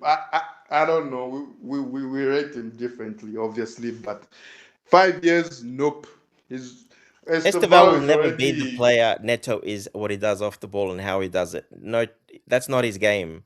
That's completely different type of player. Yes, but he can press. He can press. He can press. It's coachable. He can run. He can run his socks off. He can press. It's something that's coachable. It's not something you That's a should play. keep Yeah, an but attacker Charles, that is a based player you off don't of. want to run. You don't want him to run too much because you got no offensive You ability if don't you run need too much. attackers to run. modern football right now needs attackers to run, Dante. I don't agree that you don't need Esteval to run. You need everyone to run. If Alonso wanted Mbappe to run, even Luis Enrique wanted Mbappe to run for his team in Paris. Who is Esteval? I don't agree with that. I think it's something that's coachable, and every attacker should do their part defensively. And I wouldn't keep Neto because of it. Right. Well, I agree with Here's the that, thing. One thing. but it is very different from what Neto does and how he runs and what he does. Let's just agree they're different, and we've agreed that probably Alonso's approach. Main reason I think we'd be better off selling NATO, unless if Alonso wants to, you could say, adjust his approach to accommodate him. But I don't think he is his ideal type of player. So let's talk about Delap. For me, even he would want to leave. But is there a possibility that he stays? Yeah, because chances are we're probably not going to be able to move on all the players we want to sell. That's another fact. But I think Delap, he'd be better off leaving. I think he's going to struggle. He needs to play, you could say, under a manager who employs a very direct approach. He will struggle if he stays. Honestly, let's see. That Neto guy, I would play. I wouldn't mind playing. Neto can actually play as a striker. I think we've actually seen that experiment before. Or play as one of the two tens because he can shoot very well. But yeah, the lab. I don't think anybody disagrees with that. I think just move him on. Yeah, look, unfortunately, there's no Europe. So if there was Europe, you might be able to, but there's not. It won't be enough games. I think there won't be enough games going around for him to get enough minutes, to be honest. So yeah, I think he probably needs to probably move on. We'll see if we can sell him. If not, they'll probably loan him out. Don't be surprised. You'll probably see a loan for him. Okay, let's do who else? Shim. Let me just go with Shim. Shim, I'd say loan out. Yeah, loan, even sell actually. I wouldn't be surprised. He's one of those that gets sold, but with one of those buyback clauses, etc. That is a way to guarantee a player like that game time somewhere where he goes. Because otherwise, if you'd go on loan, you're not getting that game time. Yeah, I think maybe sell him. That's again what works better is usually sell him with a buyback or forced refusal. That's different from buyback clause, right? Yeah. So ensuring that the club where he goes to, they have something to gain after dedicating their resources to nurturing Correct. him. Yes, They I get think that would be something the back. smart move for him. Yeah, because when you send a player out on loan, clubs will almost always prioritize their own player, except if that player on loan is exceptionally good. Yeah, Um, look, he's got great but stats. He's done very well in yeah, the youth level, but it is a big jump to that next level. I don't think yeah. he's ready for So that. maybe we should actually before we start tomorrow, we'll add another row that reads sell with first refusal and buyback option. If you Because it want, just yeah, we wouldn't can make do sense to that. put him on what's the guy sell immediately. Okay, let me just add it. So let me edit sell with okay, yeah, sell with buyback options. Yeah, and we've seen the club do that with other players. I think it's a And smart that way of usually doing. works better. It's a smart way of doing business for all parties involved. Yeah. Yeah, I agree with you. So yeah, that'd be the better option right there. So Shim should be there. No need on loan. They're not gonna clubs might not dedicate their resources to developing him properly if they cannot again if when we want we just call him back. It just doesn't make sense. If Neto gets like a Bruno Fernandez to create those passes for him, with his pace as a striker, I see plenty goals. Let's see what Alonso does with him. But Charles, Shim, let's hear you. Yeah, Shim alone, a sell with either a back clause or first refusal. anything that benefits us if he does develop well in the next few years, that would be okay. Yeah. Let's just do easy ones and call it a day. Jorgensen, definitely so. Yeah, I think he's He ready already to wants gone. He already wants out. he's ready to be a Um, starter somewhere. He wants to go and be a starter yeah, somewhere. And which makes sense. yeah, look, he's had his couple of seasons. He realizes he can't quite break through yet, and probably it's time for him to probably go. He wants to be a starter somewhere. He's probably got some offers on the table already. That's why. Um, don't be surprised. You'll see him be a very good goalkeeper in the future. I think, especially with if he goes somewhere where it suits his style of play with the ball playing. Yeah, he's going to be very good. He's still very young. He's still 22 for a goalkeeper. He's very young. Yeah. Pies, I'd say sell with first refusal and both the same first refusal and buyback option. Yeah, look, Paris is an interesting one. I think this one could be the one that gets let go, in my opinion. I think they're gonna cut ties with him. But that which means selling, they're probably going to have buyback option because they know he has that potential. Yeah, but I'm not sure how much you'll get for him, to be honest. Especially if the stuff is real, the stuff that's off-field stuff. Well, then you're gonna have a very hard time selling him. Yeah. Charles Pies, Kendrick Pies. Another young player that we thought had very high potential. He actually does, but he's declining Behavioral rapidly. issues. Yeah, he's got issues outside of the pitch, professionalism issues, attitude issues. Then that's I would imagine those are affecting him on the pitch. Is declining massively. He's not as influential as he used to be. I think he'll make the World Cup squad for Ecuador. They really rate him highly, but he's declining rapidly. I would So agree maybe with how Santos. he does at the World Cup will decide whether the manager will say, you know what, come, I want you. He's capable of that. Yeah, yeah. If he makes the most of his opportunities at the World Cup, he's always had that potential, but he's declined in the last year or so because of the off-field issues, you know.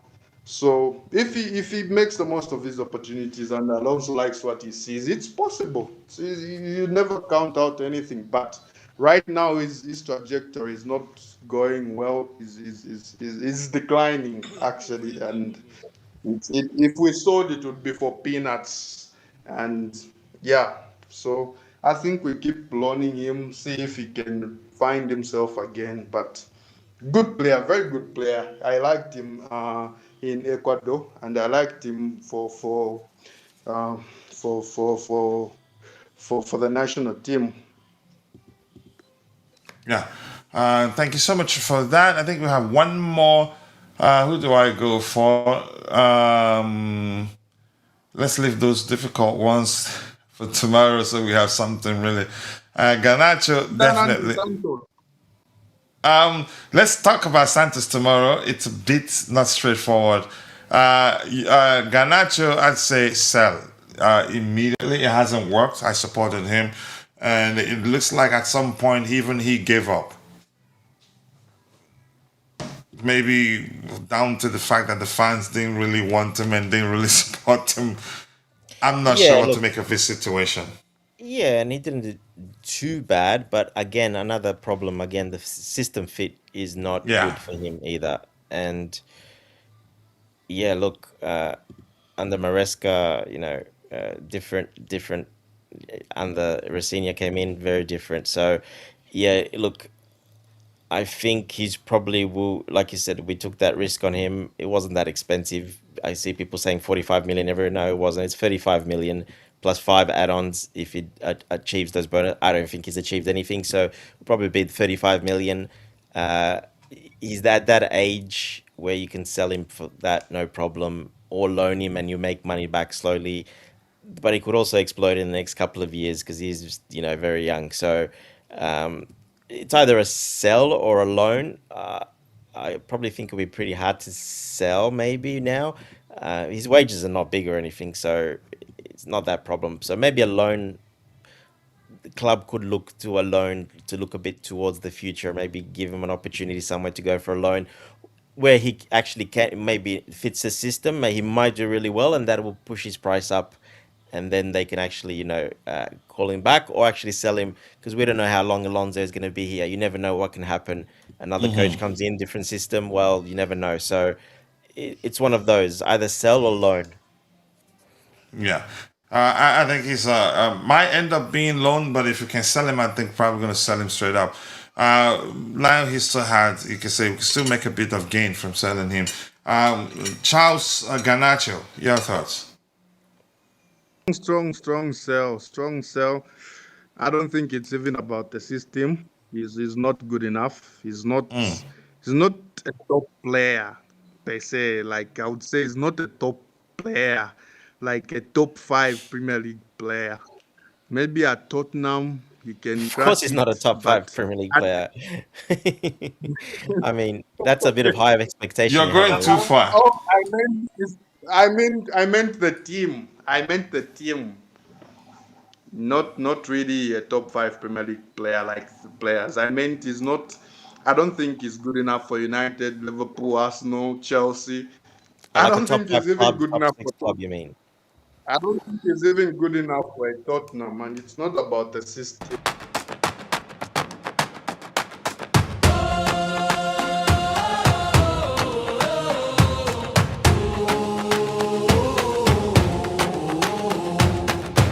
Yeah.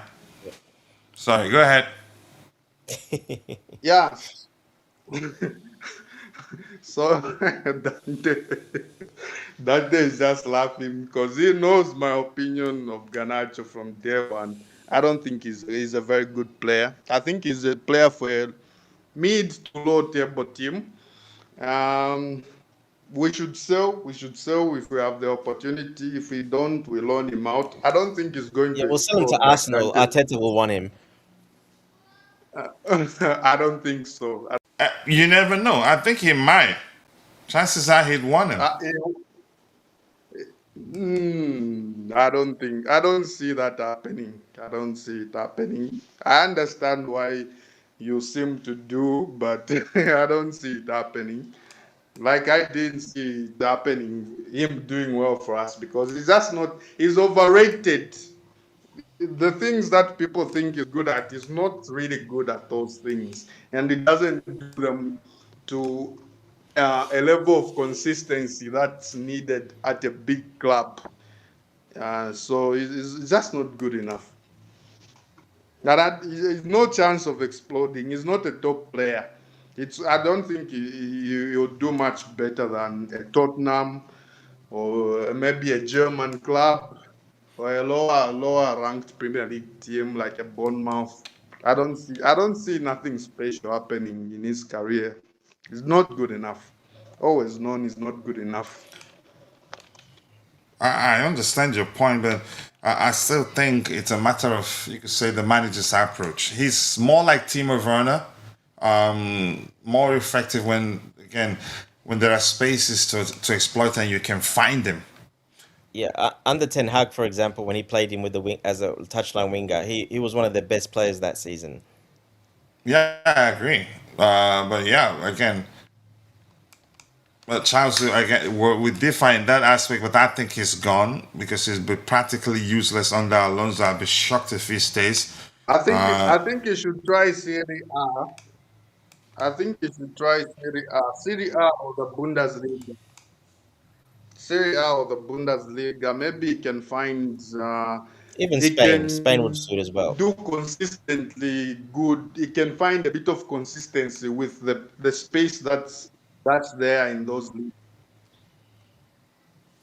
Yeah, unfortunately, it is what it is. I feel bad for him because he could have gone elsewhere, but we convinced him to join us. The poor kid didn't know at the time that it was just because it was a market opportunity for us. We grabbed him, knowing fully well that chances are that it wasn't going to work, and if eventually if it doesn't work, then yeah, we'd move on from him. Well, it's And Maresca wanted yeah, him, so in his yeah, system, he he wanted him fits to. very Yeah, well we for did talk Maresca. about that yesterday. Yeah.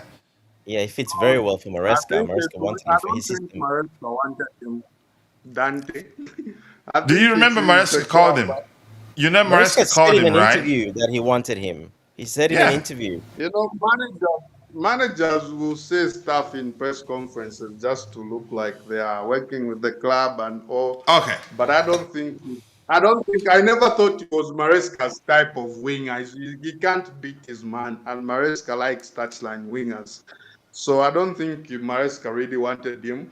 There's been a lot of reports he was a Winston signing, like Winston really pushed for him. He was one of the SPs that But did insisted you on him. I did don't did think you the coach. see? Did you watch what did you learn from Pochettino's recent interview where he talked about how the only players he wasn't part of the process of signing them at Chelsea were the players that were already signed before he joined.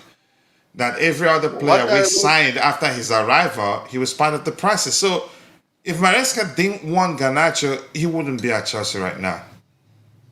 No coach, no coach, no coach. So you think they Um, signed what I Garnacho learned, and what I imposed them and imposed them on him? yes, yes, yes, yeah. He just agreed. He just went with what the club wanted, and what I learned from Pochettino's interview, actually, just because he said he was part of the process does not mean he identified that player.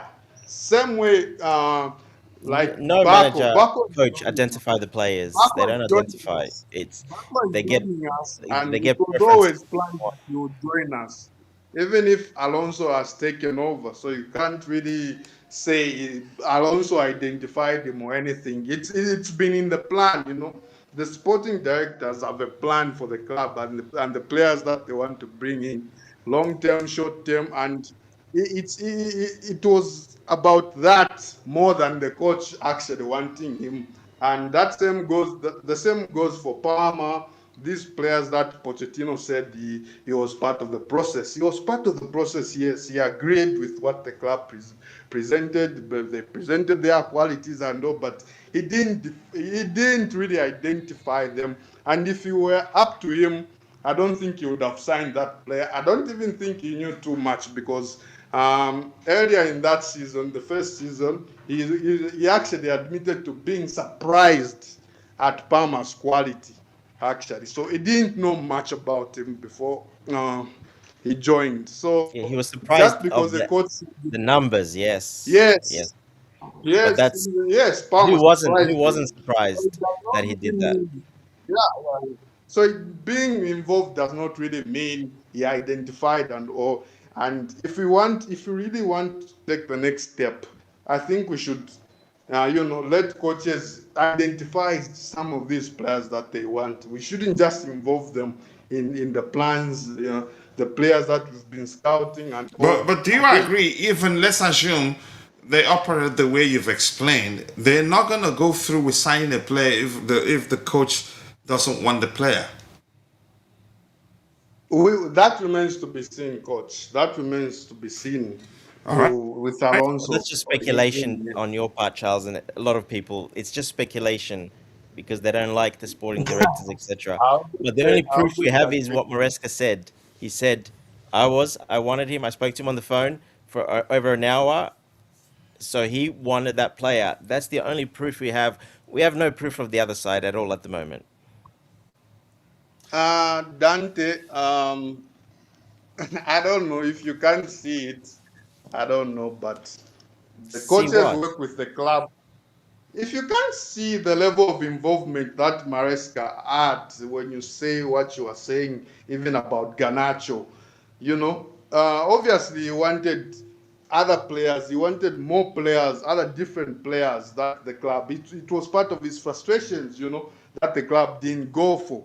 So if it means a manager saying no, I talked to him on the phone, if that convinces you of the level of the involvement that we've been able to give our managers, then I don't think I can help you. But we definitely need to start letting coaches identify some players and we go after them and not just involve them in the process of signing players that we've been looking at, that we've been scouting and everything. That's what I think. All right. Thank you for that. I think we've come to the natural end of this particular conversation. But two things here. According to Ground Belly, Chelsea could be offered players by Real Madrid as part of any potential deal for Enzo Fernandez. I think most likely. Midfielder Aurelian Tchouameni and Eduardo Camavinga both have admirers within the Chelsea recruitment structure, and maybe the manager wants him too. Thoughts on using the Enzo funds on Tonali and Gumiera's move? Lavia on too. I don't know what we're planning to do with that, but you're suggesting should we do that? Listen.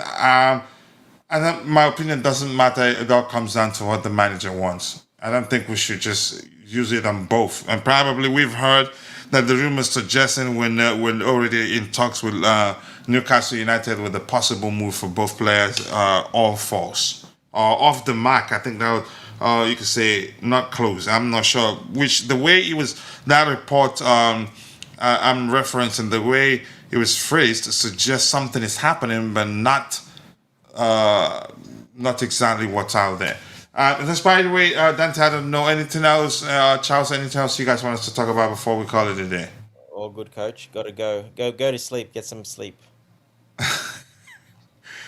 All right, I want to say thank you to everyone in the chat for finding the time to join the conversation. My bro, Mabasta05, aka MB05, Crazy Eat, my bro, on Dona for joining.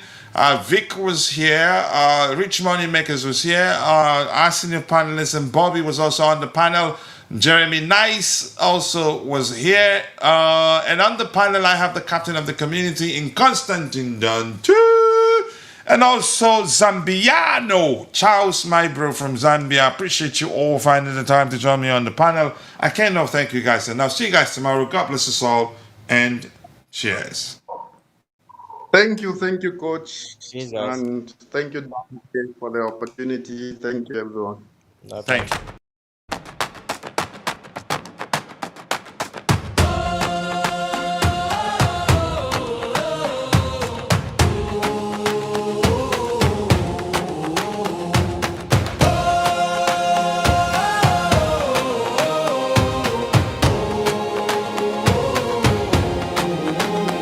From the bridge to the stand, I carry that crest in my hand. Rain on my shoulders, still I stand. Tell me who wears it like we can.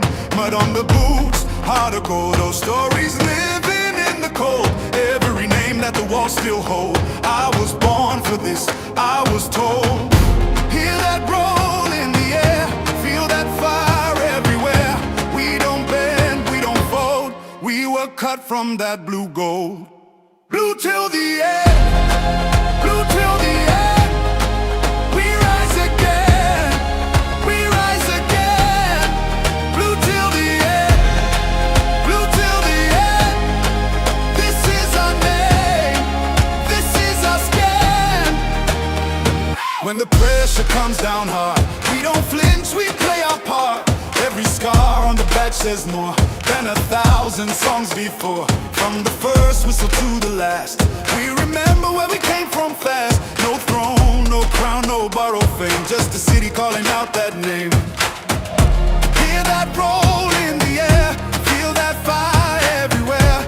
We don't bend, we don't fold. We were cut from that blue gold. Blue till the end, blue till the end. We rise again, we rise again.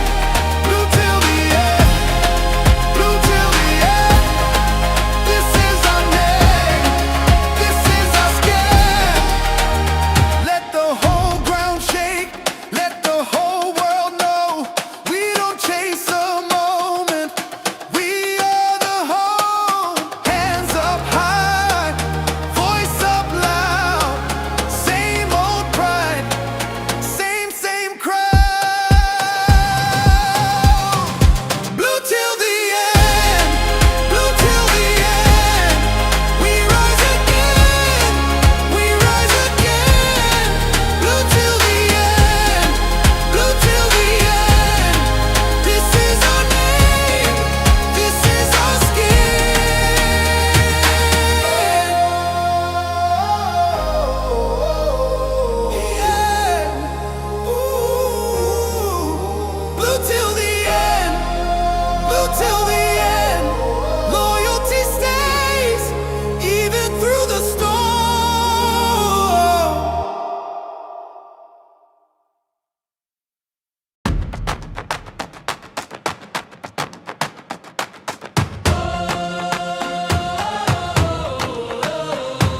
to the stand. I carry that crest in my hand, rain on my shoulders, still I stand. Tell me who wears it like we can. Mud on the boots, heart of gold. Those stories living in the cold.